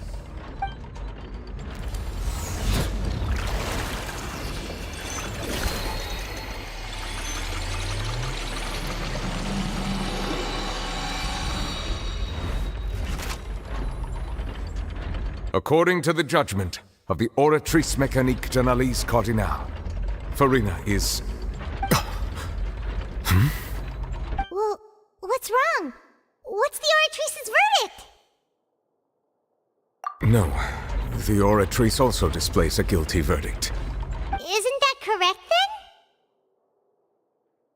then? However, the exact wording of the verdict is thus. The Hydro Archon, guilty, to be punished via the death sentence. The death sentence? That's actually one of the available sentences?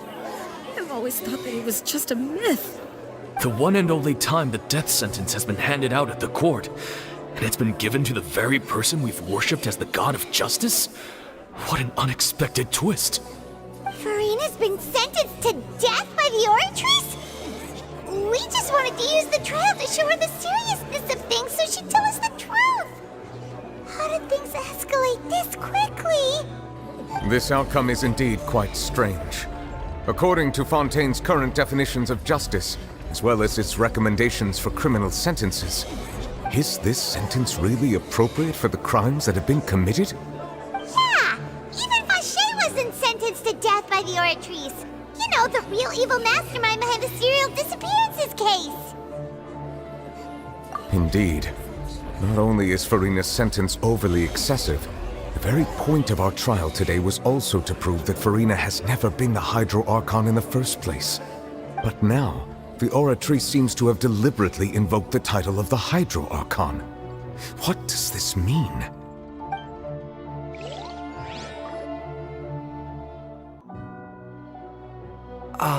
Excuse me, if I may interrupt.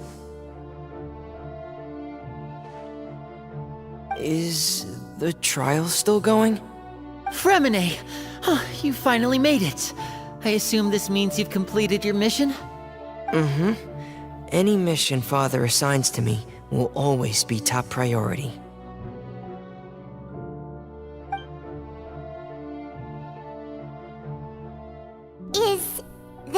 first prophecy slate? Huh. So the knave privately arranged for Fremine to try and find the missing slate. I looked everywhere and finally found it at the bottom of the sea. It took me a long time to get around some dangerous stretches of water. But has the trial already concluded?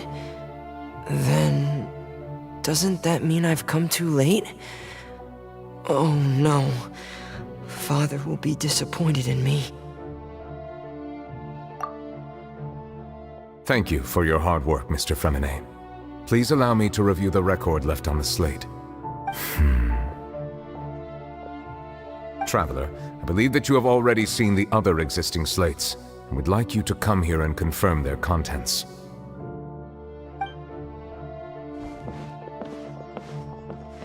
Huh? So what do you see? What is it?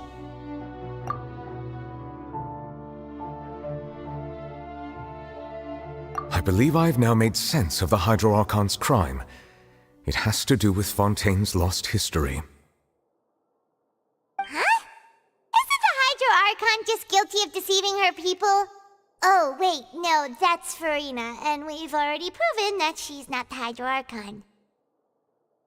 So when you say Hydro Archon, do you mean the real Hydro Archon we've been kinda talking about? In truth, everything that you've encountered in Fontaine up until this point can be traced back to the contents of these stone slates. However, I'm uncertain as to how much sense they currently make to you. Okay, let's try to recall the contents of the other 3 stone slates. Paimon will do her best to help you remember.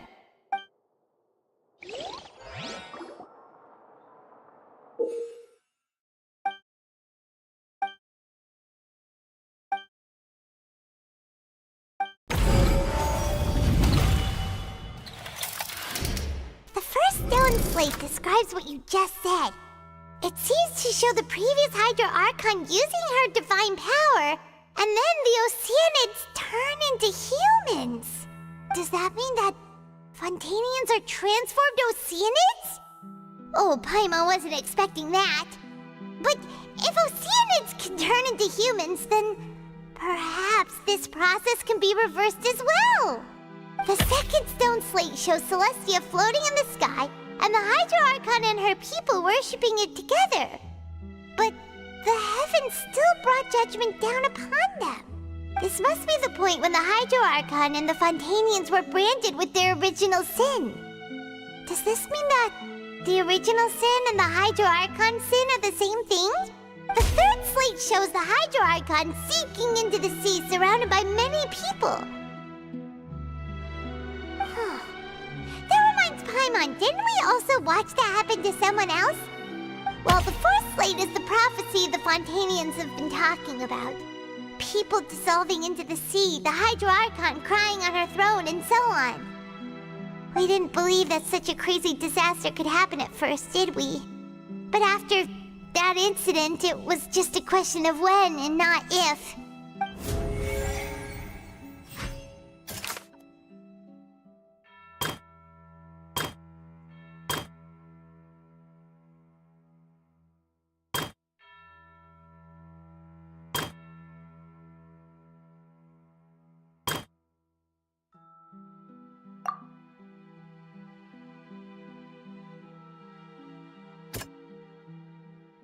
That doesn't sound...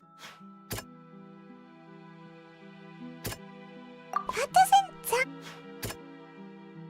That doesn't... That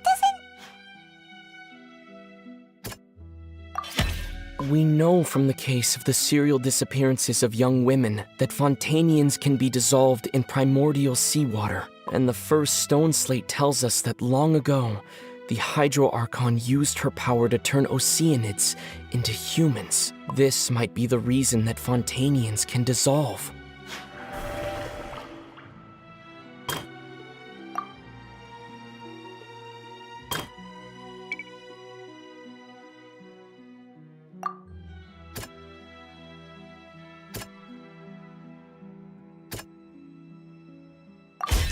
Perhaps what is about to take place has all happened before. And the original sin cast down on the people of Fontaine by Celestia, as recorded on the stone slates.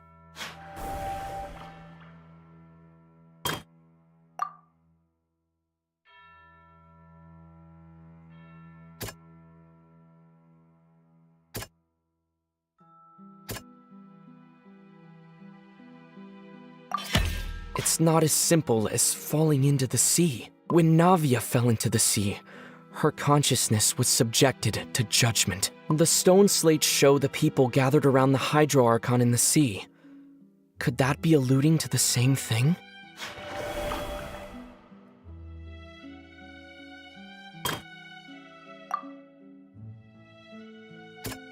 That doesn't sound... The prophecy from the stone slates found its way into society, but not many people believed it at first. The fortress of Meropide was nearly flooded with primordial seawater, which we know can cause Fontainians to dissolve. It seems increasingly likely that the prophecy may come true. If we hadn't dealt with it in time, things could have gone very badly. They'll dissolve into the primordial sea but won't cease to exist. Their essence will flow in the seawater, converge, and take the form of an Oceanid.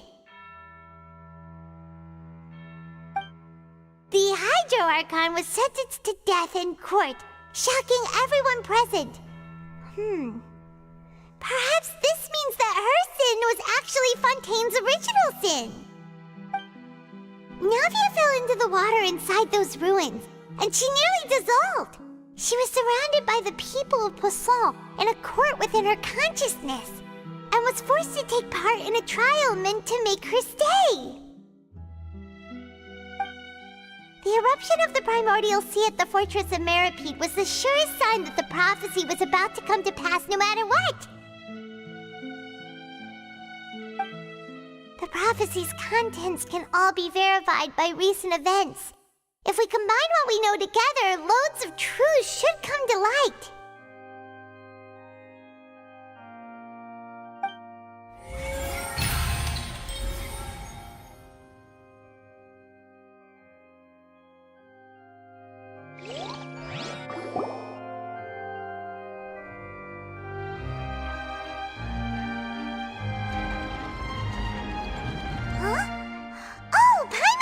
Now, so that's how you can make sense of it. But then it feels like we're going to have to share some truly shocking revelations. Let's hear them. Incredible. Linny, did you hear that? We're not real humans. All Fontainians were originally created by the late previous Hydro Archon, with Oceanids as their basis. The evidence for that can be found in how only Fontainians could dissolve in primordial seawater, and how all the girls Vacher dissolved were also turned into Oceanids. Oh, and according to Navia, when she was about to get dissolved, she also saw everyone gathered around for a trial, all of them in the shape of Oceanids. Indeed. Yeah, and it follows from the content of the first slate that she probably angered Celestia by creating humans without prior permission. That could also explain why the Oratrice judged the Hydro Archon to be guilty. It's to account for that ancient sin. The Hydro Archon's true sin was creating us? And yet, after many hundreds of years, the Hydro Archon's creations have turned around to try to judge the Archon within the Opera Epiclese. The twists of history are often the most unexpected of all. Yeah, isn't the image here just like when Navia fell into the sea? So wouldn't it be trying to show the image of the Hydro Archon also falling into the sea once the prophecy has been fulfilled in the fourth slate? In the end, the people will all be dissolved into the waters, and only the Hydro Archon will remain weeping on her throne. Only then will the sins of the people of Fontaine be washed away. Did Paimon get all that right? You've made some keen deductions. I must say, given how much you still don't know, it is impressive that you've already managed to connect so many pieces of the truth. However, while you were able to decode all the information on the slates, they've also been etched with an additional layer of hidden information using a different power source. When we were at the ruins, I tried to decipher the hidden information recorded in the slates. But since we only had 3 slates at the time, I was unable to come to a full conclusion. Now that the slate collection is complete, I shall make another attempt to decipher the narrative recorded within. If everything goes well, we should finally be informed of the unadulterated truth.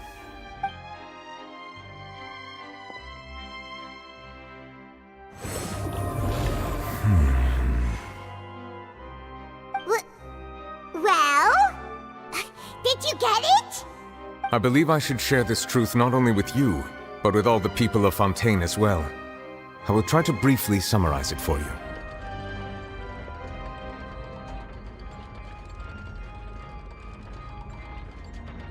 Your hypotheses regarding the origin of Fontainians and the sin of the Hydro Archon were both correct.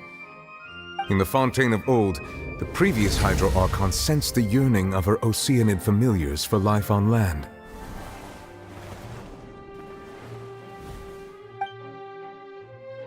The Oceanids were enamored with the beauty and romanticism of human beings, and wishing to have those experiences for themselves, expressed to the Hydro Archon their desire to become of a similar kind. However, even though water as an element is intricately linked with the power of life, the Hydro Archon, as one of the 7, did not possess the authority to create a new form of human life.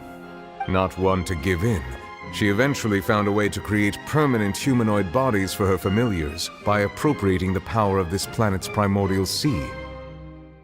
She poured primordial seawater into the Oceanids' blood vessels, creating humanoid mimics in the process. But if Fontainians were to ever come into direct contact with water from the primordial sea, the power within their bodies would escape these artificial restraints and return to the sea. As a result, their forms would collapse, and they would be reverted to their original forms as Oceanids.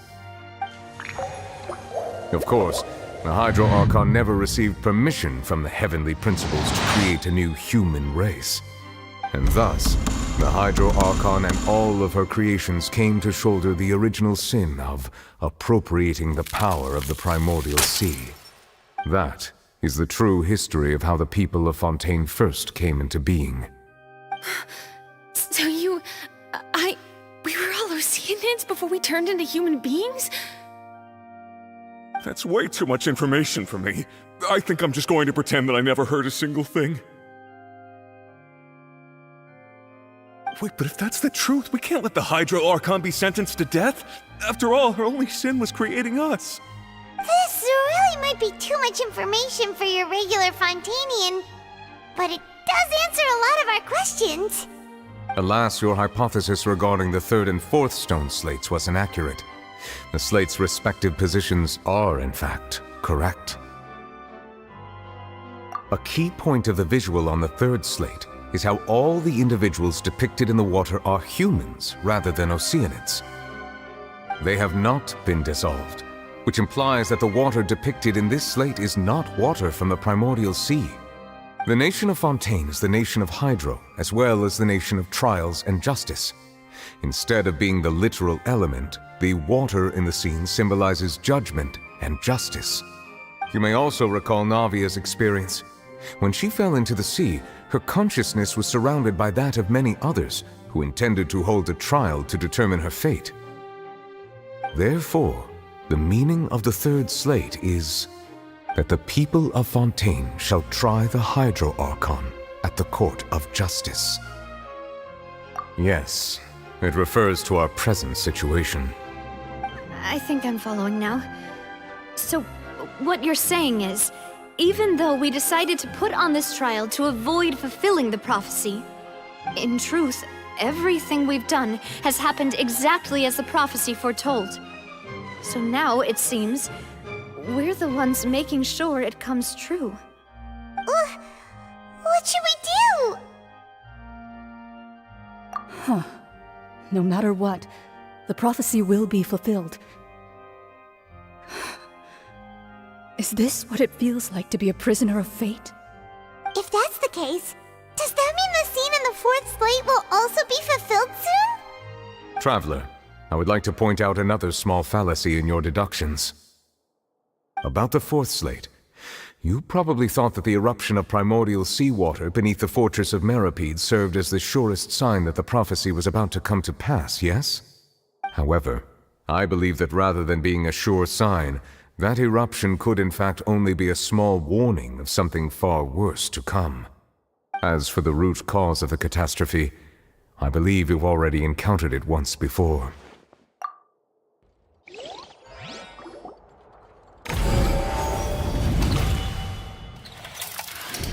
This eruption was just a small warning of the things to come.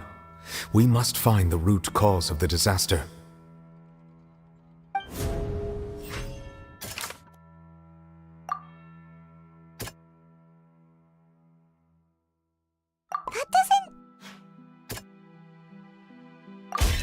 It was both dream and reality.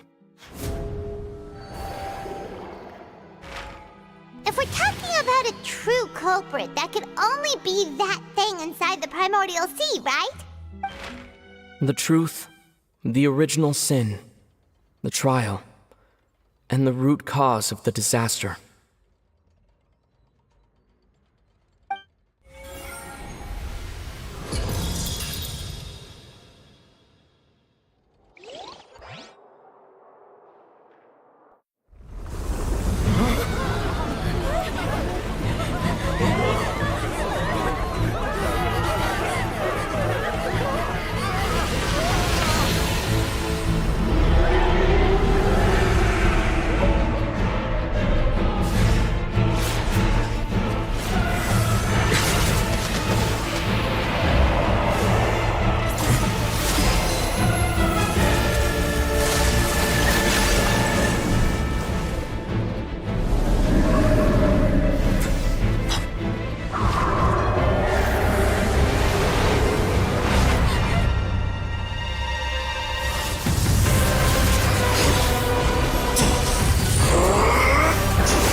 That was way too close! How did that thing just burst into the Opera House?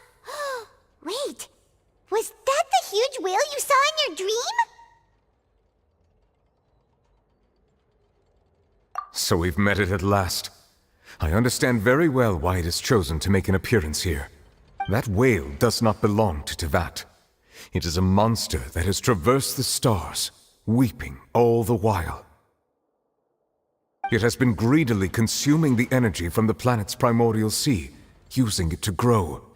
That is the main cause for the rising sea levels. And once it has finished consuming all of the energy contained within the sea, its next step will be... You said that when the Hydro Archon first created Fontanians out of Oceanids, she filled their blood vessels with primordial seawater. Precisely. That whale finds the blood of Fontanians nigh impossible to resist. Therefore, when it left the primordial sea, it decided to make its next stop a packed opera house full of food. Food in the form of Fontanians. We just barely managed to push it back, right? In that case, won't it come back to target the people again once it's managed to recover its strength? That is correct. Indeed, it is more accurate to say that we should thank that Harbinger for buying us some time. Without him, the whale would have likely come onto land far sooner. From the way he looked, he must have been fighting the creature for quite a long time. That battle maniac. We've always known that he had a special connection with that whale, but we definitely didn't expect it to help us out like this. Anyway, now that we know that this whale is the actual cause of the disaster recorded in the prophecy, all we need to do to stop the prophecy would be to find a way to beat it up, right? It is too late. It had already absorbed too much of the primordial sea's energy before we could notice it. At this point, it has become practically integrated with the sea itself. Even if the entirety of Tevat were to be destroyed, it could still survive and swim off towards some other world. That's not something I will accept. We've already done everything we can, and we even found the true culprit. We've come so far. You can't just tell me that the last hurdle is some impossible foe. That's just not fair. Indeed, that's not how a grand performance should end. I'll fight it to the end, no matter what. So the prophecy will be fulfilled no matter what, huh?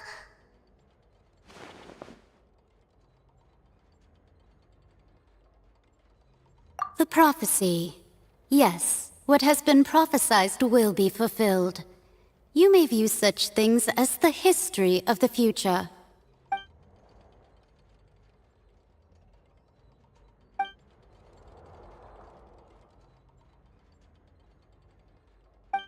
Just as prophecies are usually only the future as seen from the perspectives of the gods, could things be happening in hidden corners where the gods' gaze does not fall? Ultimately, fate shall serve as your only guide, no matter what will happen in Tevat's future. All you need to do is to play your part.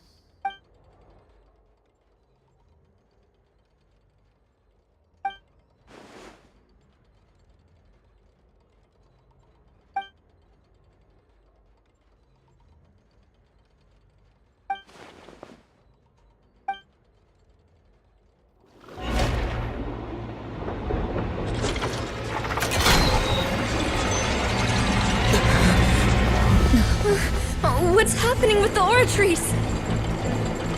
I believe it is preparing to carry out the death sentence.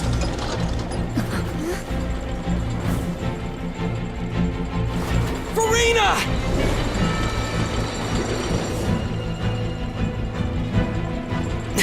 No, I still need answers.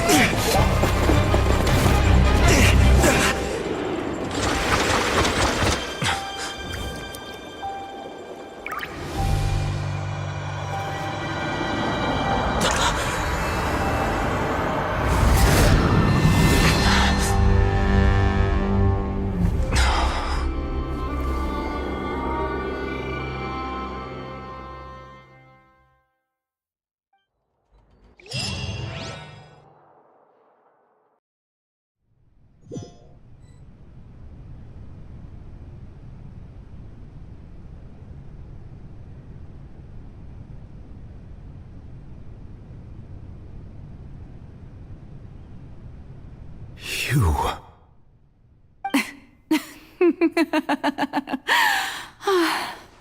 Sorry. That shocked expression on your face is just too amusing. I couldn't help myself. You are not Farina. Who are you? The sweet sound of bewilderment. Marvelous. A sure sign that my attempt to deceive everyone was a resounding success. But to answer your question, I am Focalor. You know, the god. Focalor? Why did you deceive us? Oh, that wasn't my goal, of course. Goodness, no. But I had to fool everyone else too, if I was to stand any chance of deceiving the heavenly principles. Deceiving the heavenly principles? It's all because of that pernicious prophecy. Dreadful, wasn't it? Everyone doomed to dissolve. Fontaine condemned to be flooded. One was not amused. In fact, one was positively bemused when that problem was thrust upon me by my dearest predecessor. That's the former Hydro Archon Egeria for the uninitiated. It hardly gets more disastrous than a preordained national catastrophe, now does it? She knew full well that the prophecy would surely come to pass. And as one of the seven, she also knew full well that one defies the heavenly principles at one's peril. So yes, as you have no doubt surmised, it was a rather impossible situation that I found myself in. I spent a terribly long time mulling it over, alone on the ocean floor. And I was almost growing barnacles by the time I finally realized there was only one possible solution to this confounding conundrum. I had to outwit the heavenly principles, allow the prophecy to be fulfilled, ostensibly at least, while saving everyone at the same time. I'm a genius, I know. I can only assume that's why Egeria chose me as her successor. Although, looking back now, it was hardly the inheritance one dreams of. Between the task of saving the nation, the quotidian duties of the Hydro Archon, and not to mention the original sin of creating a new race of humans, I dare say she left me quite a colossal mess to clean up. But one can only play the hand one is dealt. I did not choose this, any more than I chose to be one of her Oceanid familiars. So you were also once one of the Oceanids, transformed into a human by Egeria's hand? Yes, I was. I always dreamed of becoming human. And I still do, even now. In my eyes, to be human is to be part of the greatest opera ever known. After becoming a god, I separated my divinity from my body and spirit, leaving behind only a self that was as naive and bewildered as my past self on her first day as a human being. The me you see before you now is that divinity, and the human counterpart I left behind, I named Farina. She could feel joy, sorrow, and everything in between. She could be as vain and conceited, or as meek and vulnerable as she wished. Her strengths were of a kind only a human could possess, as were her shortcomings. But in my eyes, Farina's humanity was what made her perfect. She was perfectly human in every way. The person I always wanted to be. Anyway, so then I cursed her. All part of the plan, of course. The plan to deceive the heavenly principles. Do you still remember the final scene of the prophecy? The Hydra Archon alone, weeping on her throne. In order that the prophecy might appear fulfilled, I invited Farina to be an actress, to play the part of the Hydro Archon in the prophecy. Under the curse I placed on her, so long as I, Focalor's divinity, continued to exist, she could not die. But nor was she free to live her life in the pursuit of happiness. Instead, she was forced to take the stage in the opera house, to embrace the role of leading lady, to forever play the part of the god from the prophecy, all to create a deceitful appearance of that prophecy coming to pass. I suppose now you probably understand why your court is called the Opera Epiclese. But Farina is only human, isn't she? Even though she has had a long life, her mind is no stronger than that of any other ordinary human being. I cannot begin to fathom what she has had to endure. It must have been torture for her. It has indeed. And although she is, in a sense, me in human form, I most definitely owe her an apology for it. It's been 500 years.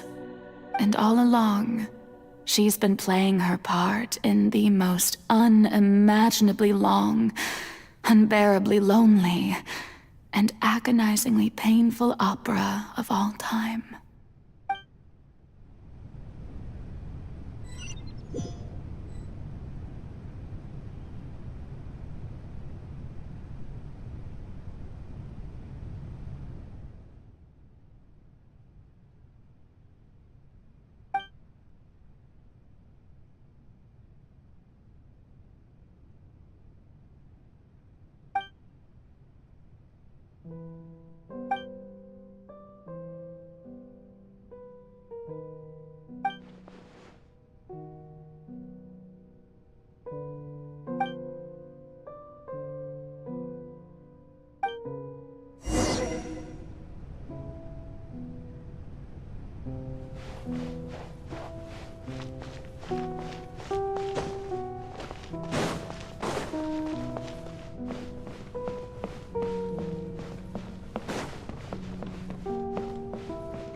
Oh, who permitted you to come onto the stage? Now, I understand your admiration for my august self, but I must ask you to keep to the rules. All right. It is not my intent to reprimand you. There is no need to state your name. Just be off with you. Do not distract me from my performance. Oh, do not jest. Can you not feel it? I am Focalor. The eyes of countless Fontanians are upon me. I must, at all times, display the utmost elegance and nobility.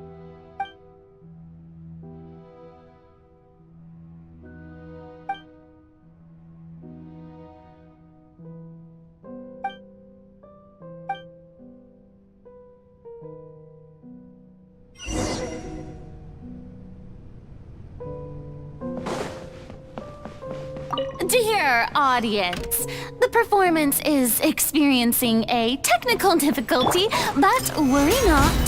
The guards shall resolve it soon.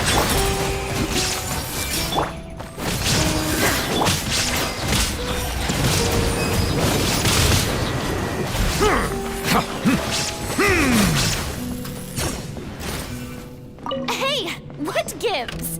The audience is still watching me, you know. Guards? Wait, where are the guards? Guards!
Farina. Huh? Who's that? Who's calling me? Where are you? Be not nervous. Be not afraid. I am before you. Wait a moment. You're mirror me? How can this be?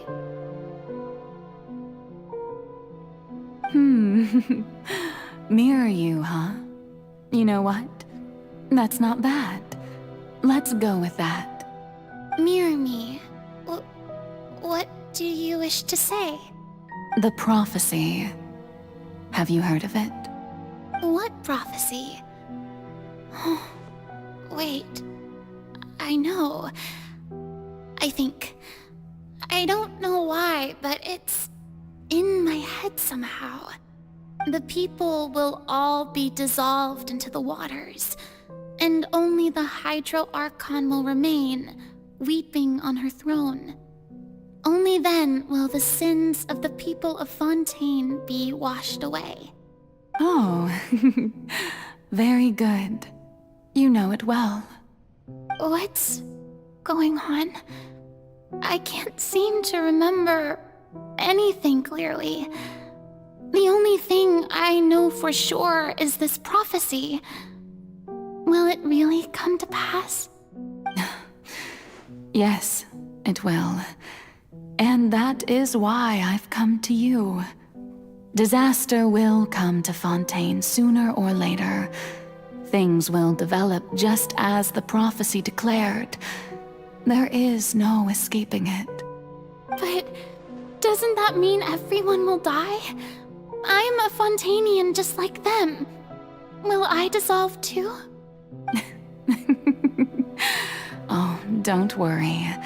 Magical meetings exist in this world precisely to give people a chance to turn things around. It is the reason why you met me today.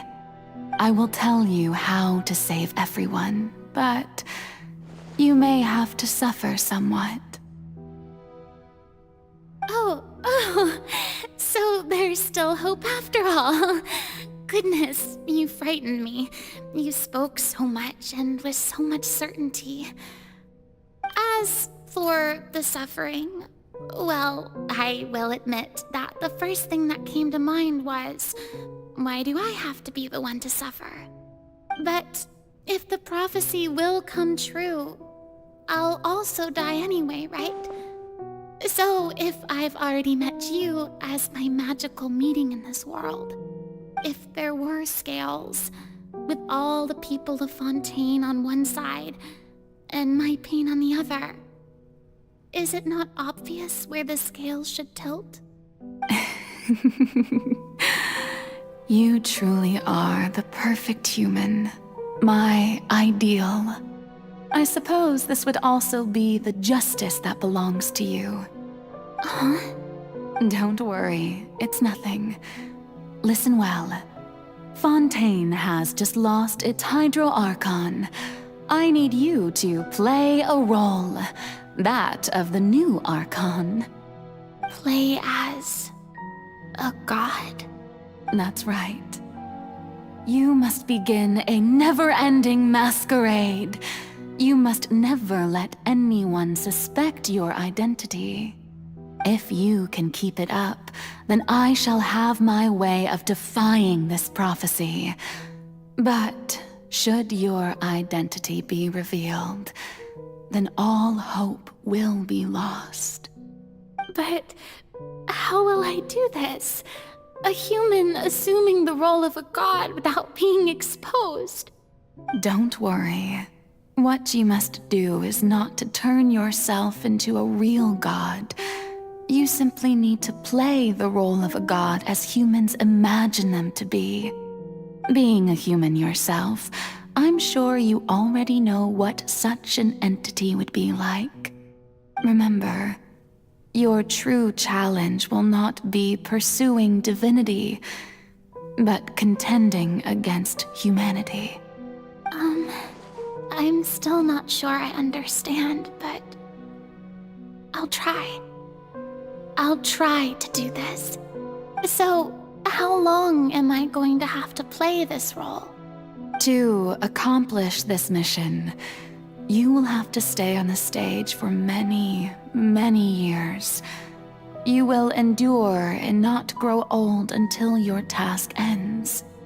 But I promise you, all will eventually end in a magnificent and dramatic trial, and everyone will be saved. A trial, huh? How exciting. I'll be looking forward to it.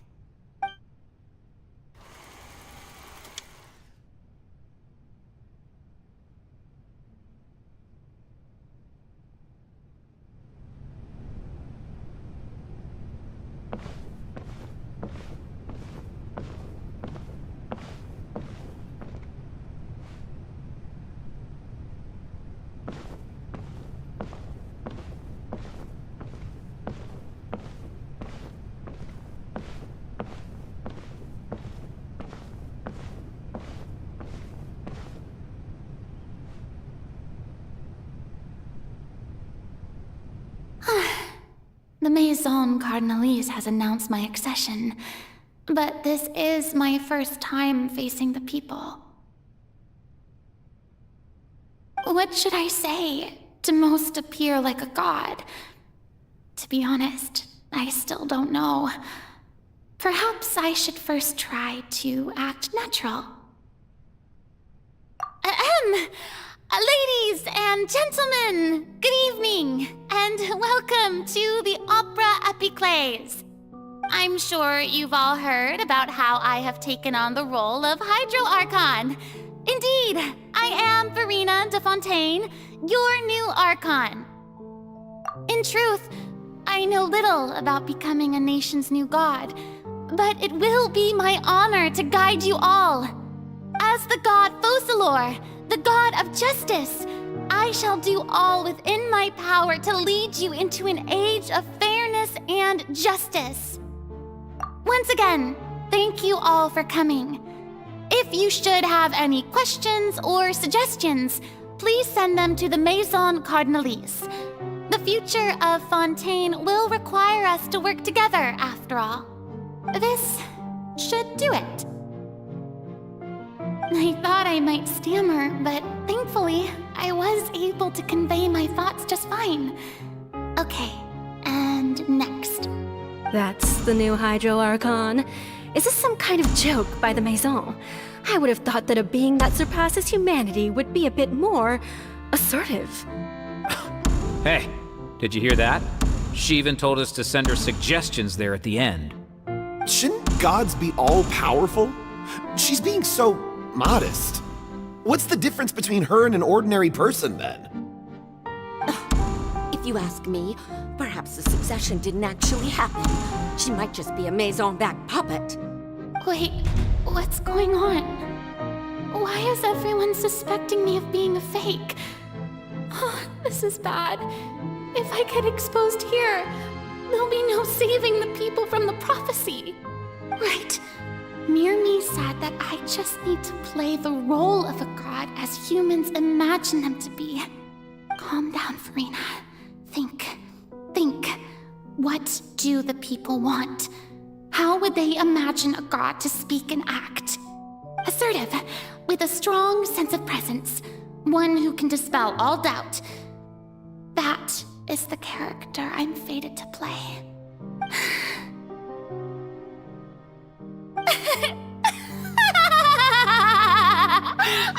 Oh, very good, my people. Only ones such as you are deserving of my rule. Now, I was wondering if some weak puppet were to one day come onto the stage and claim ownership of this opera house, would the children of Fontaine follow them? Well, it seems that you would all see right through them. Having passed my test, you are qualified to witness wondrous trials alongside my august self, here in this opera house. You may consider my previous act a door gift of sorts. I thought it was a debut that suited the atmosphere. Now then, let us be reintroduced. Ah, so that was just a performance. How could I have forgotten that we were inside an opera house? Her personality. It's quite shocking, to be honest, but I suppose it's a better look than before. Such a fascinating and bold deity. How wonderful! Our future may yet be bright after all. It seems I've turned them around. Best follow this flow and restart my accession speech. My dear people, whether you acknowledge me or not, whether you trust me or nay, I say to you, keep faith in your ardor for justice. We have heard it said that this nation's sins can no longer be washed away. Well, I say that justice is most fragrant when it blooms amid sin. The scales of justice should not weigh heavy in the hands of its God. On one side, it must carry fairness and justice. And on the other, praise and applause. May law be the prayer on our lips. May judgment be our worship. Let us light the fires and drink to the future of Fontaine! There is no trouble in this world that justice cannot solve. All that is needed is for you, my people, to believe in it, heart and soul. So long as I, the Archon Focalor, stand within the Opera Epiclese, so long as I stand before the Oratrice, I shall even judge the gods of this world!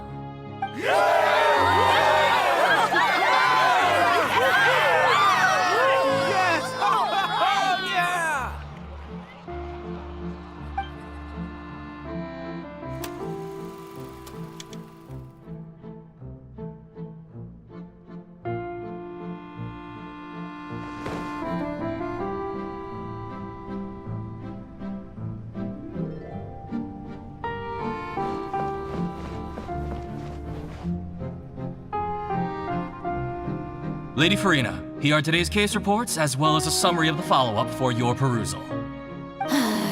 Come now, was I not just at the Opera House in person? Leave these kinds of things to Neuvillette. Besides, none of these trials were the one that I'm looking forward to the most. If I may be so impertinent, what kind of trial are you truly looking forward to? A magnificent, dramatic, and wondrous trial. A trial to end all things. How could you hope to understand? That's true. I fear I lack the ability to grasp your divine thought, Lady Archon. No need for fright, and do not take what I said before too seriously. Go now, do your duties. The trial I await. It will come one day.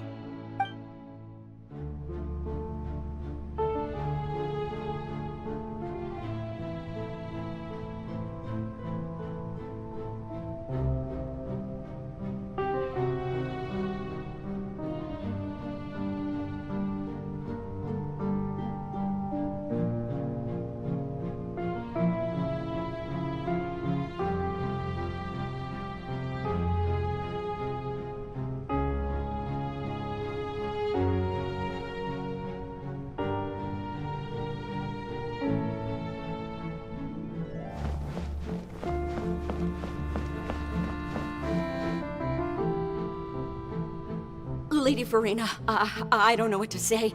Thank you for agreeing to see me. No need to thank me. Or rather, thank your own sense of perseverance instead. Long have you stood in line to meet me, have you not? Oh, I'm afraid that's just an inevitable consequence of my divine charm. All right, Deoteria, is it?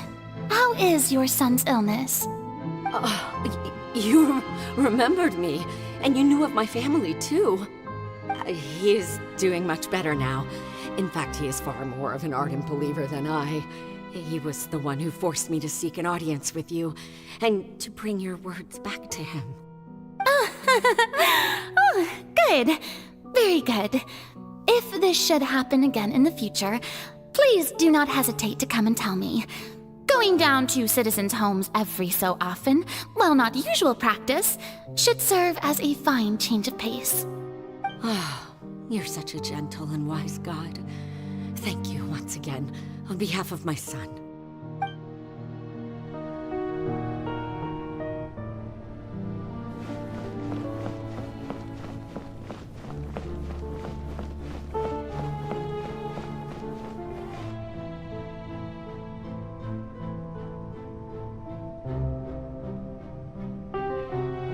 Lady Farina, here are the latest hydrological reports. As for the specific parameters you asked to take note of, I'm afraid things still don't look good. I see. It's as I thought then. As your god, I did already expect this, but I wanted to see how far your human wisdom would allow you to analyze it. All manner of signs indicate that the prophecy will still come to pass. Forget it. That's not something you need to worry about right now. Well, as I understand it, The Fontaine Research Institute is also trying to find a way to counter the rising water levels. Really? Have they found anything? I'm afraid that they haven't found any effective solution thus far. Oh, is that so? Well, no wonder. This issue has reached the realm of the gods, after all. Still, their spirit is praiseworthy.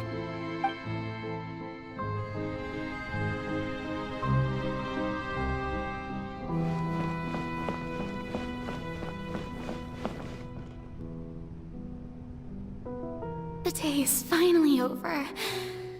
I haven't had a moment to breathe this whole time. But it's good to see that everything's getting on track. There are no longer any voices of suspicion. Maybe this is fine. I just need to keep going, and everyone will be saved. Alright, Farina, don't think too hard about this. You need rest. Tomorrow's a new day.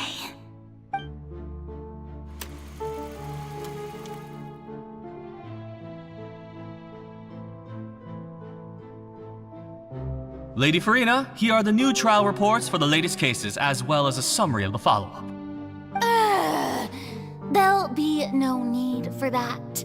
I've seen them already. There's no need to go back over scenes I've witnessed in person before. Lady Farina, I've waited so long for this chance to see you in this manner. Indeed, my dear, loyal citizen. This joyous moment is an honor for us both. Lady Farina, we're detecting significant hydrological anomalies near Poisson. Understood. Keep monitoring. Keep me informed should anything come up at the Institute.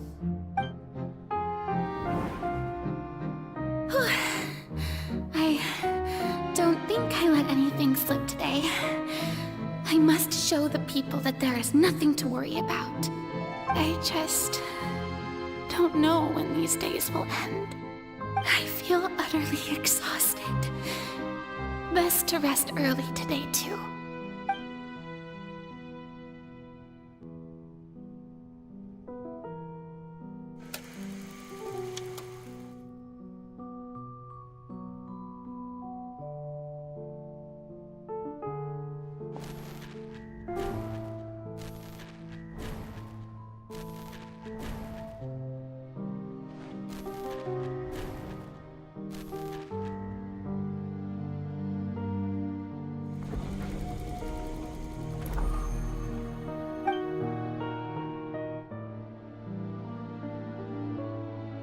Lady Farina, it's like a dream being able to speak with you up close like this. I've heard that the first member of our family who was honored to receive an audience with you was Madame Deoteria, almost 20 generations ago.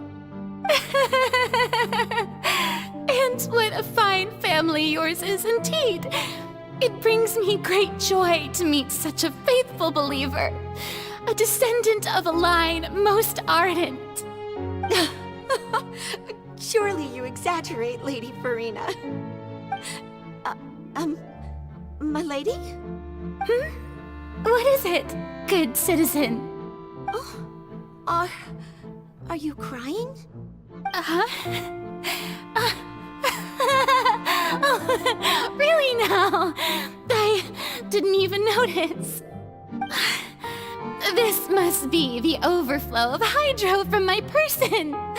Well, can't quite help being the god whose dominion is the waters, can I? No wonder. No wonder. A manifestation of your power, then. Oh, Archon, I am honored to have witnessed it. Honored indeed.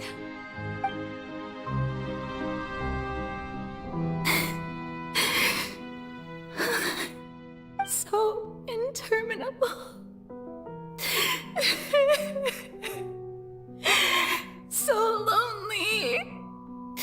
Just how much longer? Hundreds of years must have passed by now. Perhaps the The show must go on for hundreds more. I never imagined that it would hurt so much. Have I reached my limit? No. Perhaps I reached it long ago. Today I didn't even notice my own tears. I want to tell someone, anyone, about this. But would that not destroy all I've done so far? I've conducted so many investigations across the centuries. But there's not even a sliver of hope that we might break the prophecy. All I can do is keep heart. I must maintain this act. It is the only way to save Fontaine. Please, mirror me. You have to succeed.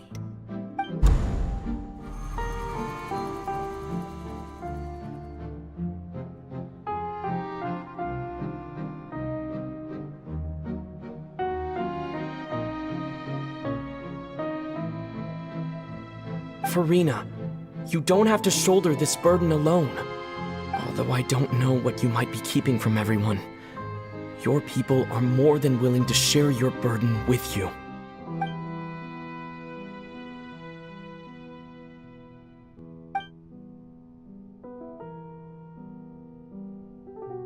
Share my burden. That's impossible. It was fated right from the start that this would be my duty alone. But even if your burden doesn't need to be shared, you can still choose to confide in someone. Just share it with me. I'm what you'd call a witness. A witness?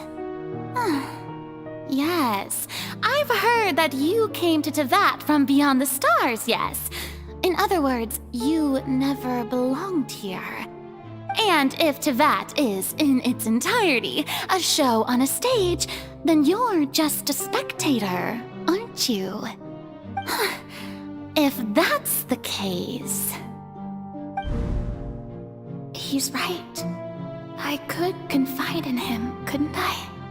But if things don't play out as expected, the people of Fontaine will be the ones to pay the price. No, Farina. You shouldn't be selfish. But what if it's really alright? Farina, you've worked so hard for so long. Surely it would be okay to put yourself first for once. Just this once. Is it such an outrageous thing to do anyway? To find someone in whom you can confide your frustrations and sorrows? Surely it could not hurt. If you let this opportunity slip through your fingers, it might never come by again. Think about it long and hard.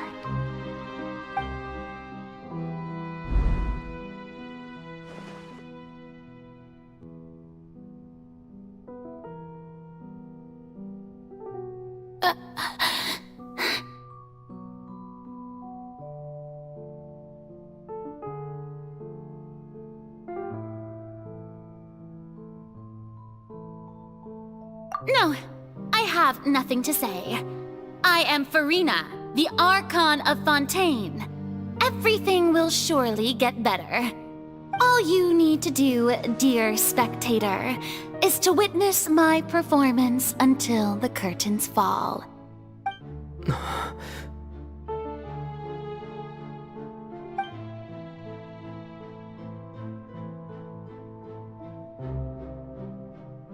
Fine.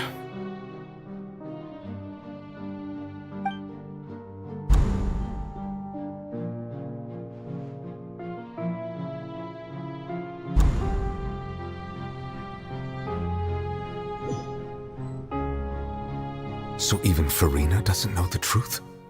You've never once let her in on the full plan? Yes, it had to be done. To deceive the heavenly principles, you must first deceive yourself. She did very well. If she had let her resolve falter even once in these 5 centuries, Fontaine would have been doomed to the most tragic fate. It seems that trusting humanity was the right decision after all. I believe that I understand how your deception works, but that is only half the truth, is it not? How would you build on this foundation to save the people of Fontaine? That is the most important thing. Ah, good. Of course, the Iudex of Fontaine has pinpointed the crux of the issue. I'm sure you've long sensed that the Oratrice is no simple machine, yes? I've always suspected that it had its own consciousness, and Lenny did mention that he heard a human voice within the core chamber. It now seems that that person was you, hidden within the machine all along. Am I right? And then I became one with the Oratrice, taking Fontaine's gnosis with me. Yes, it would seem so, wouldn't it? Alas, your understanding of this device still lacks sufficient depth.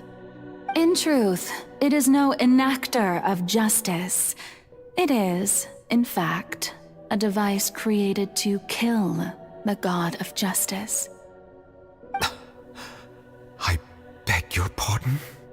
Oh, you have it. And to be more precise, not only will the Oratrice take down the god of justice, it will also take down the divine throne upon which she has been placed. I mean, did you think I would be the sort to enjoy peaceful repose while Farina suffered? My work over these last 500 years has been to constantly accumulate indemnitium within the Oratrice. But really, some have already discovered that only a small fraction of the energy generated by the device was ever used to provide power to Fontaine. The vast majority had to be, accumulated to enact this death sentence. It was all a part of your plan, then? Both the trial and the sentence? Indeed. This power, accrued over 5 centuries, could have sustained Fontainians for millennia had it only been used for that purpose. Almost all of it has now been stored within the Oratrice. But only power of this magnitude could hope to destroy the Hydro Archon's divine throne, shaking the rules established by Celestia and breaking through the institution that is the Seven. So the Oratrice's call for death was for neither Farina nor Focalor, but for the Hydro Archon. The destruction of that divine throne. If I do not misunderstand your intent, you must be... returning what's rightfully yours to you, of course. In other words, this was all done to return the authority of the Hydro Archon to the Hydro Dragon of this planet. But...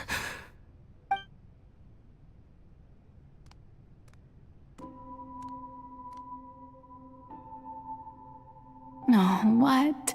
Getting sad again, are we? The authority of the ancient dragons shall soon be yours once more, O Hydro Dragon Sovereign. And this is the face you make. all you've done throughout the years is just so you can sacrifice yourself at the very end. I've never quite seen it that way, you know. Even now, I'm quite pleased at how well my deception worked.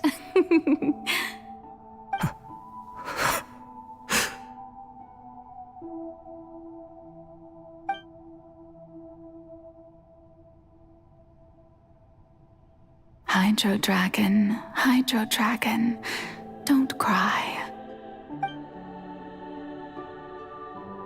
I must say, had it been within my rights, I would have loved to judge the heavenly principles themselves.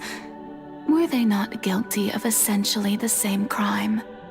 Egeria stole the power of the primordial sea, and the heavenly principle stole the power you ancient dragons possessed. I, for my part, am the god of justice. And is it not just that your original powers should be returned to you? Speaking of justice, I have always believed that justice lies in the process of pursuing human existence itself. So, if the theft of the primordial sea's might was Fontaine's original sin, then, leaving matters of procedural right and wrong aside, the descent of the Fontainians as humans and their right to exist in this world would be Fontaine's original justice. In other words, existence was Egeria's justice, and to me, justice is the continuation of that existence. Defying the prophecy and ensuring that Fontaine's people shall live on, that should be the justice enthroned over all others.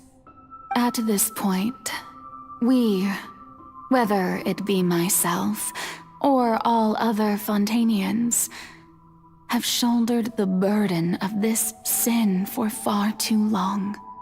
Iudex Neuvillette, the highest judge in our land, when you regain your full power as an elemental sovereign, what verdict shall you pass upon us? So when I was invited to the court of Fontaine to serve as Iudex, I see now that that was your idea too. At last, I now understand the true purpose behind this position. In the beginning, I was uninterested in human existence. But these 5 centuries of living alongside them have gradually brought about mutual understanding between us. And I have even attempted to feel as they feel. You are a devious one, Focalors. Things being as they are, surely you know that I could never declare them to be guilty.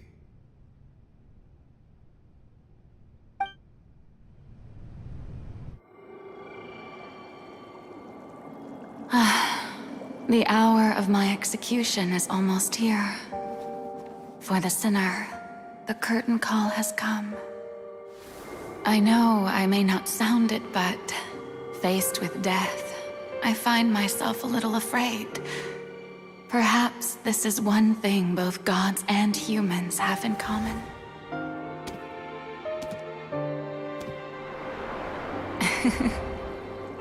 Farewell, Neuvillette. I hope you've enjoyed the part you played these 500 years.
Iudex Neuvillette, hereby declare,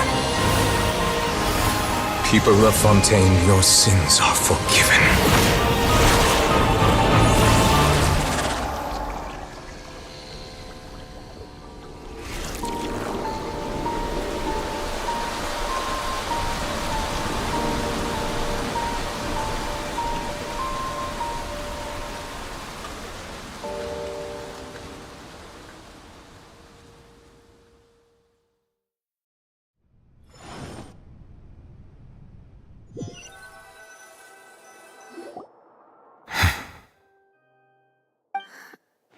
What just happened? Has the death sentence been carried out? Was that bright light some sort of misdirection? I have a feeling that something huge just happened. But since we're all still alive and haven't been dissolved, I assume whatever happened was good for us. It's time to end this. We must mete out punishment to that beast. Didn't you say just a moment ago that it can't be defeated? I have gained the strength sufficient to deal with it. Through certain means, I now have the ability to separate the power of the Primordial Sea from that creature. We should seize the opportunity to pursue our quarry. Traveler, now that the oratories can no longer function, I require an executor to help me mete out justice. The root of the calamities befalling Fontaine, the beast that enacts the prophecy. Its name is the all-devouring Narwhal. Come with me, traveler. The hour of execution has come.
Resist its instinct to devour.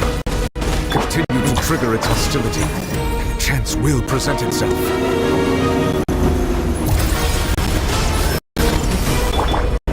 Gather! There is no escape! Now you shall perish!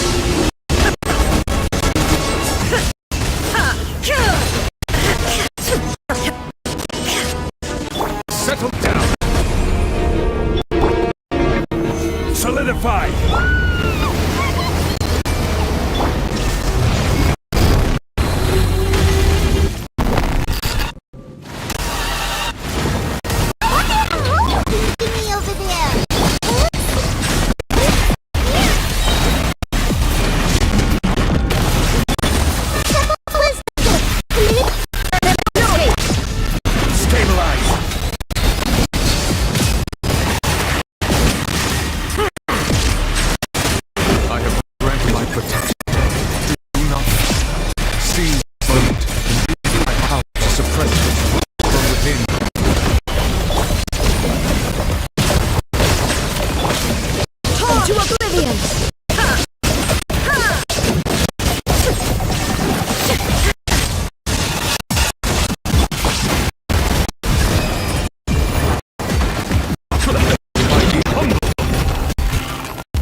Thanks for helping with the cleanup.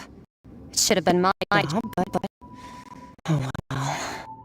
It's just supposed to be a short private training session. I didn't think that my disciple and my master would start brawling in the meantime. Oh, actually, I have a feeling it would happen at some point. But they bond to one another earlier than I thought. What a blunder. I suppose I'll have to swing my sword 3 million times as penance.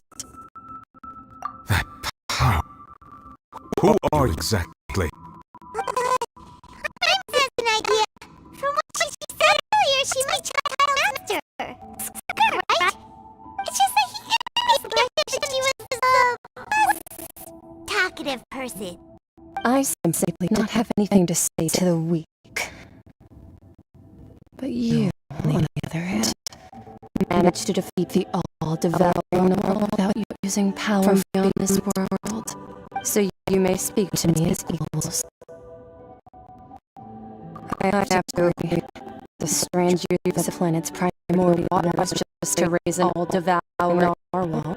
The kind of power is wasted on it.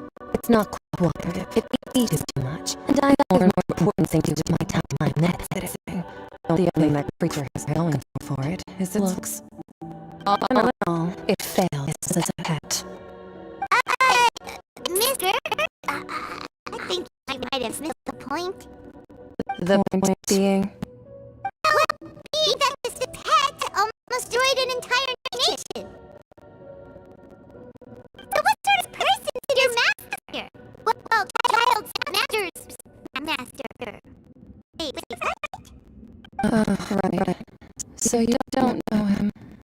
Sorry, I assumed you did. His name is Luigi. Huh? I am unfamiliar with that name. Huh. So Master is sufficiently famous. How should I describe him? Have you heard the name The Fowl? The Fowl? Still nothing? How about Visionary? Better familiar then? Or Gold Ryandotter? Oh, that one we heard. Rhyndotter's part of the Hexen Circle. She's Albedo's mom,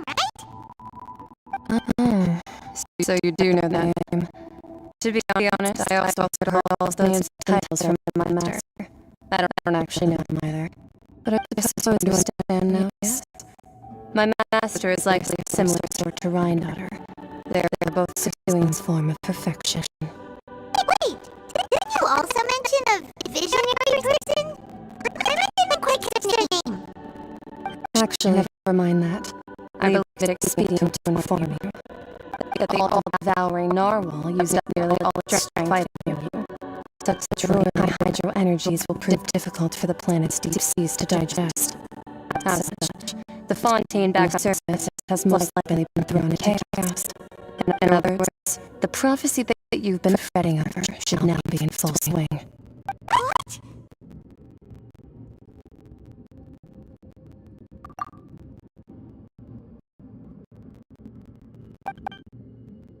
Not to worry. Focalor has already managed to see the heavenly principles. In the end, the people will all be dissolved into the waters, and only Farina remain, weeping on her throne.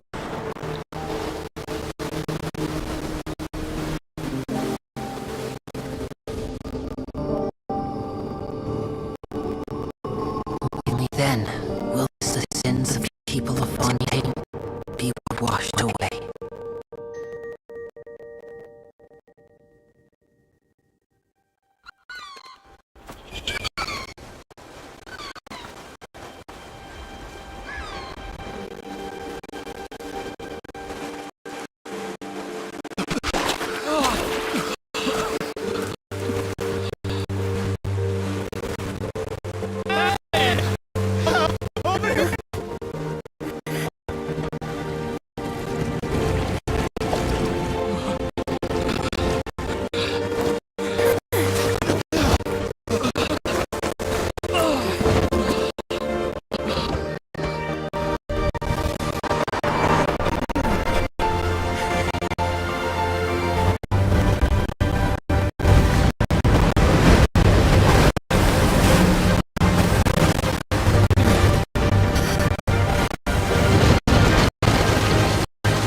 Let's initiate emergency rescue!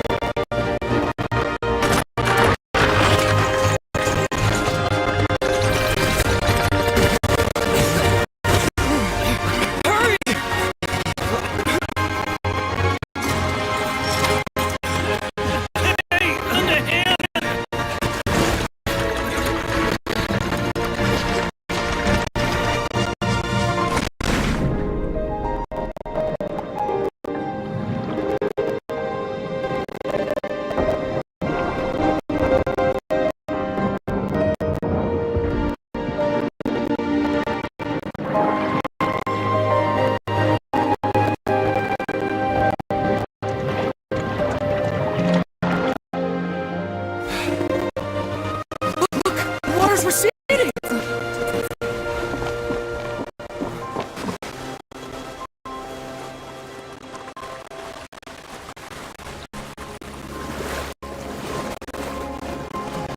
It's a miracle!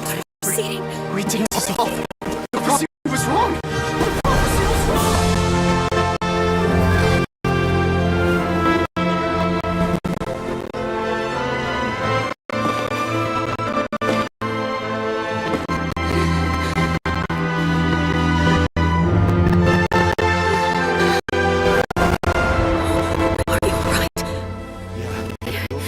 What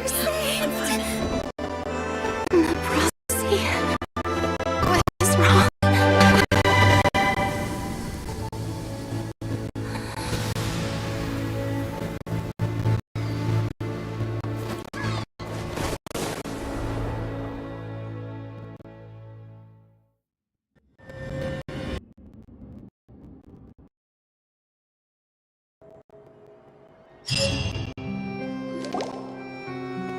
The summer renewed. The Spina di Rasula talks post-disaster rebuilding. I recently visited Poisson to meet with Miss Navia, spokesperson of the Spina di Rasula, and we spoke about Poisson's present and future. Old soil can still give birth to new bloom, Miss Navia stated. Hope is like seeing a small cookie when you're starving late at night. You just need a little of it. Skyship Winglet, lunar brain of the Fontaine Research Institute. The various disputes that have arisen on account of Mr. Edwin have suddenly become a shield over the Institute, with Jurier turning out to be a once overlooked hidden gem. People always call the first researcher mad, but few know what to call the second. And should that latter person achieve a miracle, they would find it all the harder to find a word with which to classify him and his team. Wow! Paimon barely recognizes the people in the reports. Are those really Jurier and Navia? They sound like real big shots. What do you think? Pretty enthralling, huh? The Steambird's idea was pretty simple. With the disaster just having passed, we would print a free edition packed to the margins with good news to calm people down. The value for these big scoops lies in their inevitable follow-ups. We'll publish further reports and go into the stories behind those people. Edwin's assistant, Jurier, created a true flying ship, while Navia is leading people in the reconstruction of their home. I'm sure that these stories could draw even your well-traveled eye. Paimon's curious too! Wait a minute. Didn't we watch everything happen from start to finish? What's there to be curious about? And that's exactly why I'd like you to come conduct interviews with me. You're the best incubators of news, if you haven't noticed. And also, with you around, I'm sure I'll get to see that Duke. Are you sure? Hasn't he turned you down several times already? Oh, this time will be different. Come on, let's head to Poisson first, and then make a trip to the fortress. There are some things you'll only know when you get there.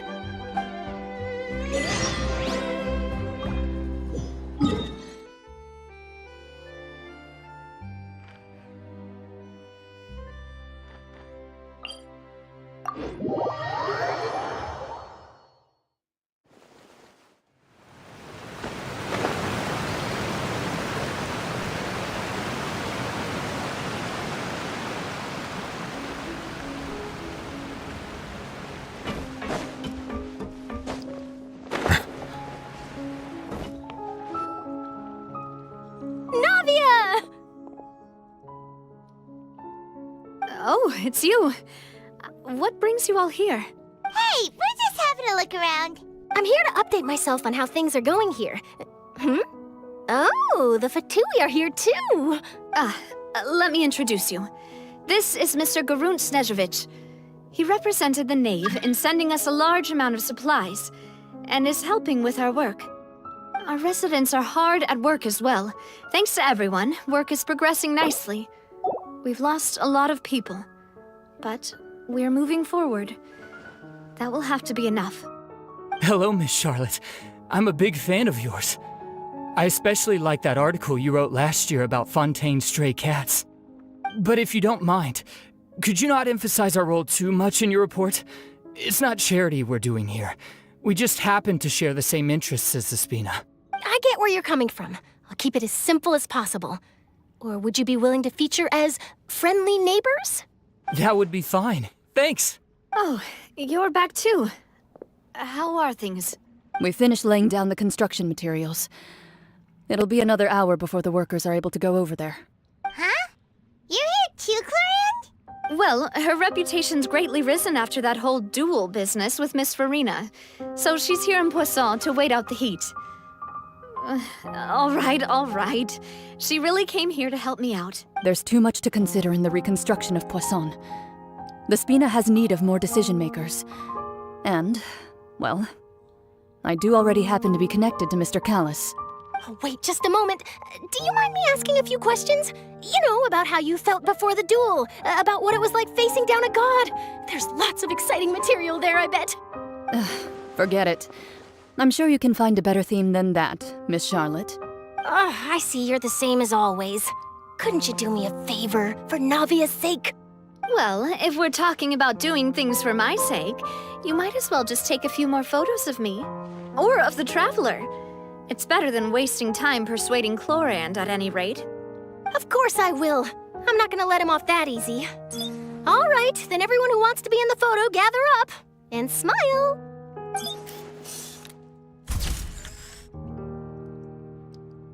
How did it go? Was it a good shot? Did Paimon look cute in it? Not bad. Your addition really helped the composition of the picture. All right, hang on a moment. Let me snap a few more shots. All right, that should do it. I'll be back here later anyway, so let's call it a day. You're very quick. Speed is of the essence when it comes to the news, and freshness is the key. Also, not to brag, but I'm pretty good at building connections. Who knows? I might eventually get that interview with you after all, Miss Clorinde. Wow, you really do have that never say die spirit. I'm impressed. I'll hazard a guess that this is how you got that interview at the Fortress of Meripede. Whoa, you're well informed. Let me make a guess too. I asked Sijuin, who told Monsieur Nervillet, and he told you, right? That's a very complete information chain. In truth, all Monsieur Nervillet asked me was, when did the fortress become so friendly towards the media? I told him that it was best not to speak too soon. There's no guarantee that Ridesley will make a personal appearance. You're right. I've got to treasure every moment I have with them. In which case, I'll be making a move first. Stay safe now. And tell me if you hear anything interesting. I'll treat you to afternoon tea in exchange.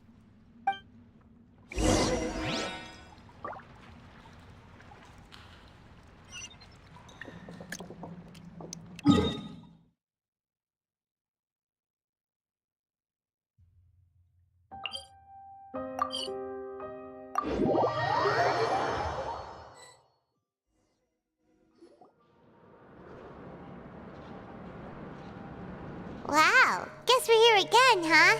There's a real nostalgic feeling to this place. Looks like you've been missing us. Duke! Did you come all the way to the entrance to greet us? Of course.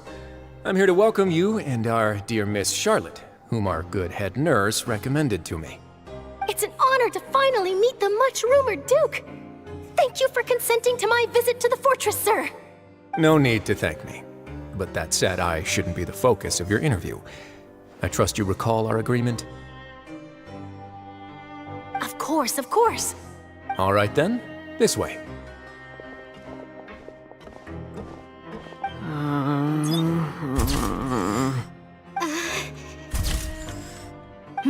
Hey, no need to be so nervous. I've already taken all the photos we need. Miss Charlotte, do these pictures really need to be published on the cover of the Steambird? It would seem that Miss Lorvine doesn't want her face to appear beside that of Mr. Jurier, Sir, please don't say things like that. But it looks like dear Mr. Jurier denies it. Might this interview be very important to you then? No, I just...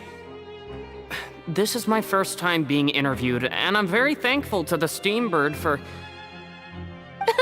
Now, I might not look it, but I actually did meet Mr. Edwin once. And I'll be honest, I enjoyed chatting with you more. You've definitely got more of that genius vibe going on.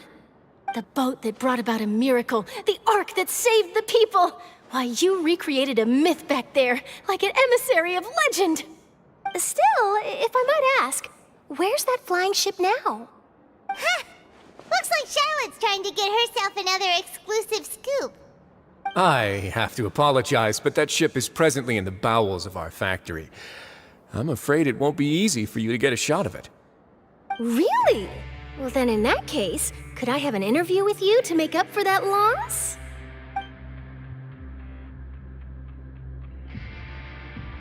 You already know my answer, I'm afraid. Best you interview our head nurse instead. Or perhaps you'd like to take another photo of this couple of researchers? Did you really have to use the word couple? Well, then, 2 solo photos will do. Is my hair messed up? Please, someone help me have a look. Things sure are getting pretty lively here. We've seen this kind of thing before. Oh, seems like everyone's here. Would any of you like to try this new drink I came up with? Ah, Sigewinne. Hey, Miss Charlotte. Why don't you, take some pretty photos of our head nurse? Sure. Come on, Miss Sigewinne, over this way. Let's find a brighter spot. Huh? Sure. Do I have to smile? So, how have things been at the fortress?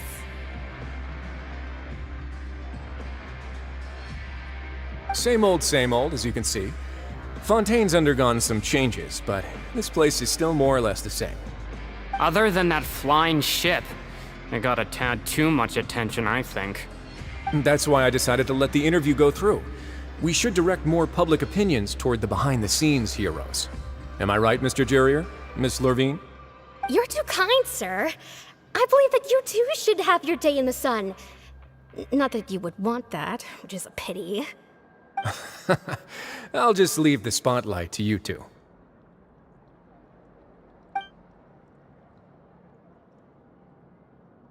I see. Lots of things happened that day, huh? Anyway, regarding that Harbinger, I'm not sure you remember, but his 3 young followers are still waiting for his return. He sure did win them over, huh? I'll tell them that there's good news and bad news. The good being that their boss seems fine, and the bad being that they must face extended sentences for abetting his escape. Oh, actually, what about you? Are things gonna change for you too? What change can there be? The fortress will keep chugging along, and so will my duties. As to what Miss Farina's departure will mean for the nation, and if our laws and governance will be transformed, we'll leave those to the folks in the overworld. Hey everyone, the photo shoot's done. Good. In that case, let's call it a day here. Thanks for your cooperation. Come on, Traveler, let's go. Till next time, everyone. There'll be a next time? Maybe. Who knows? I might write a story about the underwater factory next time. Until then. All right, last stop, the docks.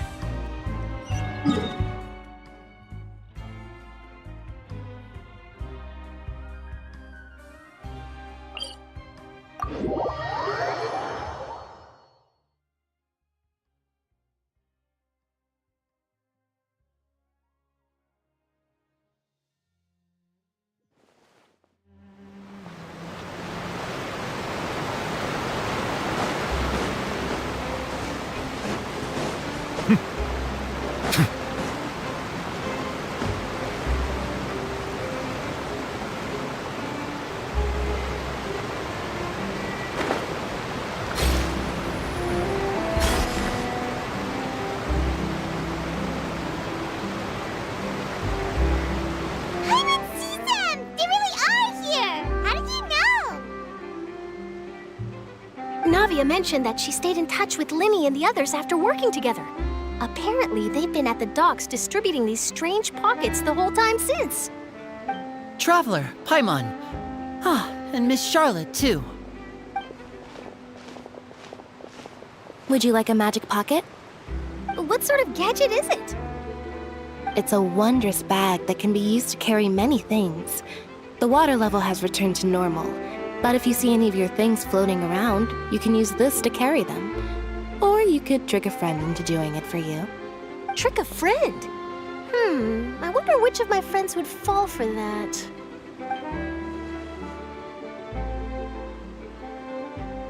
You could just make a friend like Fremine here.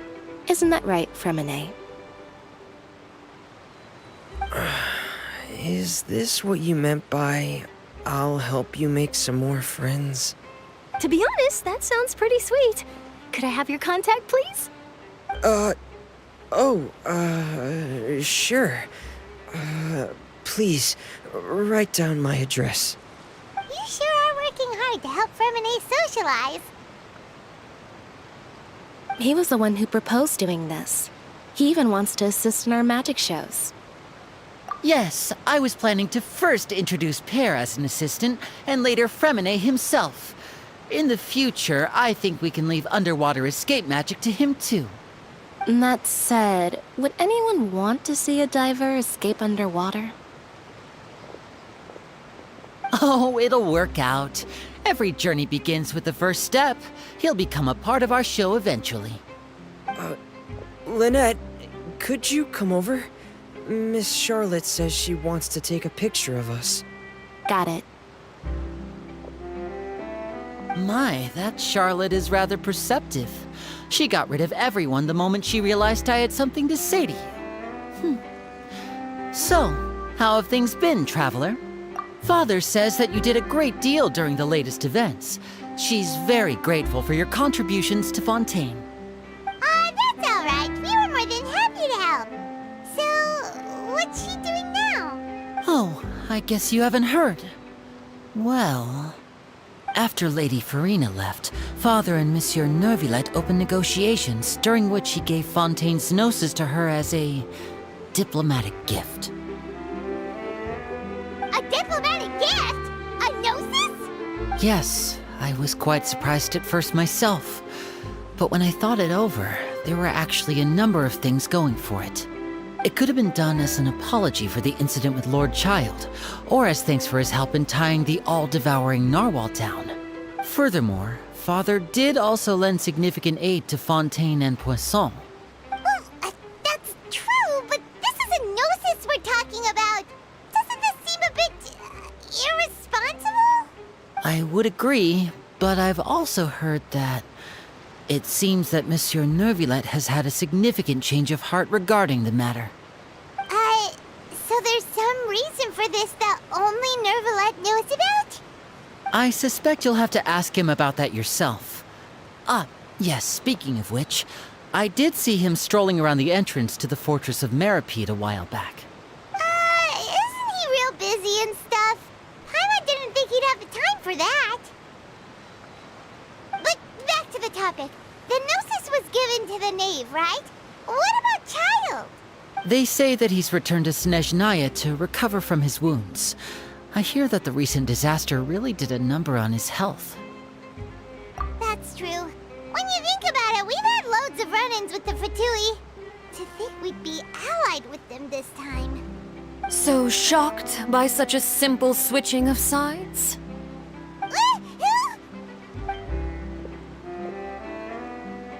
Father! Well, what do you know? Come to the docks to see how my children are doing and meet the Traveler by chance. Please do not pay my accomplishments in Fontaine too much mind. I would have done them regardless. Are you going to take the gnosis back to Snezhnaya? That is our duty as harbingers, yes. Don't be too preoccupied with sides. The goal of the Fatui concerns not a single place or person, but the entire world. With such a grand goal in mind, it is inevitable that we must wear many masks. Switching my masks is something I've always done. Well, that depends on many things. No one truly knows what the future holds. What good is honesty if you can't rely on it forever? As for you, I very much look forward to our next collaboration. Good things cannot be achieved alone, and you've proved yourselves to be great partners. A vision? All right. I'll remember to return it. Thank you for keeping it safe for him this entire time. And that's a wrap for me. Huh? You're... Greetings, Miss Journalist. Hello. If I'm not mistaken, there are diplomatic channels I'll need to report to take a photo of you. That is correct. So forgive me, but I will not be able to serve as a subject in your article.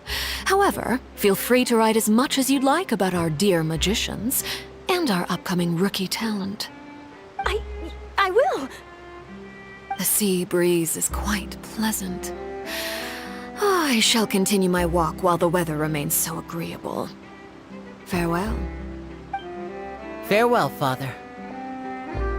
Oh, she has such an intimidating presence. I didn't even dare to take a picture. Thankfully, I've already wrapped up all my pre-scheduled interviews. Thank you all. This'll be more than enough for me to write about, I'm sure. Don't be too nervous. Why don't you take a magic pocket before you go? Here, Traveler, Paimon, you take one too. To move things about? That's right. Funny. I was giving out magic pockets when we first met too. And what do you know? I'm doing the exact same thing right now. So many things have happened, but the pockets are still the pockets. I guess this must be life.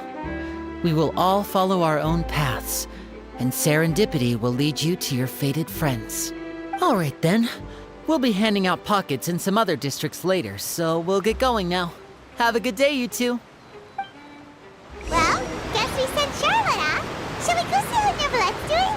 As long as he's not so busy that he doesn't have time to chat anyway.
Really? Oh, I suppose you must have met Mr. Linney. He took the time to greet me earlier when he passed this way. In any case, you came at a good time. I was just considering reaching out to you to set up a meeting, so I may explain some things that I haven't had the time to before. Aw, Paimon's glad that you remembered. Thank you for keeping us on your mind, what with you being busy and all. Alright, let's have it then.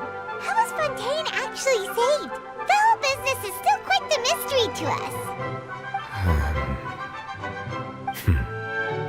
It is strange how words can often leave a bitter taste in the mouth when it finally comes time to say them out loud.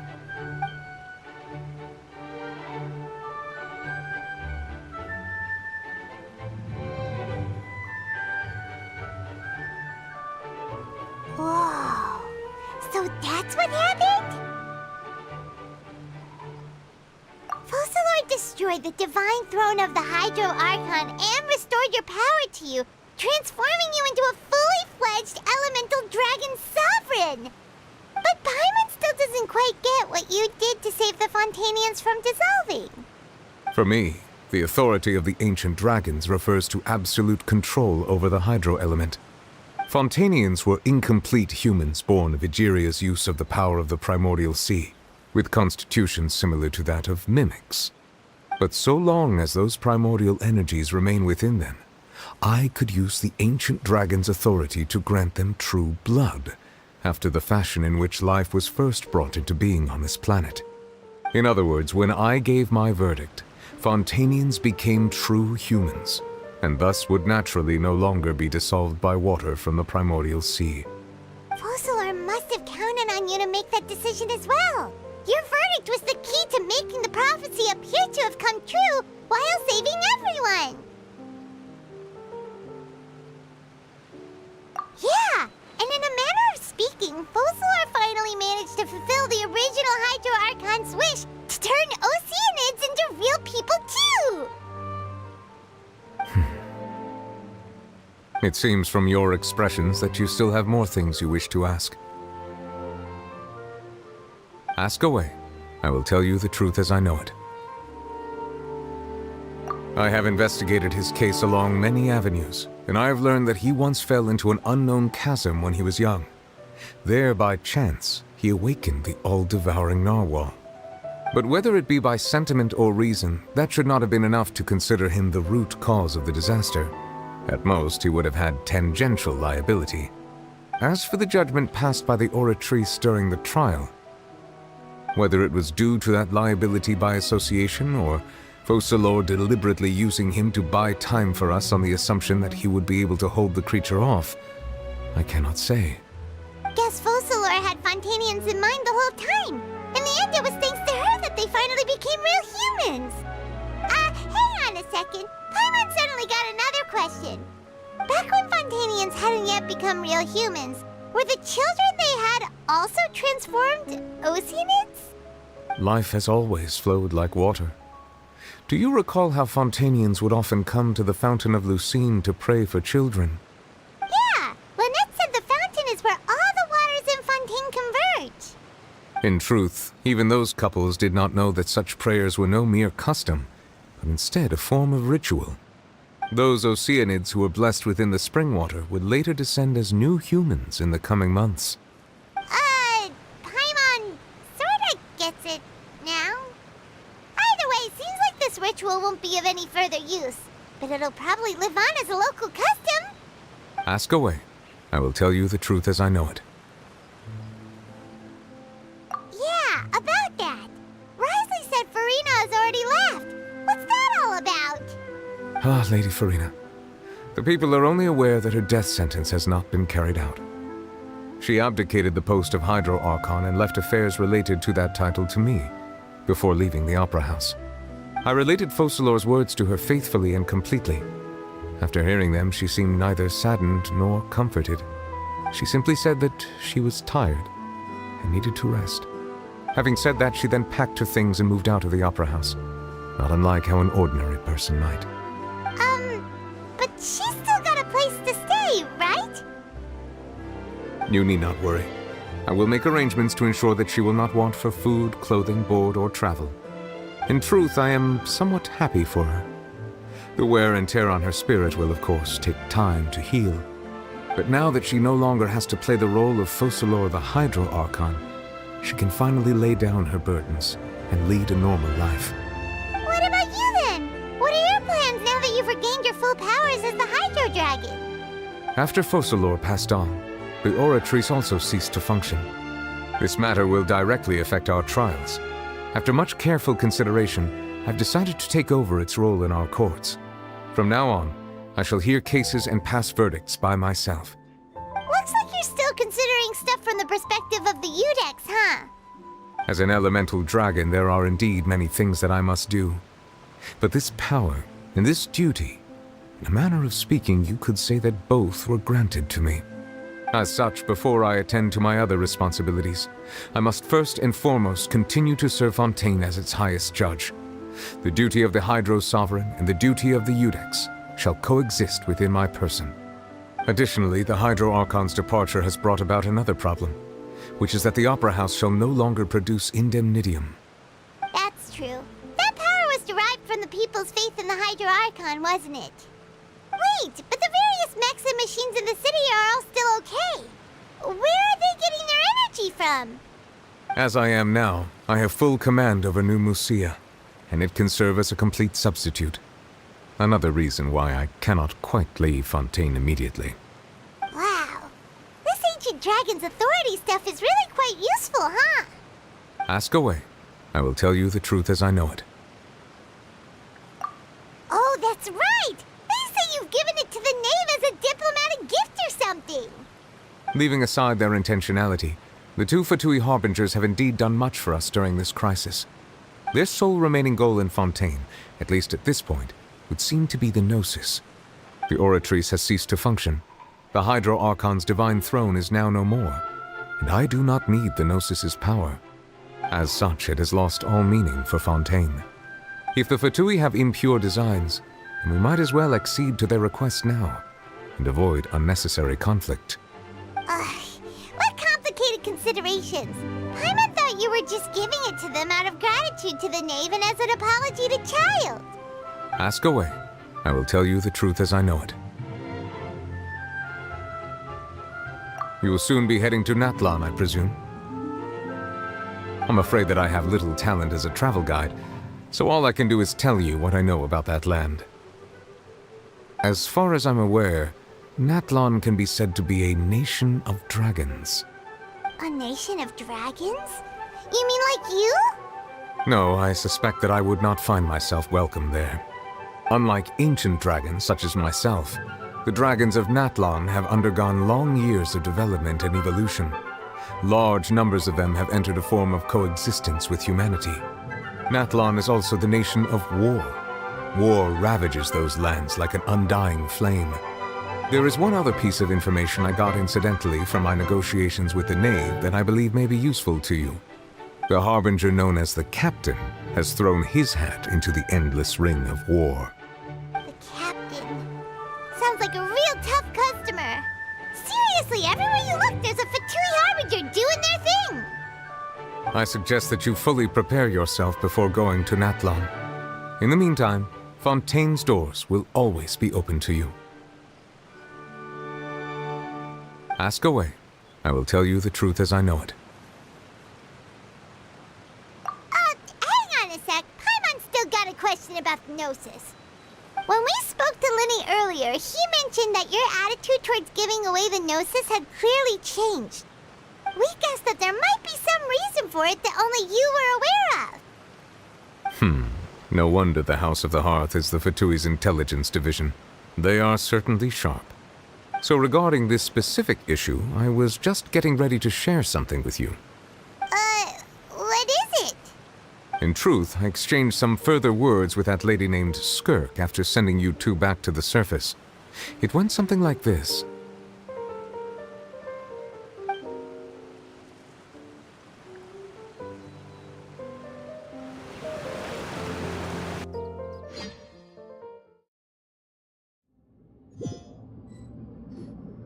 Well, we're going to head topside to see what's going on. You hurry over soon as well, all right, Nervalet?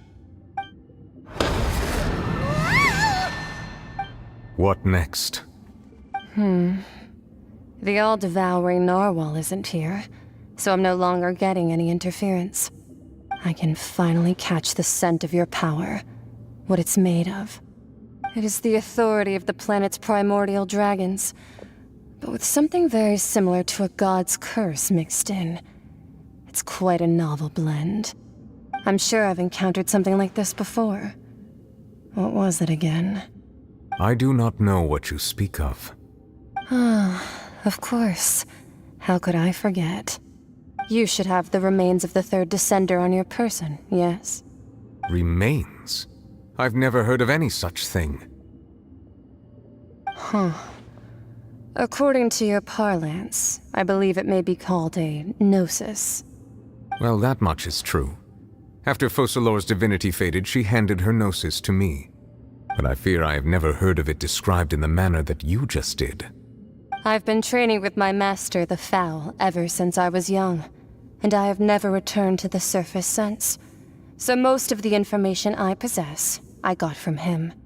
It is only natural for those who are greater than humanity to possess a different sort of common sense, which is why there are so many problems in our attempts to communicate with humans. Regardless, you should probably get rid of objects of misfortune to prevent any disasters from befalling you. To live in itself is a blessing. But once a person dies, the bonds he once had with this world shall all turn to curses. What do you mean by that? No need to fret. These are just my personal thoughts, and my reason for no longer wishing to return to the surface. This third descender you refer to, who are they? And when did they die? Master never mentioned them to me. Perhaps it just wasn't that important for me to know. If you're interested, though, I could ask him. I'll be sure to pass the answer on to you next time. Next time? You believe we will meet again? I do. Wait. I have a disciple of my own, don't I? He can be the messenger then.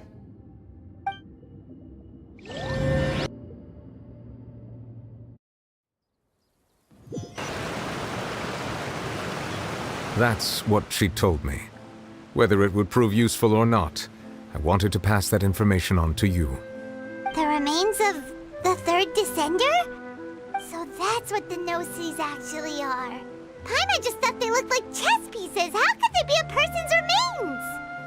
All the same, assuming that there was no misunderstanding or special metaphor at play, that is what she meant to say. And she said that it would bring misfortune and that you should check it, which is why you gave it to the Fatui. If she speaks the truth, then I would simply be putting Fontaine at unnecessary risk by keeping it here.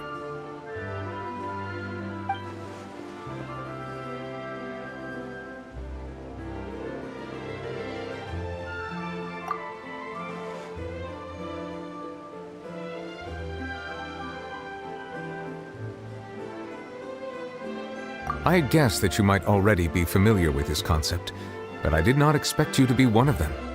That means that the Gnosis, which are exceedingly element-compatible and can even enhance elemental abilities, do indeed come from the third descender.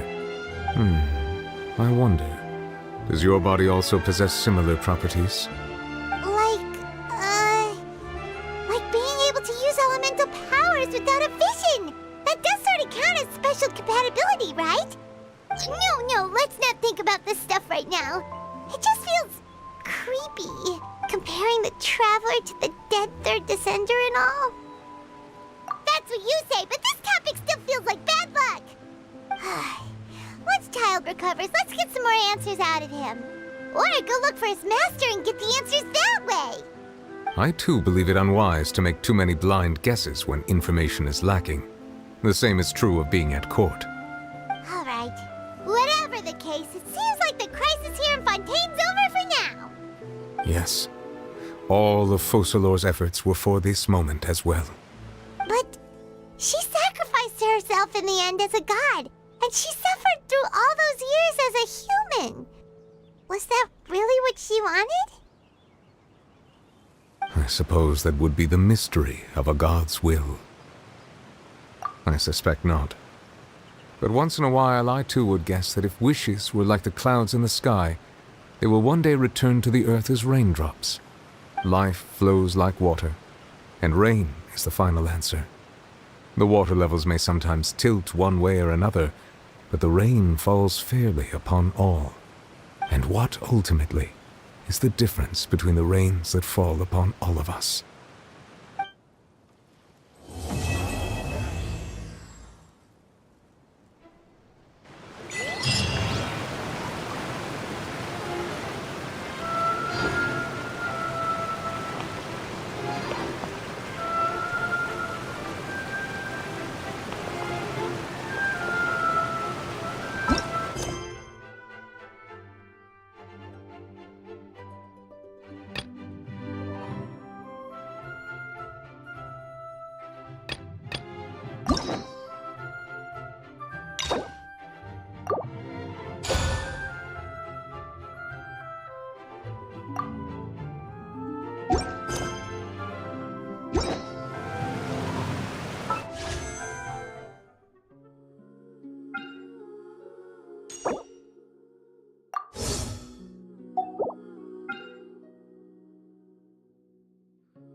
Once, there was a glorious kingdom established among the heavens.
A good newspaper should be a lighthouse of truth.